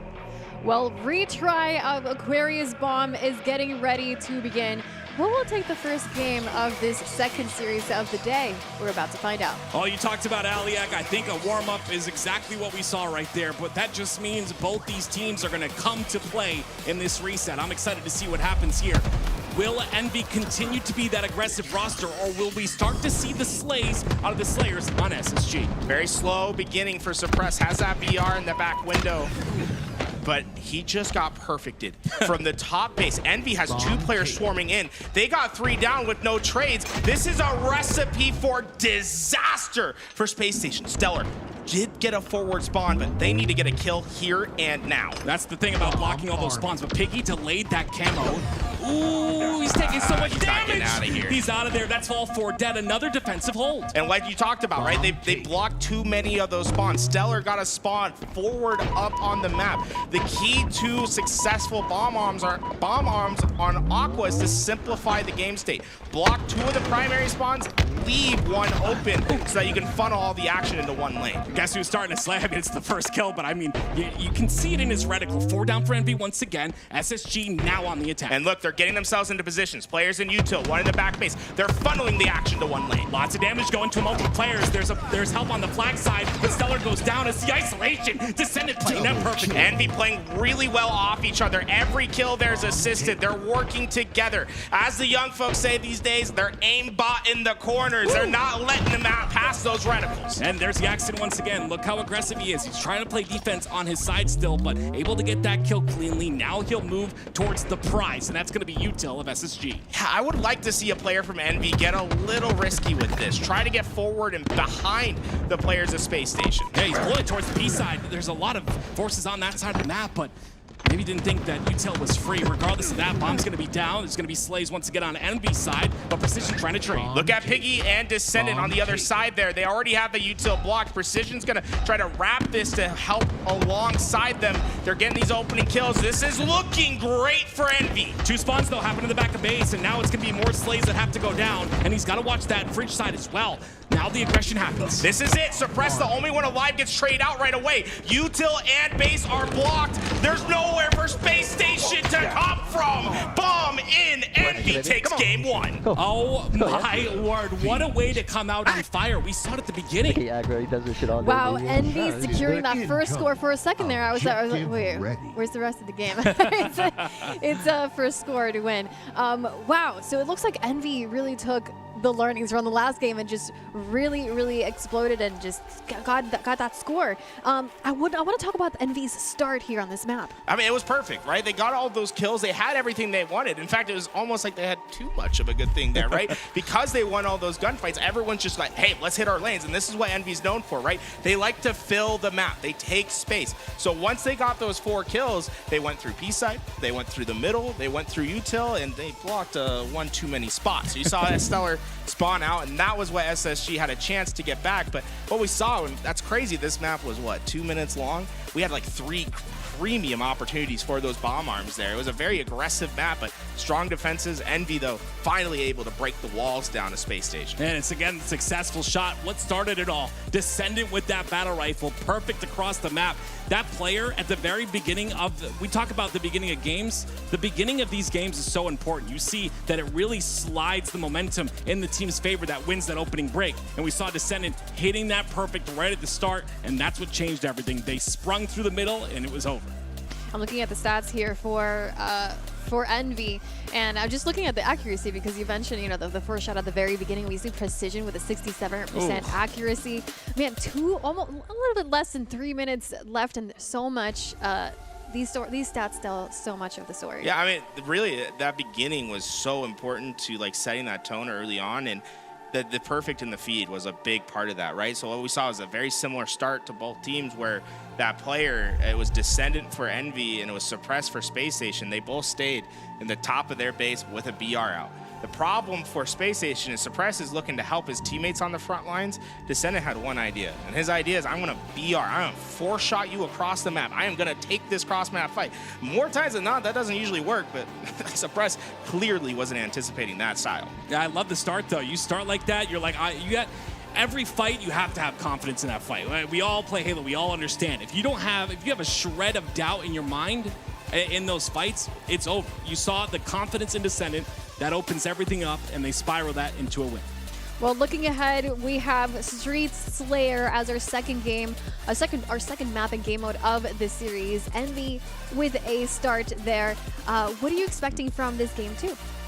I expect to see a strong Space Station, to be honest, on this bounce back. I thought the Slays were there. I think they were playing extremely well. I think both sides just had really strong defensive maneuvers, and at some point, right, if you throw 800 3-pointers, you know, one of them's going to go in, right? And I think that's what Envy did, right? They just kept attacking. They kept playing for their chance, and eventually the pieces fall into place. They're able to get the Slays. They're able to get the bomb arm. But just in an alternate timeline, like we saw Space Station arm their bomb in the first few minutes of the previous reset, and we don't go to, you know, this overtime. Yeah, for me, I'm looking at the last LVT Pro League match that these two played against each other. Both games, I think it was 50-49 one game and 50-48 the other. Very close in the Slayer category. I think we're going to see the same thing here on the streets. We just saw the fist bumps. The teams are getting ready to begin Street Slayer, our second game of this series. Here we go, ladies and gentlemen. Can SSG bounce back? That's the big question here. Maybe a couple of slow starts out of a couple of players, but right now is what matters the most. Stop the momentum of Envy if you're SSG. Create your own momentum swing, and it starts here on Slayer. Expect to see aggressive plays. Streets is one of the smallest maps in the HCS. It's very easy to pinpoint those spawns and to be aggressive. A lot of times you're not going to have a lot of time to move off of your spawn. Here we go. We start with Eco for game number 2. And it's already a break on the side of B Street. Envy connected again. 3 that go down right away, and the 4th will join. Envy comes out the gate strong. They're able to completely take SSG out. And now look at these spawns, man. They are trapped in that back base. There is nowhere for them to go. Camo up on the map. Heard about Cherish in that game 5. He said that we had an incredible start. We know what incredible starts and Slayers do for you. And right now, once again, a delayed camo out of Piggy. And with that, Piggy's gonna have a lot of freedom to move, right? Because no one from Space Station saw him actually pop the camouflage. For them, they have to just guess where he's at and try to react to that. Well, information is king, and he got information on 2 different players. And he's aware of the 3rd as well as those nades come out. Piggy's got to make something happen. Jackson gets a kill on the feed. Piggy going in to help Descendant. That's going to be 2 dead again. And Piggy's just doing such a good job of not giving away his position, not throwing away his life. Yeah, you know, hey, camo gives you a lot of freedom, but unfortunately, these players, they all have fine-tuned camo eyes. 20/20 vision from Stellar there. Gotta see. Look at Descendant 5-2. He ends up going down the minute I call his name, but 5-3-2 to start this game off. And now on board with the man who doesn't miss at all. 5-5-1 out of precision. That's 10 engagements have gone positively in the first 1.5 minutes of this game, right? Like, yeah, that's absurd. The pacing and gunfights that he has early in this game, he's getting in those front lines. Now Suppress trying to do a little bit of that, but he gets taken out by Jackson. They read that push pretty clearly, and look at him again, taking that purple lane, the lane that no one's aware that he's taking, and he's gonna get behind everybody, but does he know about Suppressed? This is what Jackson loves to do, these quick flanks. He loves to find players not looking, and well, his flank had a flanker behind it, and that is insane from Envy. Just a brilliant level of collapsing. They get a 10-kill lead in the first 3 minutes of this game. We see what happens when that opening break goes in Envy's favor. They're able to take 19-9 as a score in game number 2. Descendant looking for a kill, gets the cleanup. It's 2 down for SSG. Lots of damage as well, and to another player, make that 3 dead. And Stellar's going to go down as well. One thing we're seeing from Envy is there's always a player close by. They're going with a friend. It's never 1v1 fights, it feels like, with these guys. Very connected on the map. Always pushing different lanes in sequence. This is the difference between SSG and Envy, right? SSG, they're creating a single lane push at the back, right? They're getting a player that's going for that long flank. Isolation, 1v1, red gun's going to make the difference. Whereas Envy, they're all playing together, and they work on getting that camouflage. They're getting assist after assist. They're not letting these kills go unanswered, and that's a second camouflage that's gone their direction. Only 1 death so far from Jackson. The Silent Assassin's been hitting the back ranks. The Silent Assassin with a camo in his hands. I'm excited to see how this pans out. He's going to play it slow, though. Wants to check his corners. You have to do so. Gets information on 2 different players. I like the double back. He's assuming that he got spotted there. You see 2 players looking at you at camo, good better chance than not that they spotted you. Yeah, it's run out though. He's still gonna make the play happen. Doesn't want to give up on this play whatsoever. Does not want to call an audible, and because of that, 3 down SSG. And look, there's always that pressure that's coming from both sides. At Space Station, they're stuck between players of Envy so often. There's nowhere for them to go. Look at how they're coordinating these pushes. Suppressing Ego really can't move into those fights. And dude, taking advantage, double kill, and he just got loud. He knew that he just did something special. We got smiles on the face of Descendant as well. Do you see the patience out of Jackson in that last play? He waited on A-Gen for the damage to come out and then attacked, and ended up getting 2.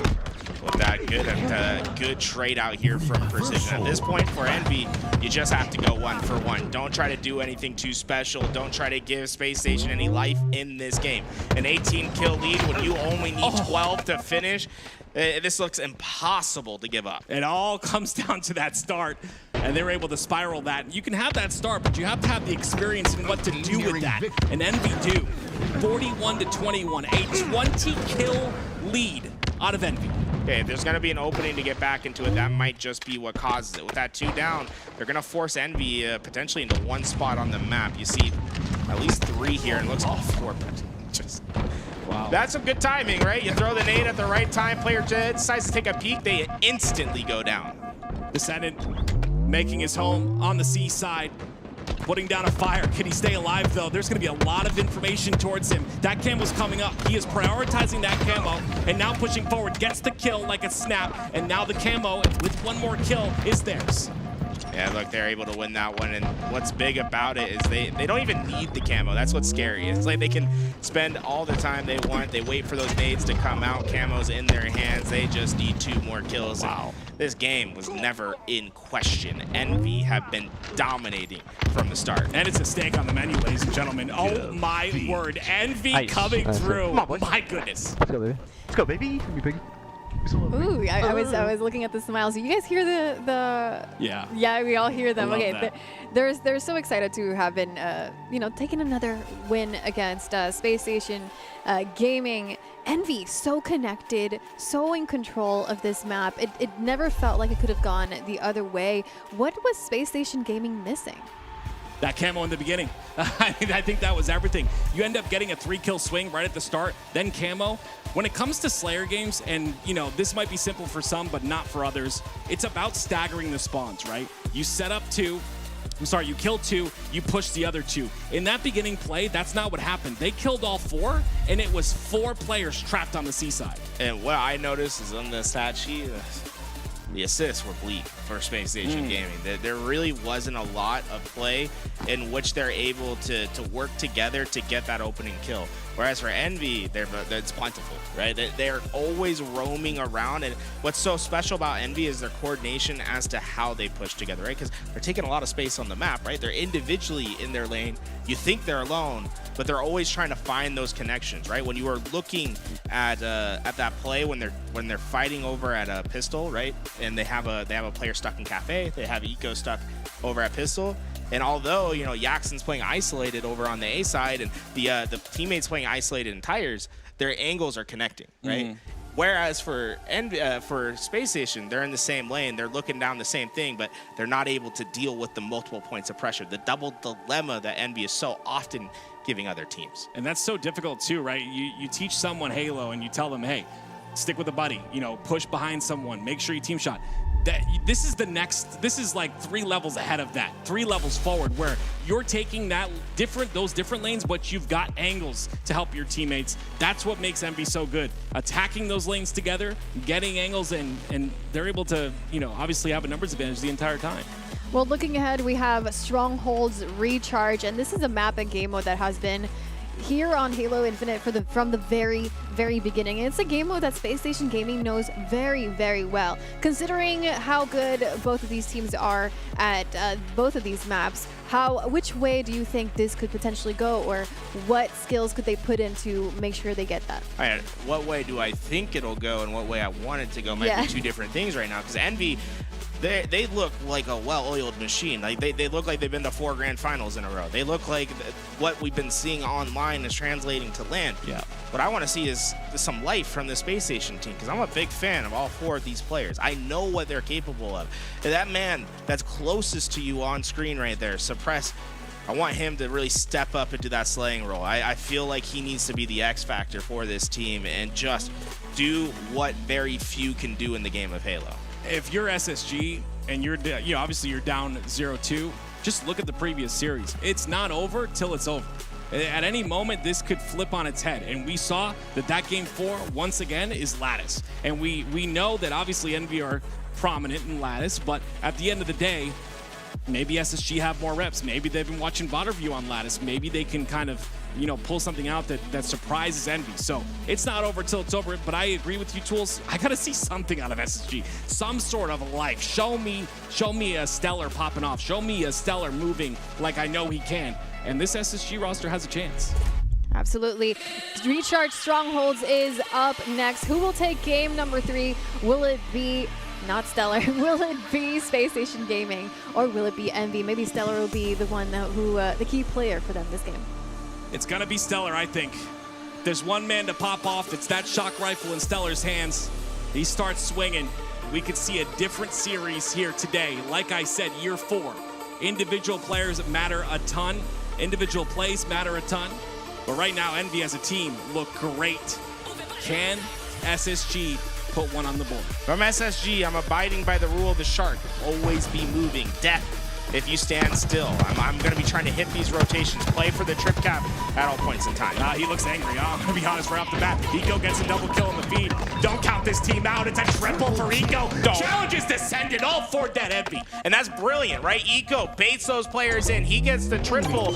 Yeah, you saw Stellar instantly go into play. He's moving, and this is what we're looking for. The trip cap. They will try to hold this as long as they can. Always be moving. Always be rotating. SSG, they're going for the death blow early on. Well, they end up going 3 down. Stellar has the shock rifle we talked about, and he gets taken out as well. And now you see that momentum is stopped. That's what Envy needs to do.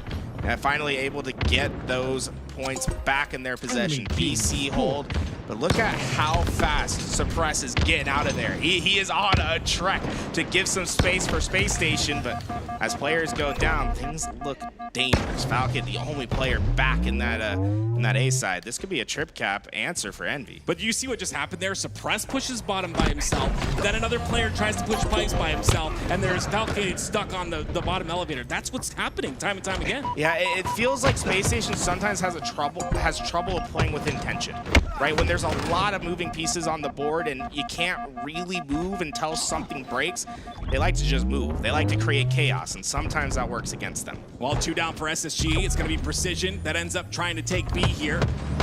Lots of players in that Whirlpool side on it from Envy, so they'll contain A and B, and they'll start to score once again. Yeah, I see Eco trying to hit out through A. There was no help to come, and this is what we're talking about with Space Station. I think it's imperative for them to be a little bit more coordinated on those pushes. So often you'll see that be the demise of this SSG team, is that first player moving forward and trying to make something happen. And even then, right, Suppress, he flies into top gold by himself. He's able to take one in a 1v2, which is impressive, but sometimes you gotta create chaos to make plays, and Eco, he's trying to flourish here, but this player is giving him all sorts of problems. There we go, finally.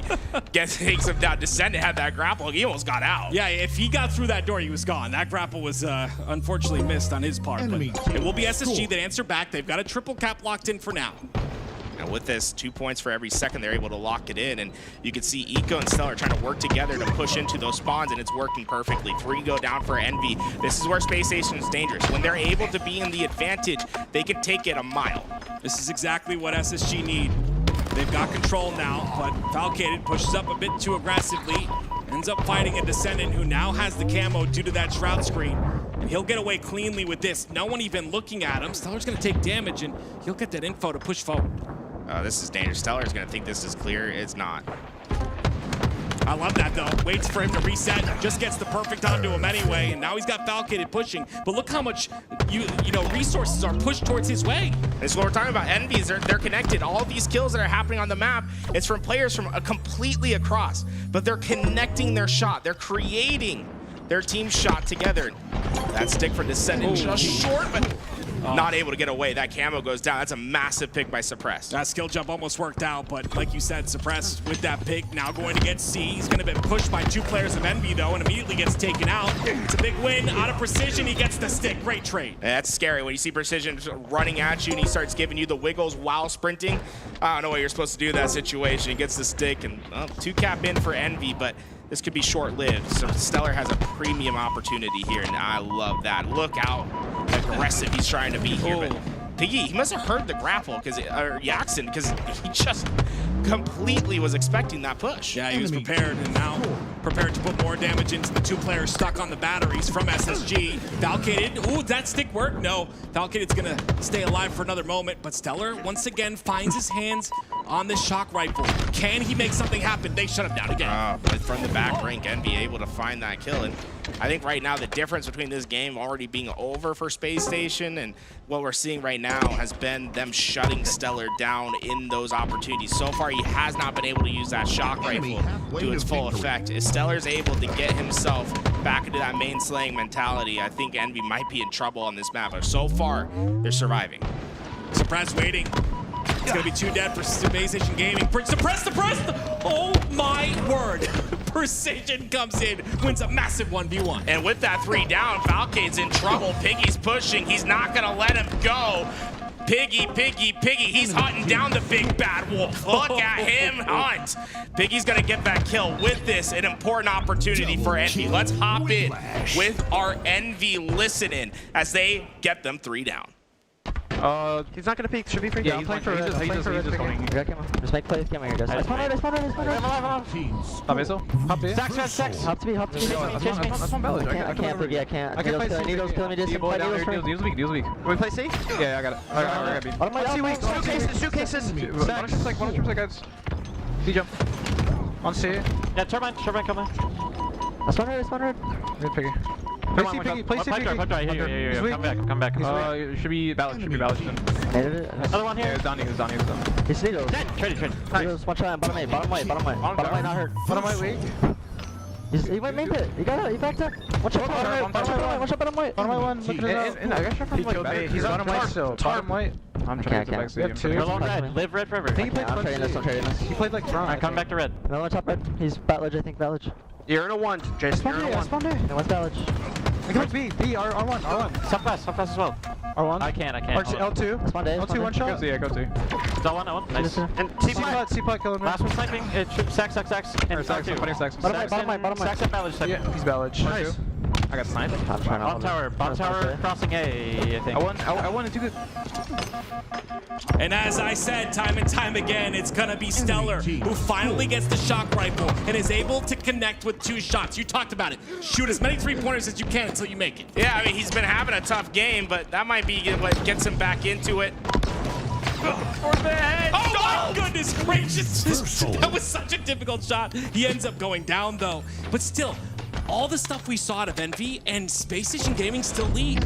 Now, one thing that was really interesting in the Envy comms is how they talk about position. When they leave something, they're asking their teammate to fill it back, right? I'm leaving red. Can someone fill it? Someone get back, right? They're blocking out spawns. They're very conscious about what space they occupy on the map. I've talked about it. I said the FaZe have the best comms of the game. After listening to Envy's right there, I think they're pretty much neck and neck. It's beautiful to see, but it is going to be Envy that do score for a moment. B going to be traded out here.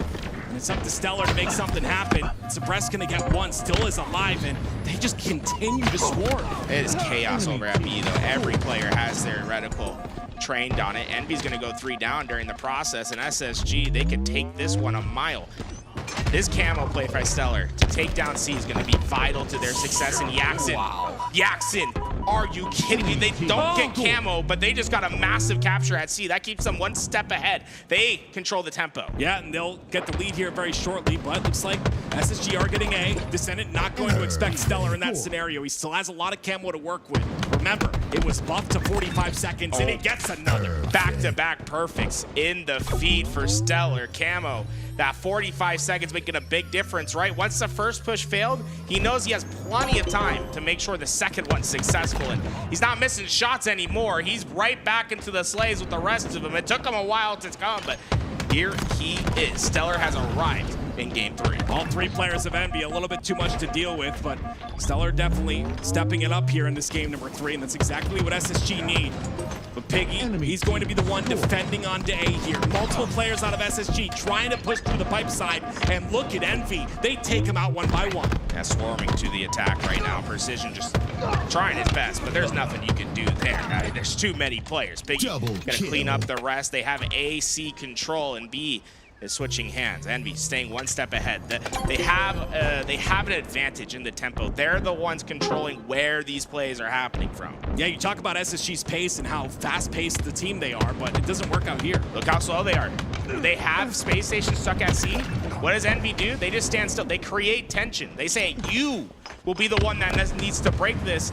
And so often, I think that's where Space Stations have their biggest struggles. They do not deal well with that tension. 3 that are going down right now. This is tough for SSG. Envy, they've taken the lead at the very end of game 3. And they've got a triple cap locked in too. B's gonna get reset. 2 points every second here. Falcon is gonna do all he can. Puts his body inside of B. That's all he's got to work with. And it's gonna be B being taken. But Precision's not giving up on this fight. He's taking Stellar on. They're gonna trade out in the feed. It's just Suppress and Eco. They need to desperately get to these hills.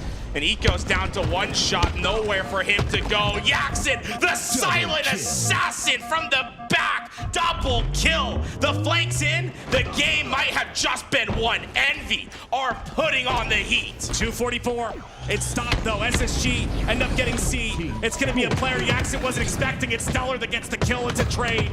But Piggy has to win this 1v1 onto A if he wants anything to happen. Once again, he goes down, and SSG hold that 2 cap. They're not out of it yet. Camouflage on the map. This is an opportunity for SSG. They need to stabilize here. They just can't afford to give up much. And, oh no, Yaxon's gone silent. This is where things get a bit scary.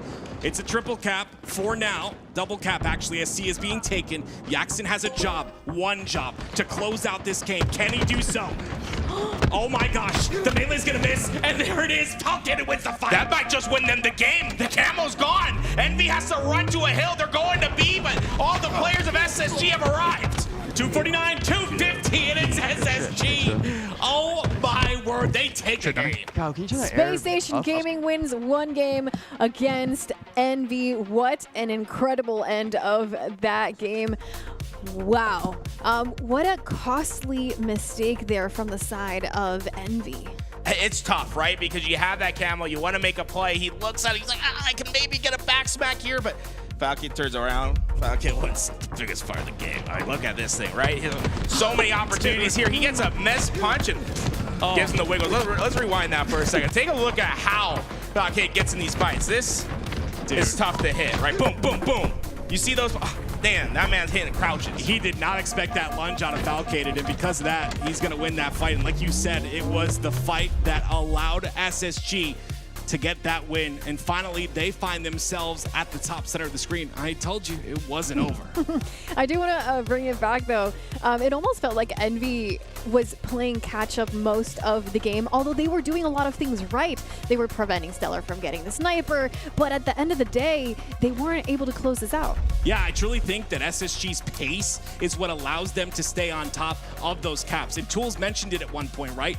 It flipped towards the end of that game. It was Envy that were on that pacing. It was Envy in the groove, so to speak, and flowing on the map, and their pace was what allowed them to get those double caps and come back in this game. But SSG had controlled the entire beginning. One thing that I would be looking forward to for Envy, right? Because a tough loss, right? It's a game that you probably should have won on paper. Yeah. Space Station, it feels like they're going to get their foot in the door, but it might just be closed right in front of them because Lattice has been an Envy special so far. When we've been looking at their scrim data, we've been looking at their league play, they just don't lose on it. I think they've lost 3 times on Lattice King of the Hill, period. I think it's like a 85-90% win percentage. These guys are very, very good at Lattice. At Space Station, they've had some struggles in the past. This is going to be a very tough game forward. Space Station is going to need all the momentum they could possibly get. I'm looking at Stellar again. I hate to call out individual players, but I mean, when we started to see him catch fire in that last game is when things flipped a little bit, right? Can he slay like we know he's capable of?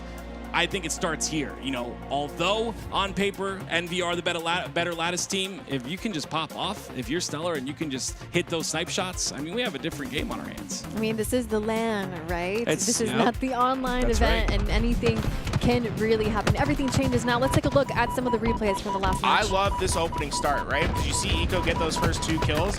Stellar is instantly getting himself into a position to help with the rest. I love the confidence from Eco. I mean, this was great from the start from SSG, and they built themselves a little bit of a nest egg, and they needed every point that they could get here, right? Every time they got that trip cap, it was an important piece to them getting their win here today. And even though NV, again, were up in the sleighs for a lot of majority of this, and they seem like they were winning those fights for a majority of this, it was still SSG that were so much quicker to get some points on the map.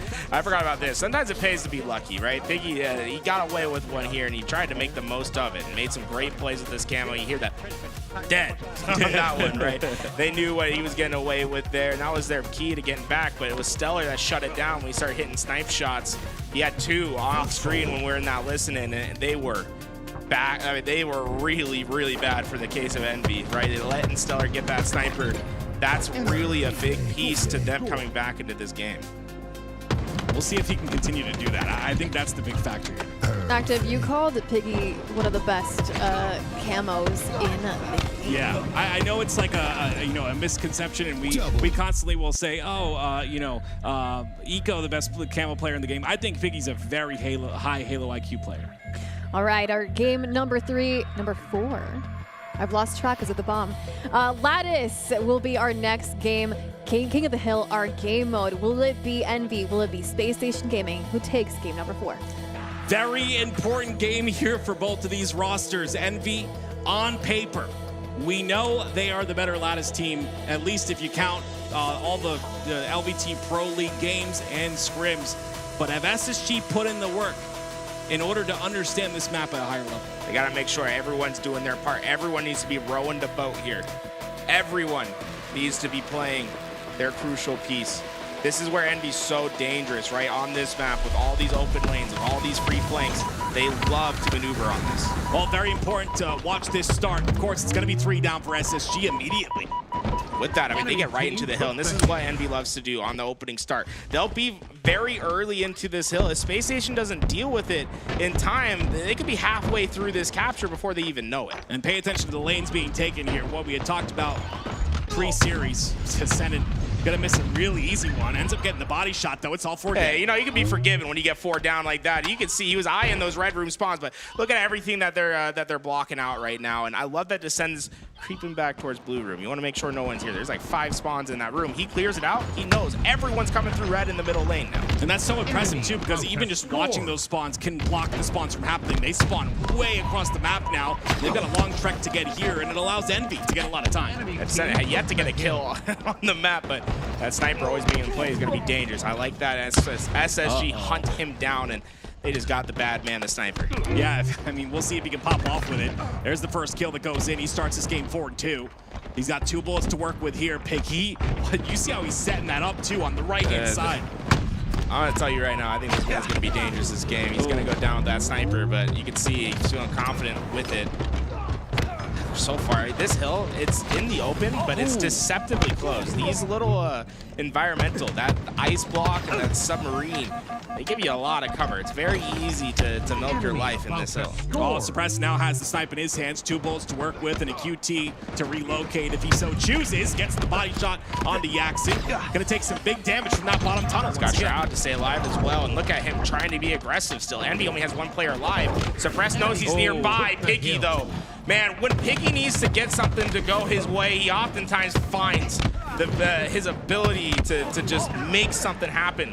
And there we go, Envy. They scream as they get 4 down. They know that they might have just bought themselves a second chance in this hill. It's very scrappy out of SSG in that last play, but it's now Envy that get the kills. They've got set up too. Suppress gonna be isolated on that red side. A couple of spawners on the blue side as well. Suppress with 2 of his teammates down. He goes down as well. It's all 4 dead. Envy take the lead. That's tough, right? Envy got that early time, and because of it, those 4 downs were just enough for them to get that capture. SSG are gonna start on their back foot. Lattice, like we said, man, Envy, they're probably the best team in the HCS at it. I love that QT position as well. The QT is the hill player's QT, and it's up on the bridge. So if he takes any damage, he can just QT to the top.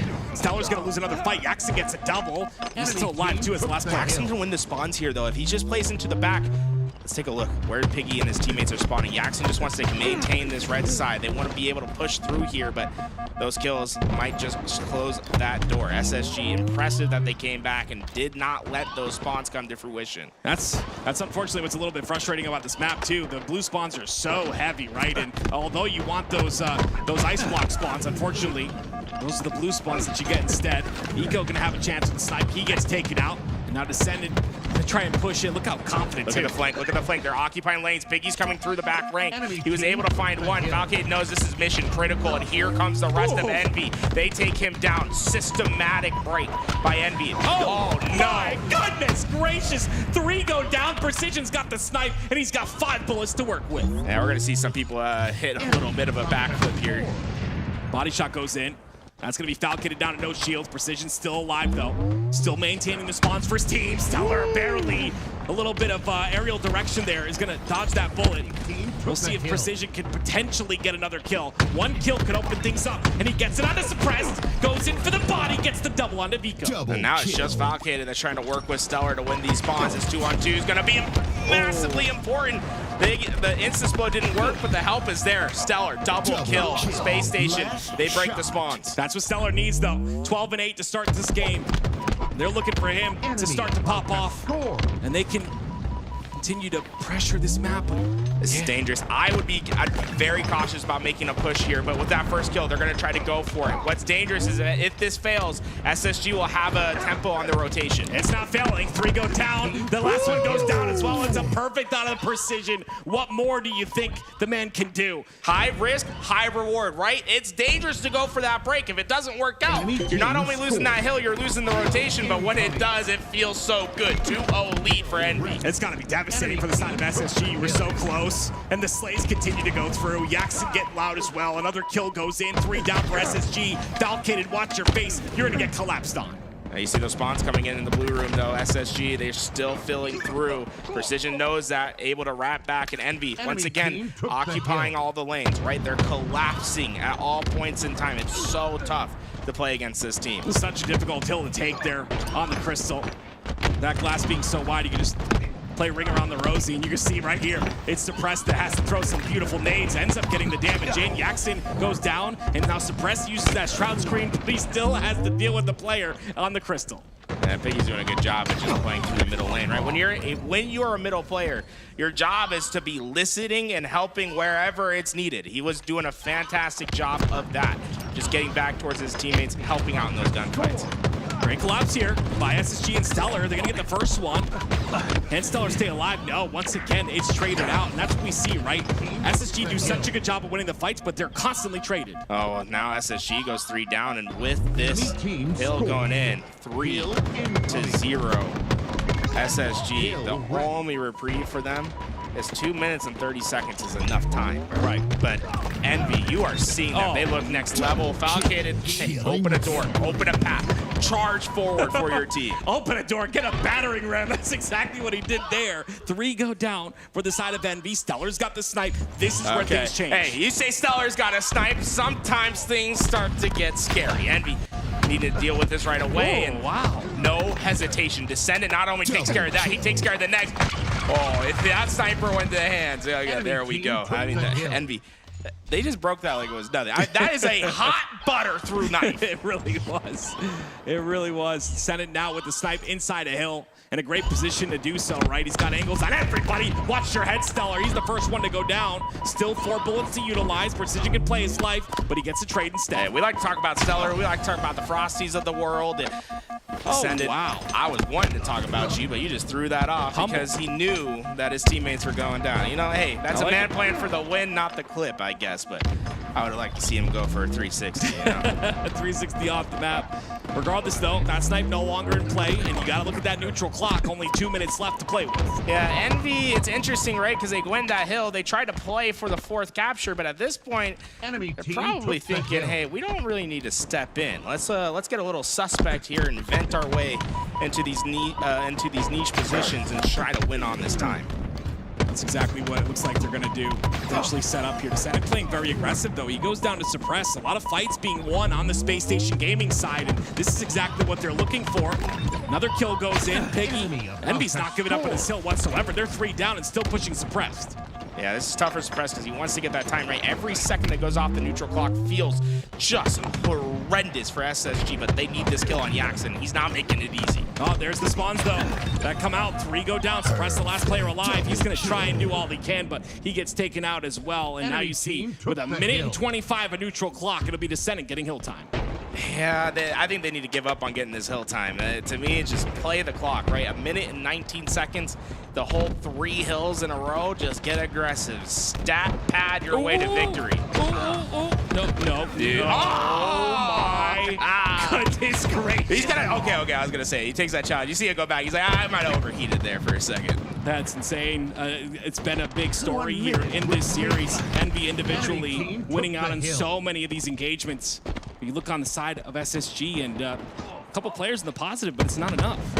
Yes, I gotta say, Envy for, throwing away a game that was just to victory, right? They were looking at a sweep to bounce back the way that they have in game 4. Right? This is business as usual. This is reaffirming that they've hit their next level, that they're fighting for top 4s. I love the child right there. Precision isolating the angle, and again, they throw the sniper off. I really think that's respect for Stellar. I do. Don't let the bad man hurt you.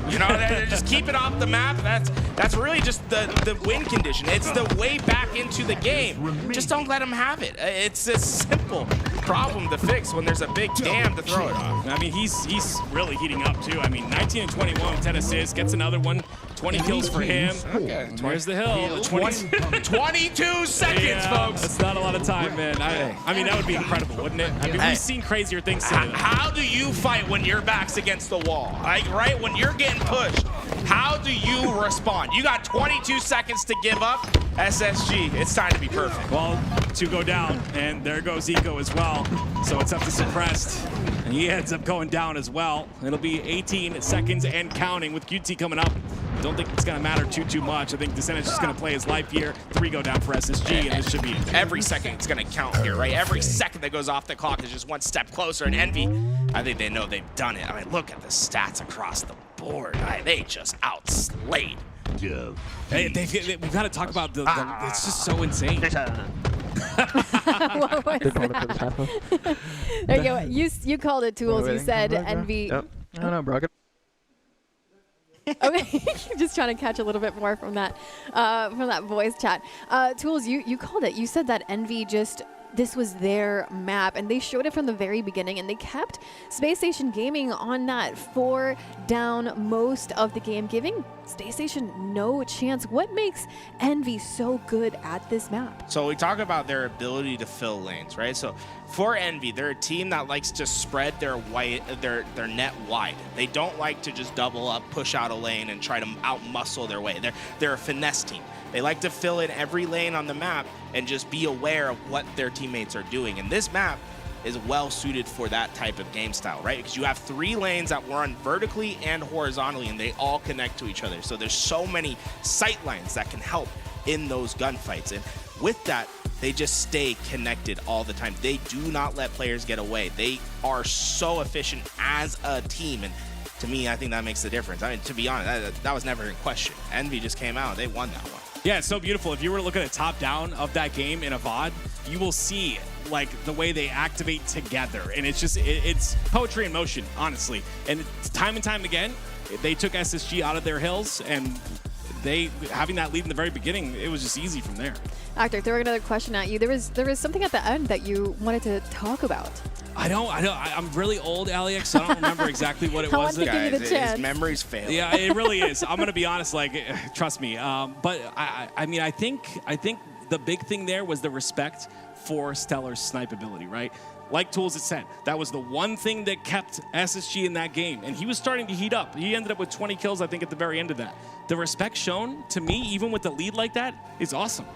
Yeah, we'll go into Origin. The snipers are going to be really important in this game. And one thing I'd like to see for Space Station, if they're going to have success in this game 5, is to get that sniper into the hands of Stellar and then have him be on constant rotation. I think the key to successful sniping on Origin is to never stay in one spot. There's so many great angles to play with on this map. So when you even when you look at it, you see that window of Origin that you see right there underneath the bridge to the left, where that pillar is. I've seen montages be made from that spot, right? And it's a spot you never stand unless you got that sniper in your hands. I'd like to see Stellar trying to work his positions, try to get there, try to get to the top cat, try to get to the windows, try to get to these flanking positions. Hell, you can even snipe from down in those trenches onto sniper lanes, right? There's so many great lanes to occupy yourself on. Well, that sounds very easy when you say it like that, but Envy has been stopping Space Station Gaming from getting that sniper. Yeah, I think the opening break is going to be a big one here, right? Where are the pushes coming from on that snipe side? Are you going to send 3 players if you're SSG to make sure to secure that? And if you do, what are you giving up? You're giving up an entire rocket lane of a player that can not only get rockets, but also pelt you across the map. So it's a give and take. Now let's look ahead at the, not look ahead, let's look at the replays and let Tools go ahead and tell us what's going on. Yeah, this Lionel Hill was a tough one, right? Because look what Descendant does here. He's got to pick up the sniper, and when he does, he's like, yeah, I'm going to throw that thing off the map, right? And I think they just realized there's only a couple ways for Space Station to get back into this game. And it's going to be for power weapon control, from us giving up easy kills. They just minimized harm, right? They minimized opportunities that the other team would have to break into this game. And Envy has to be feeling 100%. They just played their best map. They played it well. They defeated Space Station on it. But nothing's ever safe here. We saw a reverse sweep just a little bit ago.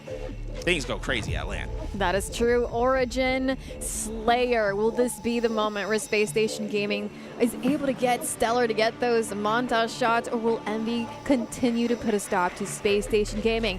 Our next game is ready to go.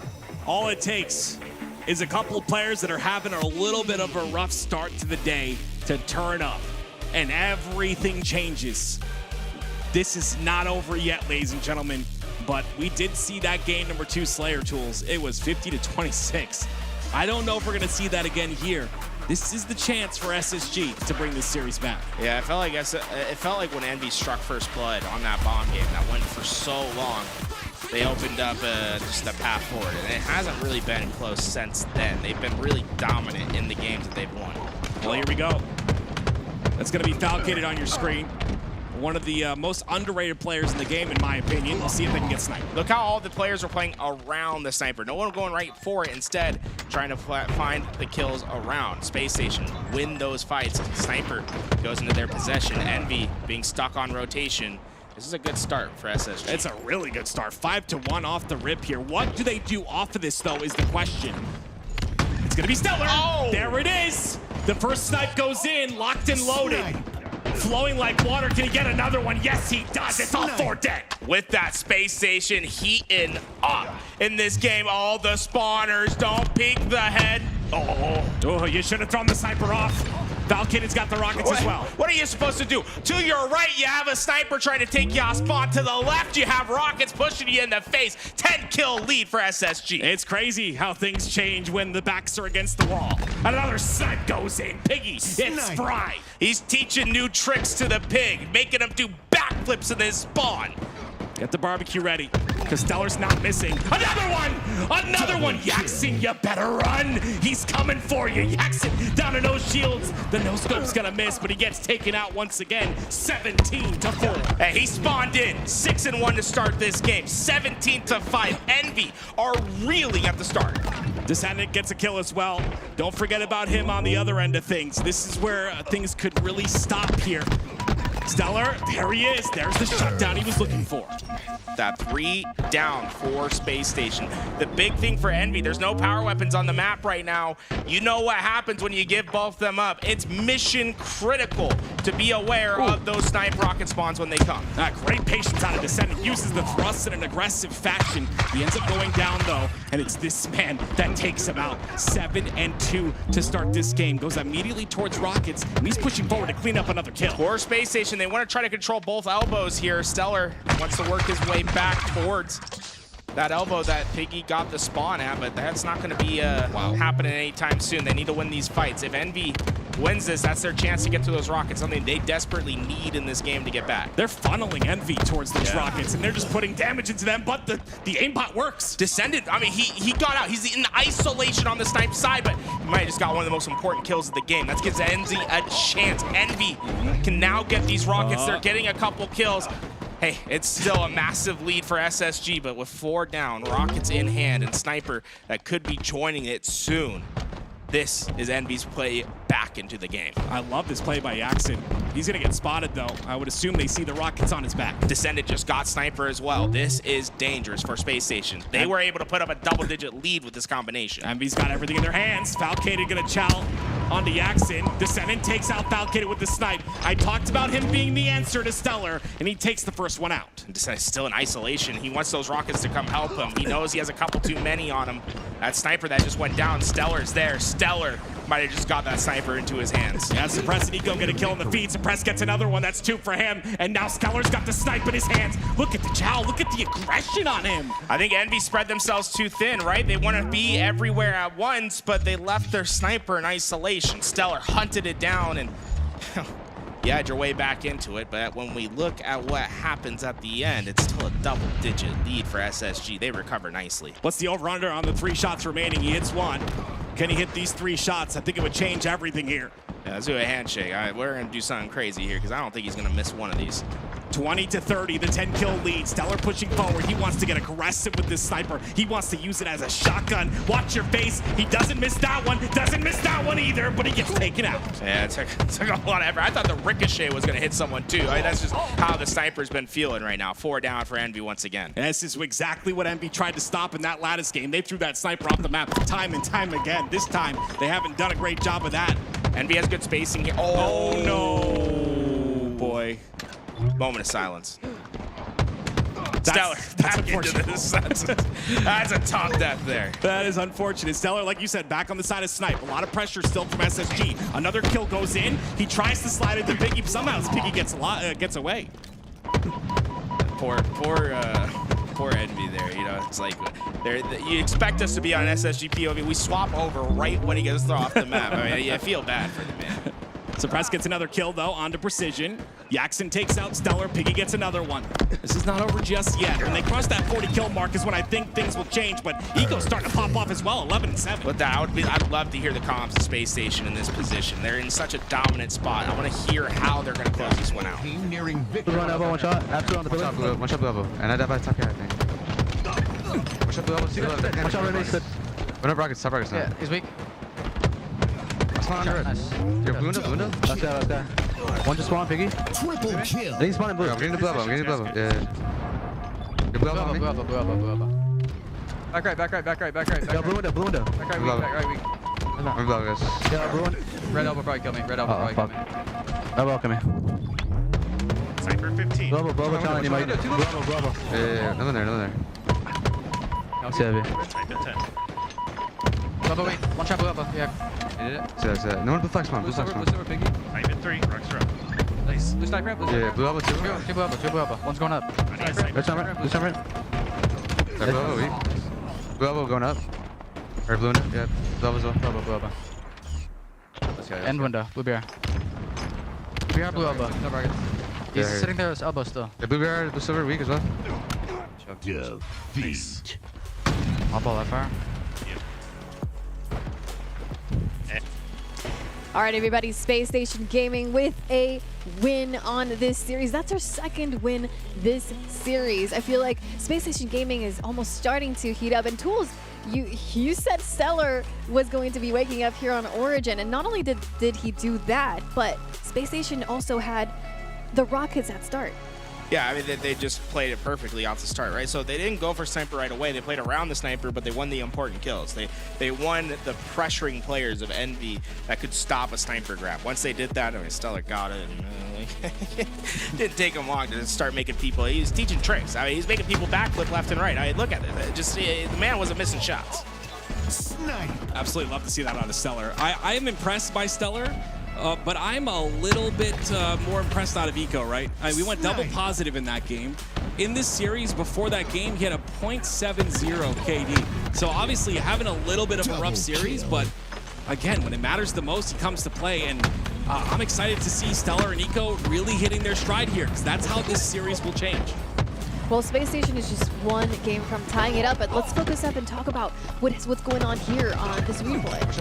So far, it's just a lot of 3-downs, right? They're just winning those gunfights more and more, and I love the communication that we heard towards Space Station at the end of the game. It just felt like they're not letting things fall through the cracks. It's clear, it's calm, it's collected, it's what you expect from SSG. And, you know, when you look at this series, the wins that Envy have in it, like, they've been pretty dominant. Whereas Space Station, they had to sweep away that close recharge strongholds. But right now, you're one oddball away from pushing that Game 7. And for SSG, they know, hey, once we get to Game 7, they probably are, like, the most confident people in the world that they're going to finish it.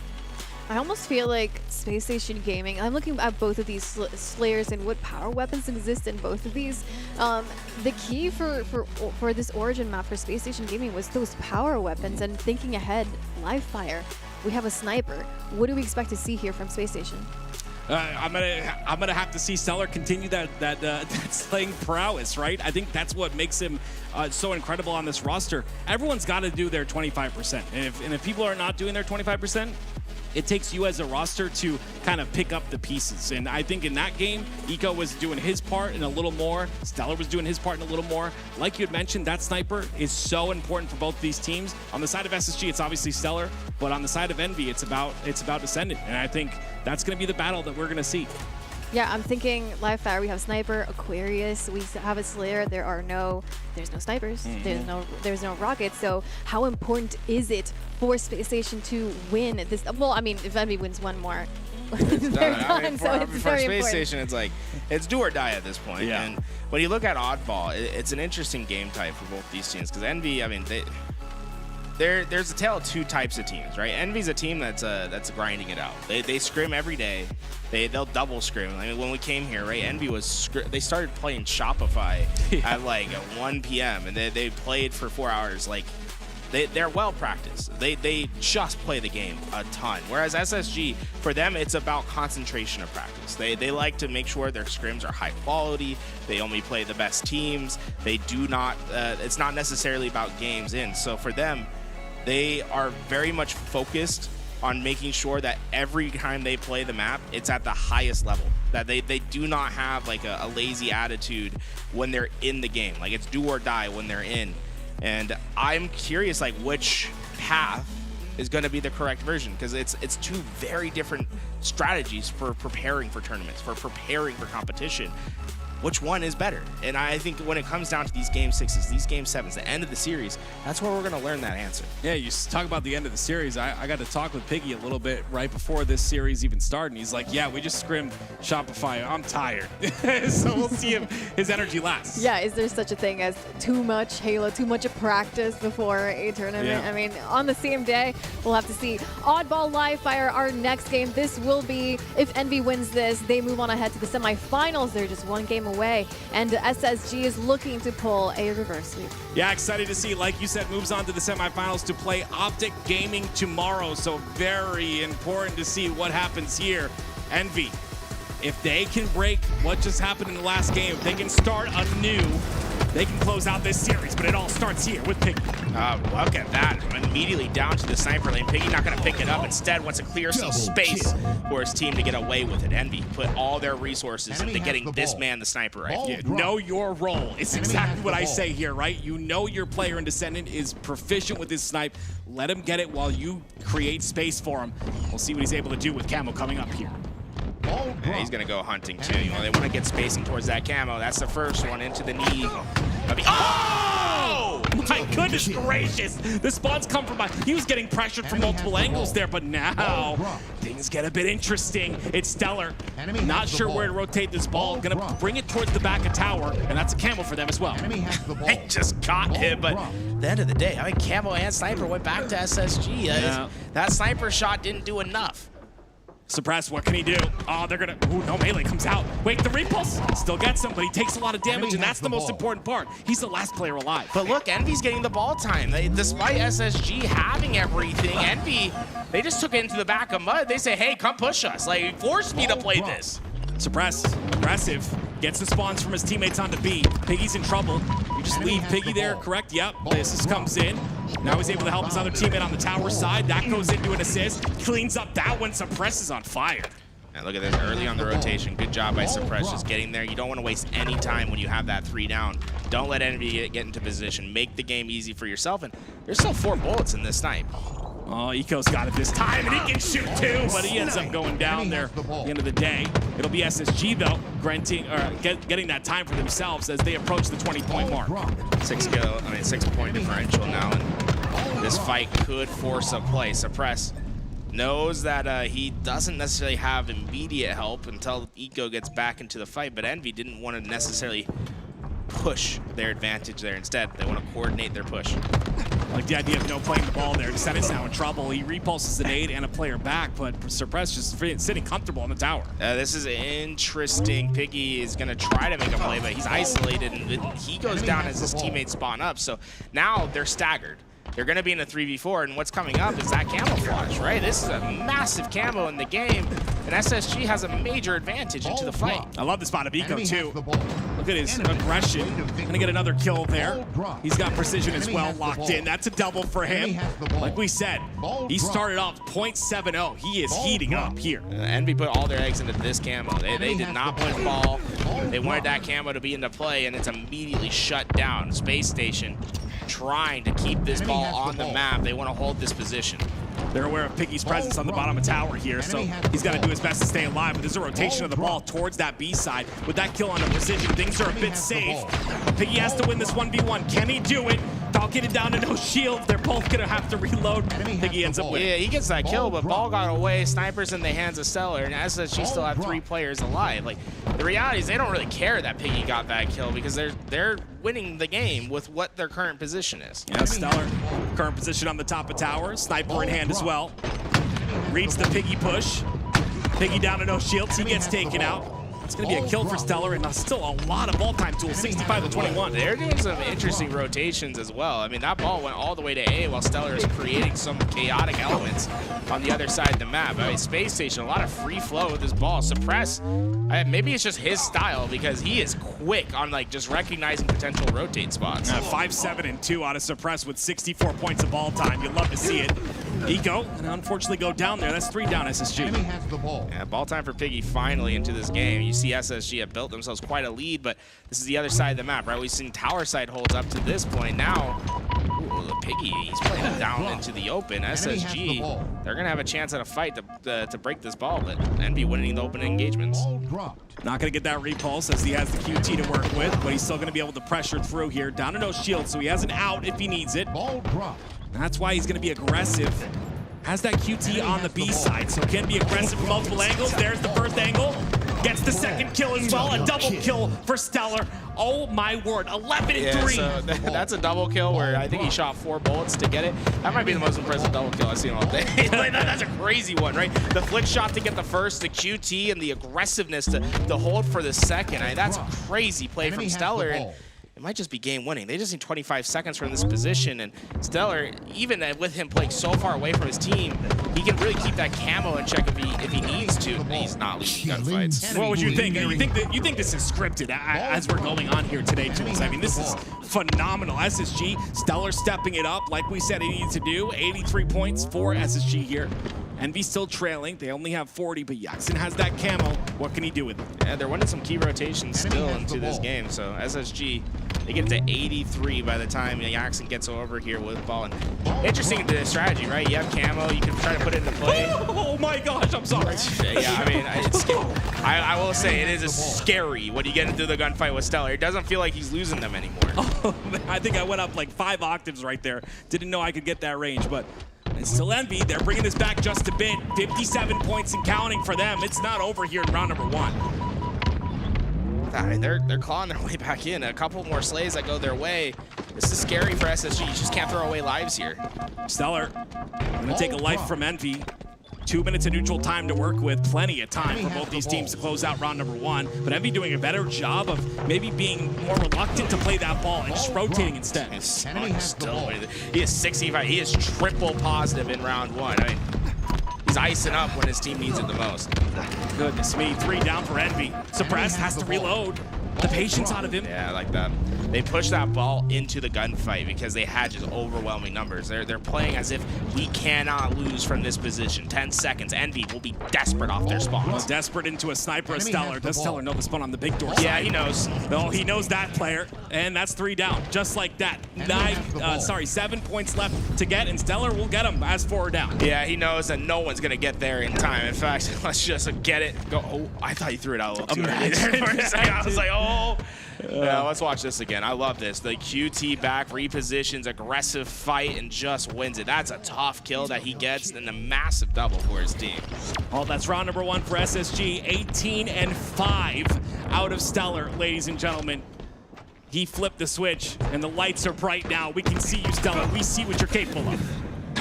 Yeah, really just trying to illuminate a path forward for his team. Talk about a hell of a performance early in this game. He's 18-6. Folks, that's triple positive. He has a 3.0 KD so far in this game. When SSG needs him most, he is leading. He is blazing a path forward. Well, Suppress wants a chance in the spotlight here.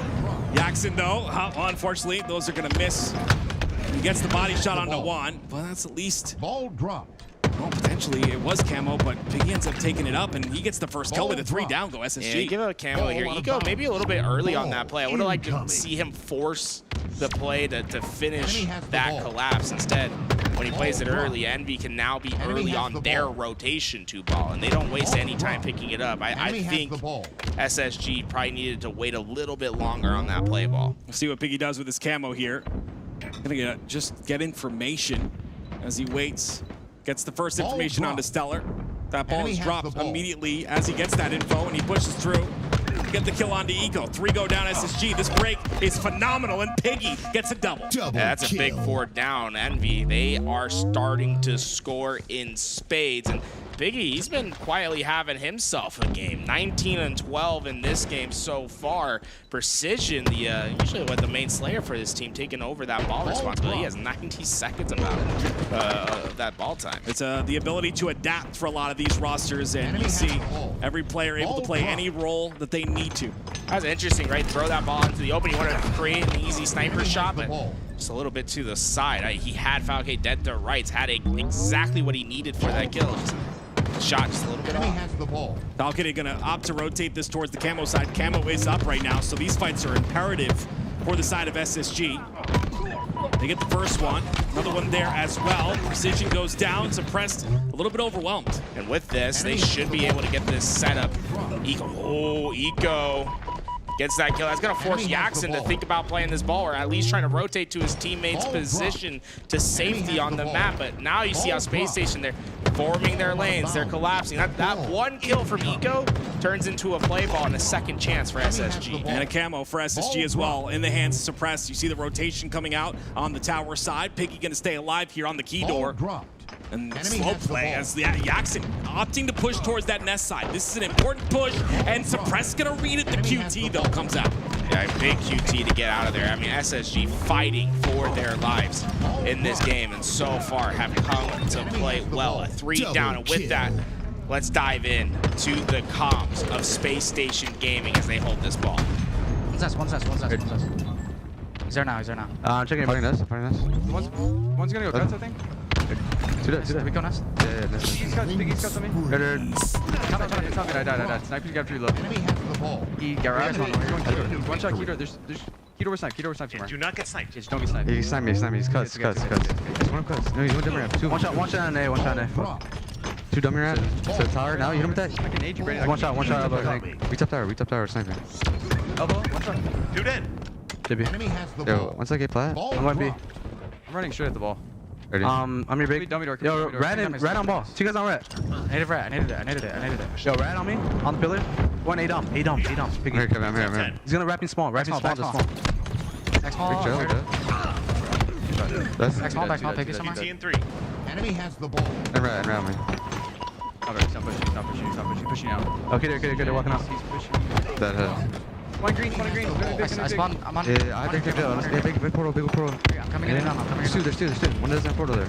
Joe. Two guys there. 101 now. Come Brandon. Keep it out, keep it out. Maybe green up Enemy the. has the ball. Or top. No, tell me, I think. Watch your big, tell me. Get her. I think right. On me, right. Big guard. Shot big. I'm Joe, I'm ball. Play tight. I have you guys. Two guys weak. Shot Joe. Nice. 3 dead. That guy. Enemy has the ball. Volleyball. Yo, A-plan in. Drop. What's that? Zeke. Half. He's backing up a little bit. Okay, just get ball. Just get ball. Nice. Camo 15. We don't White wall, need 2 green to white wall, A plat, bro. 2. Go spot pit. I got kept one. Yo, one shot A plat. Nice. Camo 17. 8 on. Last 2 and 8. Small pit. Yeah, we swamp it. Nice. Live. You're weak, live. 20 seconds. On us. You just got camo, Yep. He's weak on it. One shot. Back to you. Nice. They're gonna be big, probably. Good shoulder. Yeah. I've come. Alright, one's not spread away. Alright, just stick up the wall. Yeah, that's I back it. Yo, white box, stomach, one shot.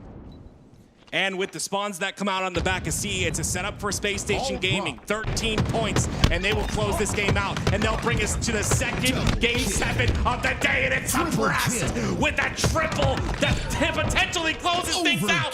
Turns into an overkill extermination. I got elbows for everyone. Come get him. He's saying it at the top of cut. They're going to be able to get this time. Game 7. Here we come. It's not over yet. One more point. There it is. Aqua Slayer. Space Station Gaming 2-0 against Envy on that oddball. They've tied it up. It's 3-3 on this series. Space Station Gaming, what a different Space Station Gaming. I know we want to talk about Eco and Stellar.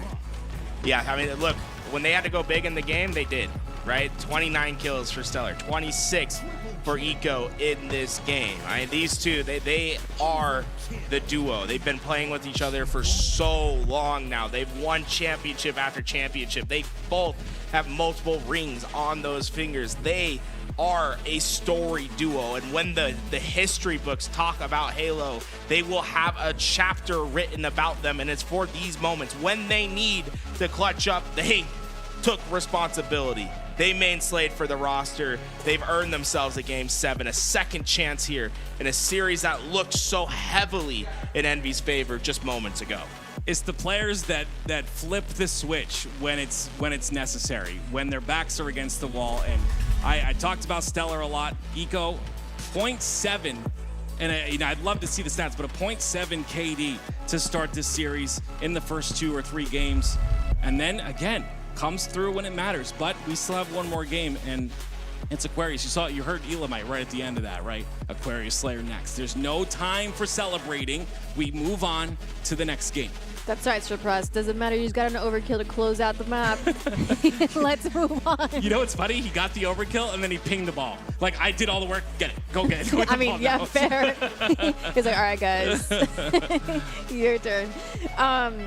Yeah, wow. I feel like we've had a shift here, not just from Space Station Gaming, but Envy also looks different. What happened to Envy? What did Space Station Gaming do to Envy to make them look this way? As Space Station started playing a little bit tighter with each other, I think back to that second round when we go into A, and it was Eco and Falcade playing off each other so well, and it was Eco, right? He takes that first fight. Let me back up a little bit. Falcade swings in, boom, boom, double kills in the feed, right? And they just kept doing that. They kept baiting each other. They kept baiting Envy into bad spaces, I should say, right? Like they were luring Envy into spots, and they're a little bit more connected on those gunshots. I was really impressed with Eco, and I mean the slays he got was impressive one, but the second was just like how he has this ability of luring enemies into terrible positions and just basically executing at the highest level in a very important game. You know what's absolutely crazy to me?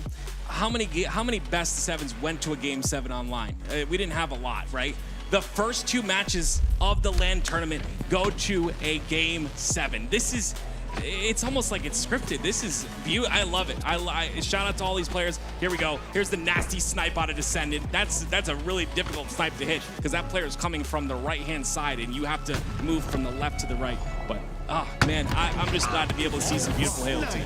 Yeah, as we go back, I just am looking for the multi-kills. And it's like, I think the multi-kills were making a big difference for SSG. Before, it was like, remember that Aqua game, how we started this series? It was so trade heavy. Yes. It was 1 for 1, 1 for 1, 1 for 1. This game, it's like multi-kill, multi-kill, multi-kill, right? They're starting to make the game easier for themselves. They're starting to stagger out some spawns. I think that's been the big difference in these last couple games. Space Station Gaming and Envy now move on to, what was it, Slayer, Aquarius Slayer, I believe. There's no sniper, there's no rockets, there's no heat wave, doesn't exist anymore. So I feel like Envy, this question for you guys, has a chance to, you know, has an advantage in a way because they don't have Stellar's power weapon usage. Yeah, I mean, look, we look at the last couple of games, it's the elephant in the room, guys. The sniper's been important to Space Station's success thus far. And we look at the series layout, right? Recharge, the shock rifle played an impact. Origin, the sniper was huge for Space Station. Live Fire, the sniper was once again a big piece of that win. And when Envy won on Lattice, they were throwing that sniper off the map. This time, it's just teamwork. It's connected shots. It's getting it done with your team.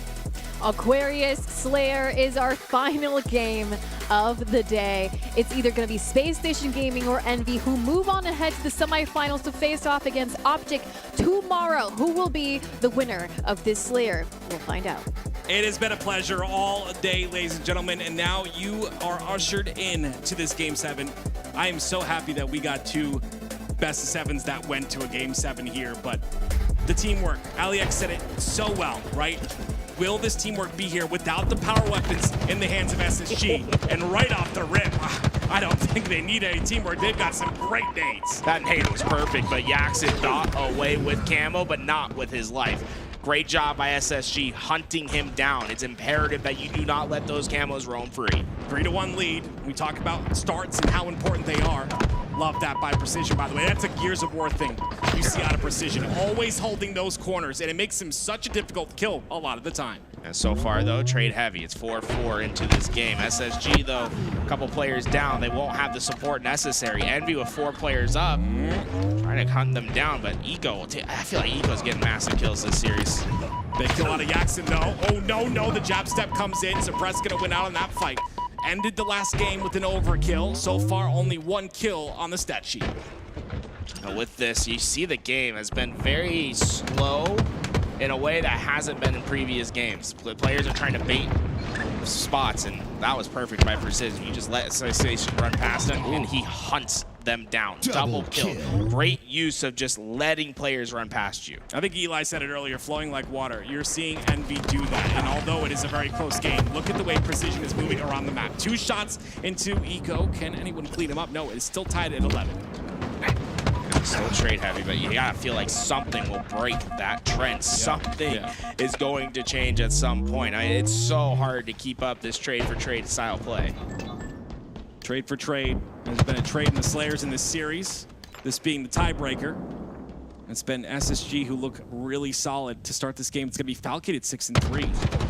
Anticipating the push from the util side. No damage gonna come out of that nade, but like you said, it's so slow. Yeah, as this game slows down, let's hop back into the comms of SSG and hear what it sounds like. Top mid, Piggy weak, and 2 top mid guys. Top mid, Precision. Sitting top mid, yellow side, car. Yo, car 2 coming out. Fully, bro. Watch out.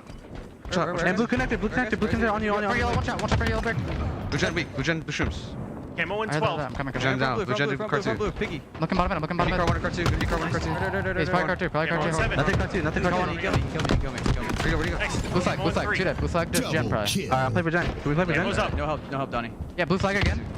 Going gen. Blue gen. Have you Donnie? Hit it. Getting up top. Yeah, I'm going yellow flag. Go back. We're together. From blue half. From blue half. And blue window. Blue BR. Need blue table. I did it. Yo, car 3, yellow vent. Yeah, car 1. What are you, Donnie? And blue window gonna come in. Can we stop right? Yeah, it's Yeah. From blue. Circle. I died by that window. I'm blue weak, yeah. P fire. Yo, he has camera One going for blue us, card. one Challenging, more working together. They have I agree. He's going P2 with throws. Ladies and gentlemen, we got to hear SSG in the comms. We're gonna flip things to the other side. Let's listen to Envy. Watch out. I'm here, Ethan. He's in. Shoot. Two out. I got one. Another one, Fridge one. In. Two guys in. Fridge one. Two guys in the flag. Fridge one. Nice. Two guys in the flag still. Peter. Peter. They're both Peter, bro. I'm fucking gun idiot. Yeah, I'm pushing this with camo. I'm pushing Peter with camo. Should be weak. Watch out, Peter. I need help. No, I'm hurt. Car three. No, one shot. MVP. You have 10. They're running. I can't go. Here. Back up. Almost have you. Jen, nice. Jen fucking. Your camo's out. It's done. Nice. They're Jen weak. Falcated. Yellow Jen weak. Falcated. I'm cutting. Can't see him. High vent. He probably went car three. Hey, bottom is a kill. Watch out. Yeah, I'm fighting bottom mid. They're not. Do they? Oh, no. Come on, watch out. I get two. Car two also.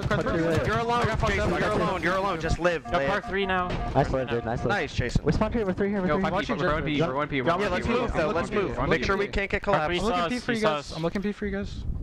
Watch your jumper check. I let them throw nades. It's 2 jumper check. 2 round. One's in the base. Car jump. He's car 3. He's P1. Bottom P. Fuck this guy. Bottom P. He's one shot. It's suppressed. They spawn fridge. There's a lot there. I have no bottom P. Ladies and gentlemen, you hear the comms of Envy. They are getting hyped. The coach Thug Nasty in the comms getting hyped. It's 37-27. What a run. And it's Precision with another kill. Hey, Jackson, he had a tough game, too. He only had 8 in the entire oddball. You think he's going to be down on his luck? No, he answers back 15-6 this game. He's been hunting them down. I'm so impressed with the bounce back. Envy. It looks like everything was against them. They're playing their best Halo yet. What is the thing that's different here? It's the fact that there is a lot of trade outs in that very beginning, but then Envy started to catch fire. Space Station Gaming weren't able to get those multi-kills. Envy did not allow it, and now they find themselves in an 11-kill lead. This camo can end the game. I mean, let's be honest, Precision, he gets good timing here. He finds a couple kills. There is no path forward for SSG. Good damage down, but no kills that come from it. Camo, not quite able to find those kills. SSG, this door not shut yet, but it is rapidly closing. And Precision, he might just slam it shut if he finds a well-timed flank. Jackson's there to help him once again. We talked about Envy occupying multiple lanes. It's so clean out of them. 44-35, make it 45, and Envy continuing to slay out. 3 go down for Space Station Gaming. And so far, I mean, Envy, they went to war this series. Their head was bloodied these last few games, but it remains unbowed in Game 7 when everything is on the line. They are playing with heart. They're just a couple kills away. The thrust comes in. It's 2 more for them to take Game 7. Piggy will get one of them. 49-38 now. The last kill's in front of him. He's looking for it. He wants it. It's on a suppressed, and there it is. Holy shit, they suck balls!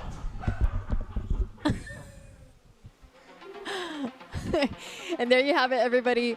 Envy with a Game 7 win. We finally finished the series. What an incredible series. It could have gone either way there at the end. The players are coming out. They're exiting over towards the other side to greet.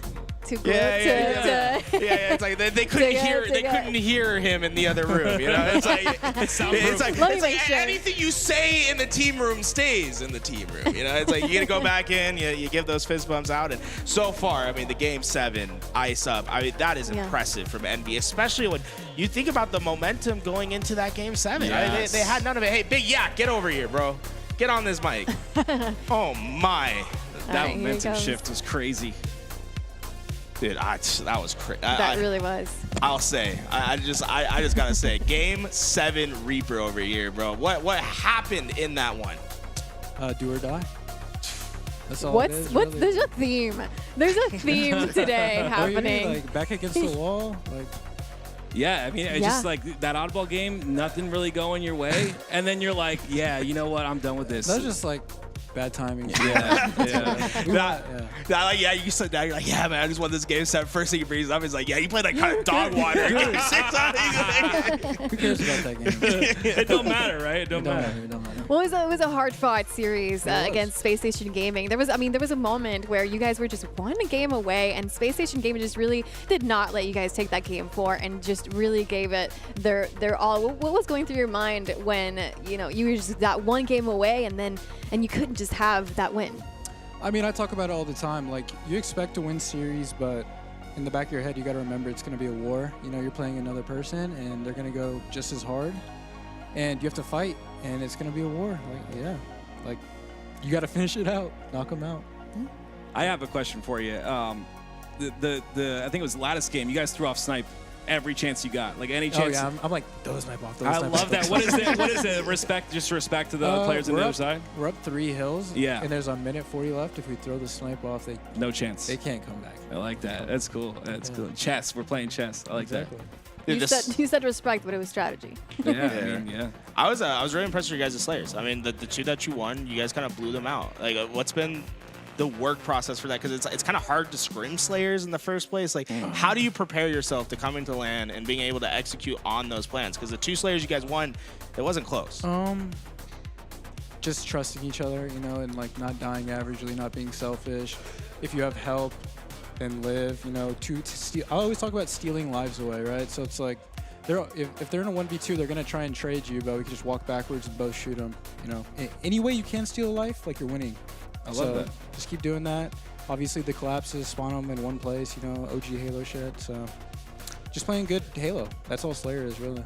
I'm not sure if you knew, but Tools here has been calling you the silent assassin. I'm not sure if you knew, but honestly, thoughts on that and how you've been playing throughout the entire series? I mean, I think it's pretty sick. Like, yeah, like the nickname?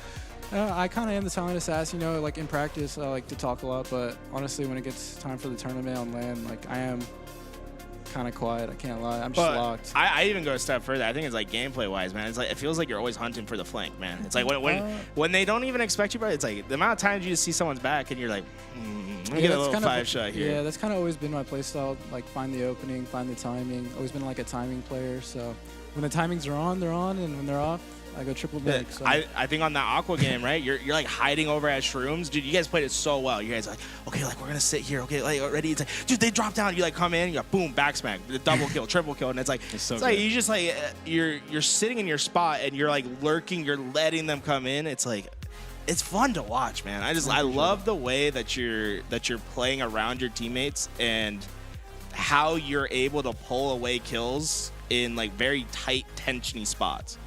Wow, I appreciate that, man. Yeah, I love the way he plays. Now I got a question.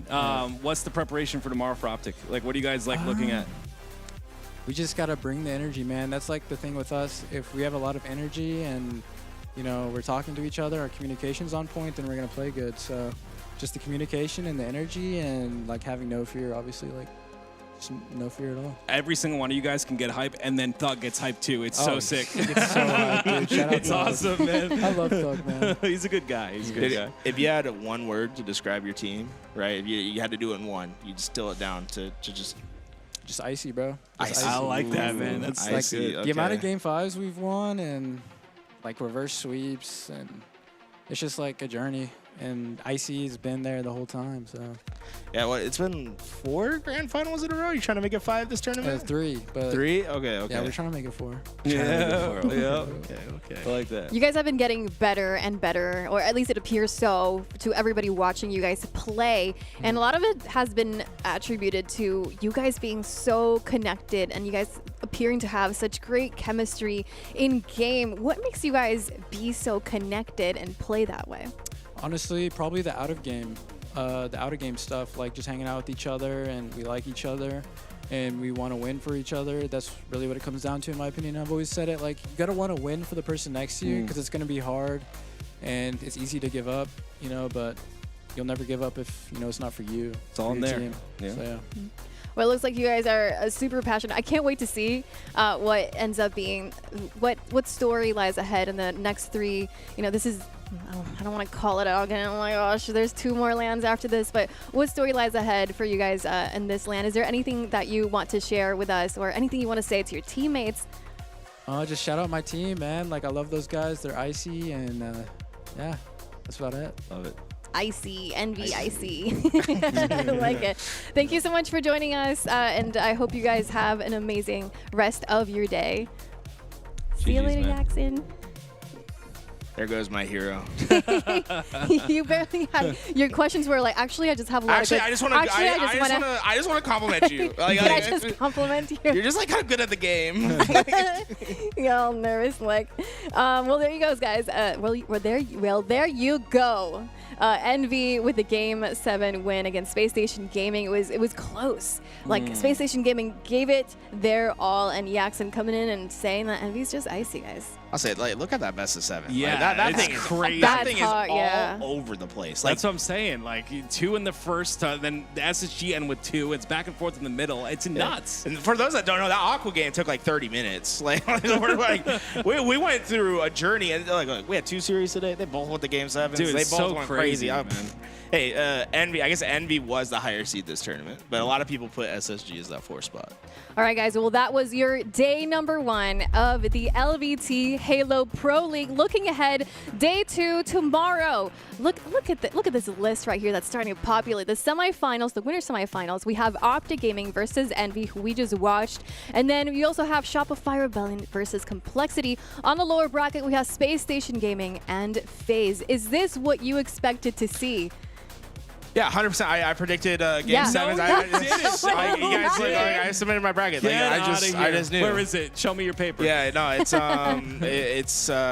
in my diary. Okay, gotcha. And It's locked. you're just a man of honor. You would never read my diary. I would never do that. Yes. No, absolutely not. No, I did not expect this whatsoever, Aliak. This is insane. Obviously, Envy. I thought it was gonna be like, I thought they'd have a really good time against SSG. I gotta say that FaZe Complexity series, that's an instant classic. That might be was nuts. That's like top 5 of Yeah. like Halo Infinite series. This is going to make the lower brackets so interesting, and the entire tournament throughout the weekend. So don't forget to tune in day 2 and day 3 for the LVT Halo Pro League. There's $50,000 on the line. A beautiful oddball. Yes, an oddball-looking trophy. Guys, this thing changes colors and everything. That's so So I think this is the coolest Halo Infinite I agree. trophy we've ever had. One of the Yes. most memorable ones.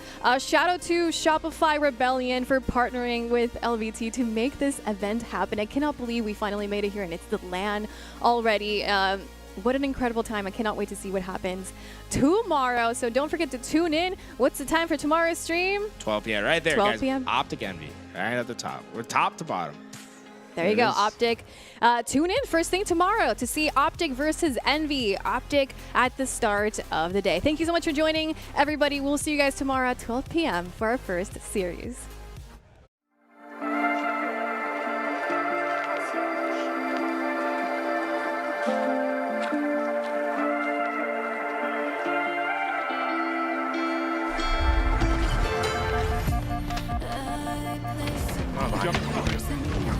Yeah, look back into it. Yeah, 1 second. 1 second. Car 1. Yo, Cam, what's going on? We might drop car 1. Yo, he's at bank car again. Car 1 now. Cam, what's here? Can I car again? Car 1 now. Cam, what's here? Car 1. Both there.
Enemy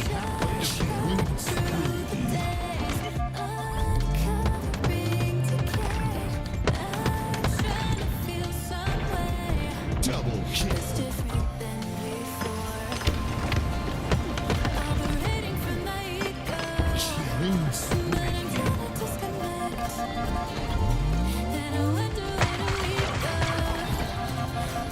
Double kill.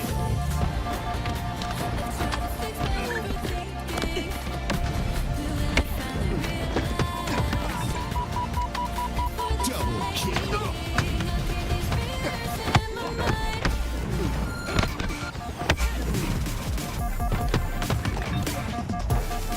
Double kill. Took the hill.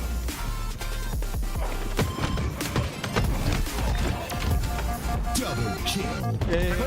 I got one. Watch out, Penguin. Nice. Shoot that. Let's go. All day. I'm going blue side. I'm spawning blue dome. Spawning mid dome.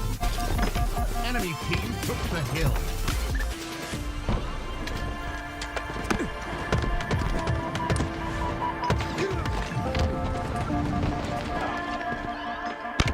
Team took the hill. Snipe. Enemy team scored. Hill coming. Hill ready.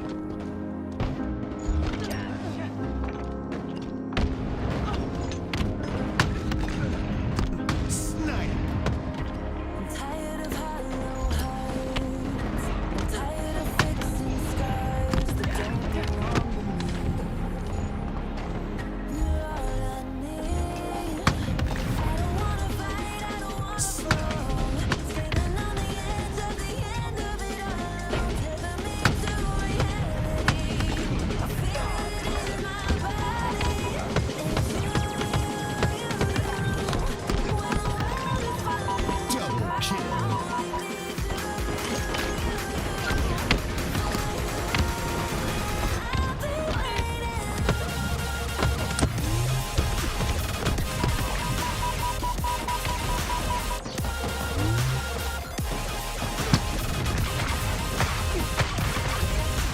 Double kill.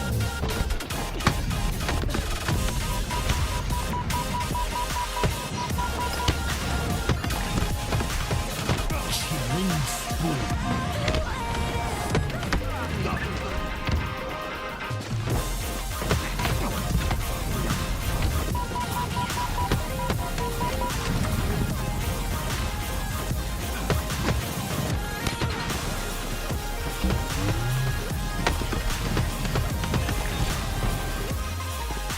Triple kill.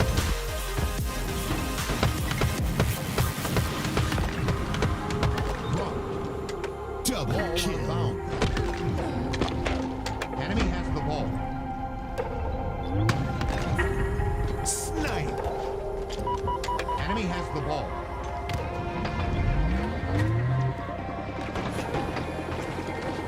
Ball.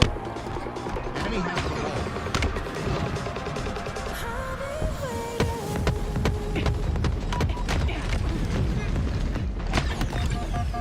Double kill. Enemy has the ball. Ball broke.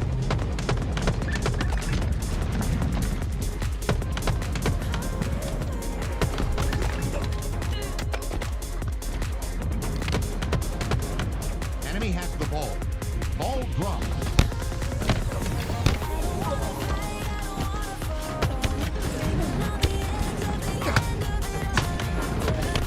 Ball dropped. Double kill.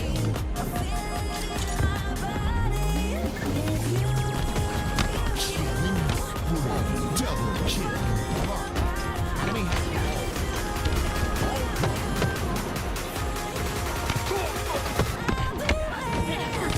dropped. Enemy has the ball. Ball. Ball dropped. Enemy has the ball. Ball dropped. Enemy has the ball. Dropped.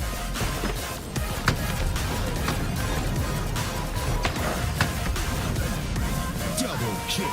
Spawn the main. Spawn the left. Coming to me. I'm attacking. On you, Yeah, a different guy coming. A different guy in the middle. I got one. Yeah, it's coming. I guess it.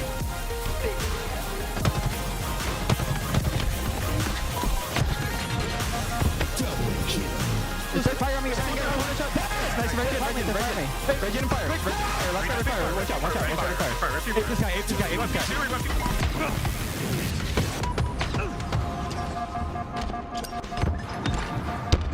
Double kill. Got it. One bomb. Code one. Nice! Our P-fire. One shot. He's on the break on our gen door. I got two. Yeah, And they're back.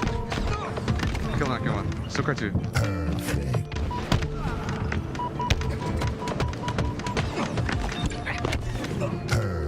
Double kill. Took a little longer this time. Finally, Killing spree. Every time I 1 minute remaining. reminds me it's 2,000 miles Triple kill. between us. This distance is worse than I thought. Is this what I Double kill.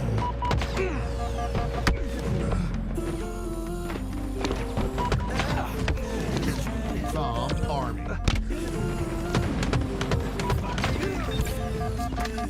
Double kill.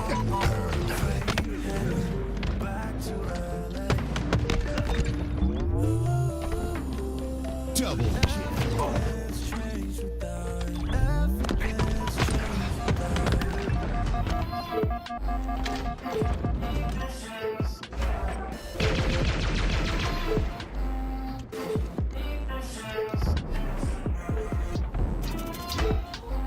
Bomb taken.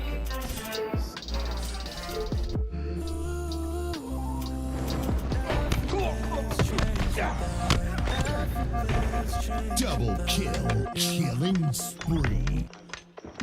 thought that when I left I'd be fine. Bomb army.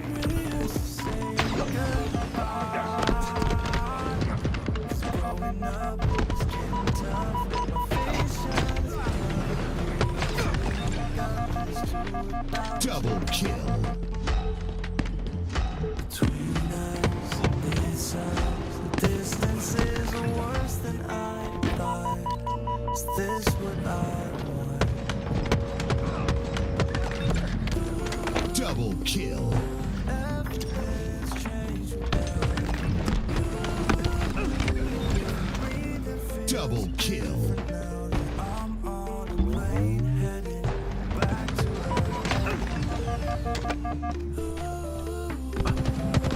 Everything's changed Everything's changed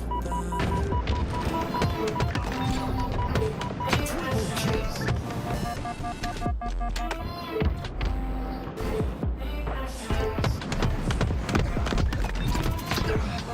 Perfect.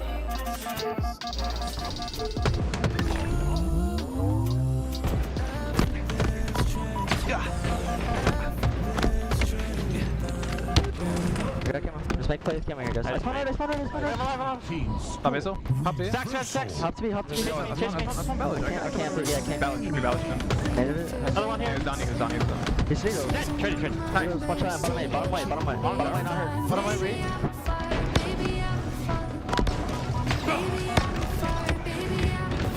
Versal. Breaking my soul, but I don't wanna hide. Baby, I'm on fire. Baby, I'm on fire. Baby, I'm on fire. Baby, I'm on fire. Baby, I'm on fire. Baby, I'm on fire. Perfect.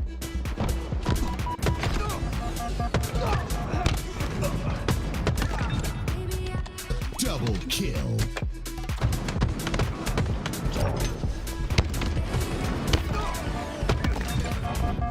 Double kill.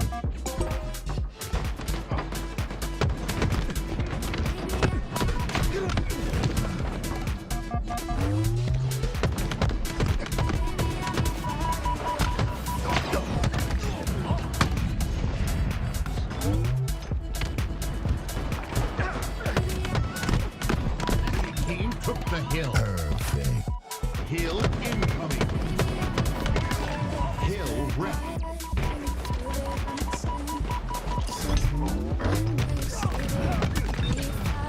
Double kill.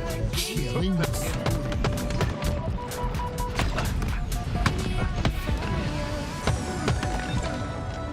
double kill.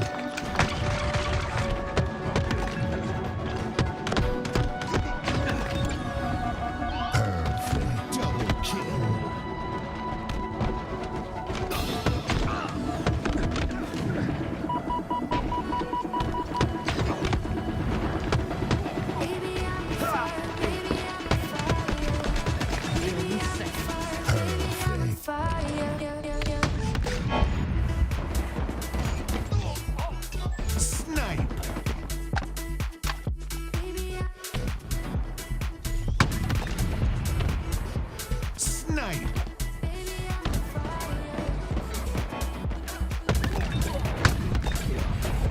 Double kill.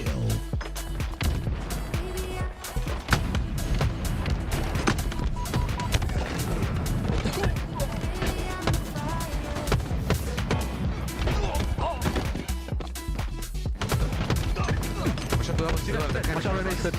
Whatever, rockets, top rockets. Yeah, he's weak. That's one under it. You're window. Let's go. One just spawned, Piggy. Triple I kill. think he's spawning.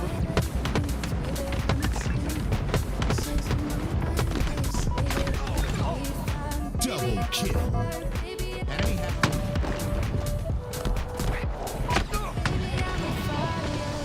double kill.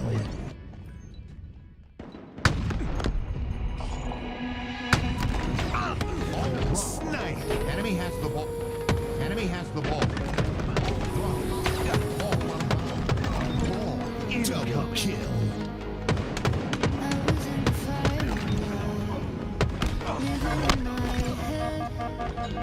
Double kill.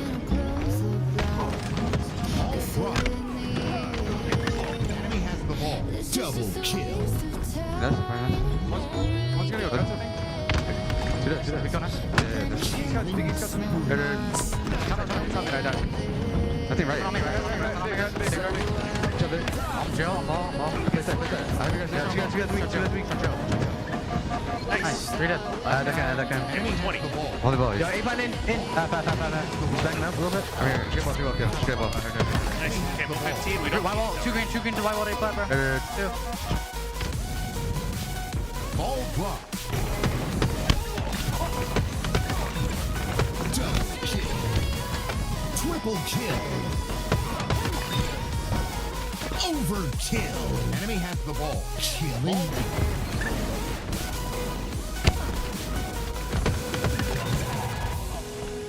Double kill.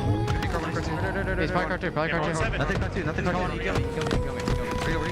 Blue flag, shoot it. Blue flag, just jet probably. I'll play for giant. I'm looking peek for you guys. Watch your jumper check. Let's throw nades. It's 2 jumpers, 2 run.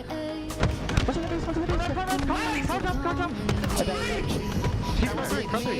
base? He's cute. Cause I feel like a waste of space breathing in the air. But you hold me like I might just break, like you want me there. So I went down to the river and swam till the panic was over. Yes, I went down to the river, washed all the heavy rain.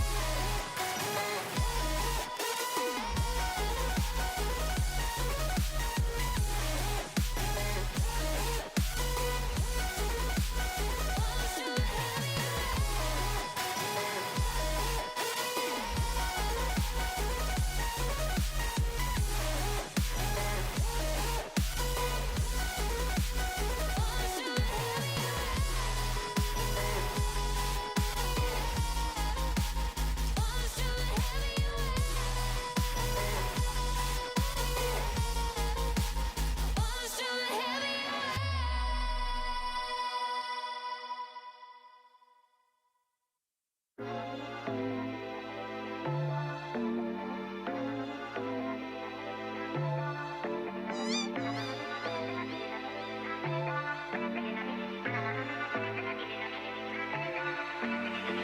In the hills, I ain't got no service. In a white hood, I don't fuck with the Ku Klux. Old girl got mad and she switched up. So I went ahead, got me a new one. Down bad, so I had to move up. 01 like, hey, what you doing? CA plates in different states.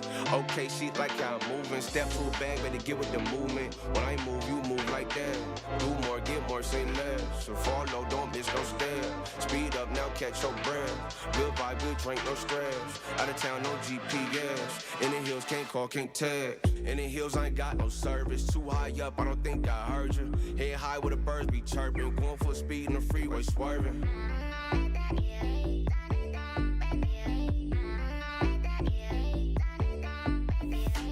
In the hills, I ain't got no service. Too high up, I don't think I heard you. Head high where the birds be chirping. Going full speed in the freeway, swerving.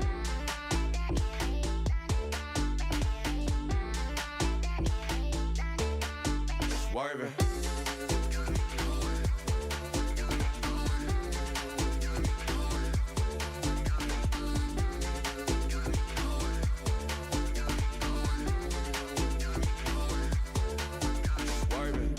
call, but I can't pick up. Locked in, my mind's encrypted. I secure the bag like lockbox. In my zone, I can't hear much. I'm flex, I just finesse. Make more wanna come around last. Out the way where I'm too next. Out of time, can't call, can't text. In the hills, I ain't got no service. Too high up, I don't think I heard you. Head high where the birds be chirping. Going full speed in the freeway, swerving.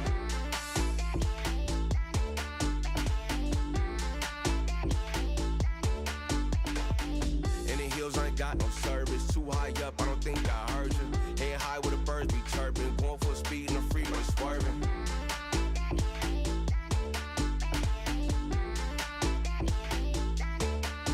Swerving.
Yeah, I'm looking back into it.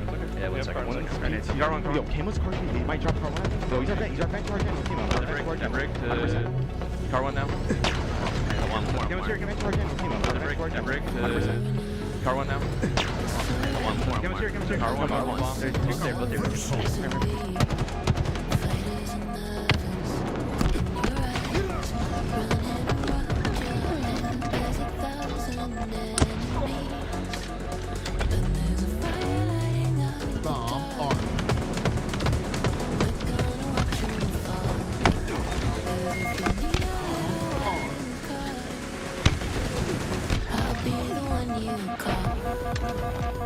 Bomb Army.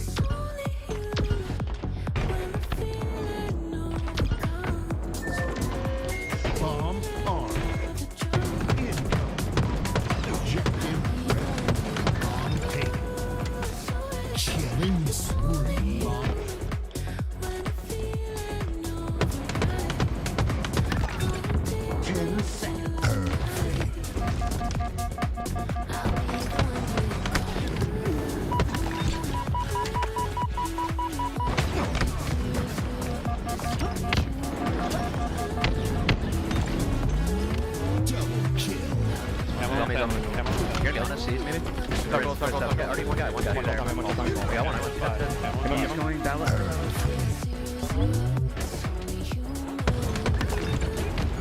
Enemy halfway to killing spree.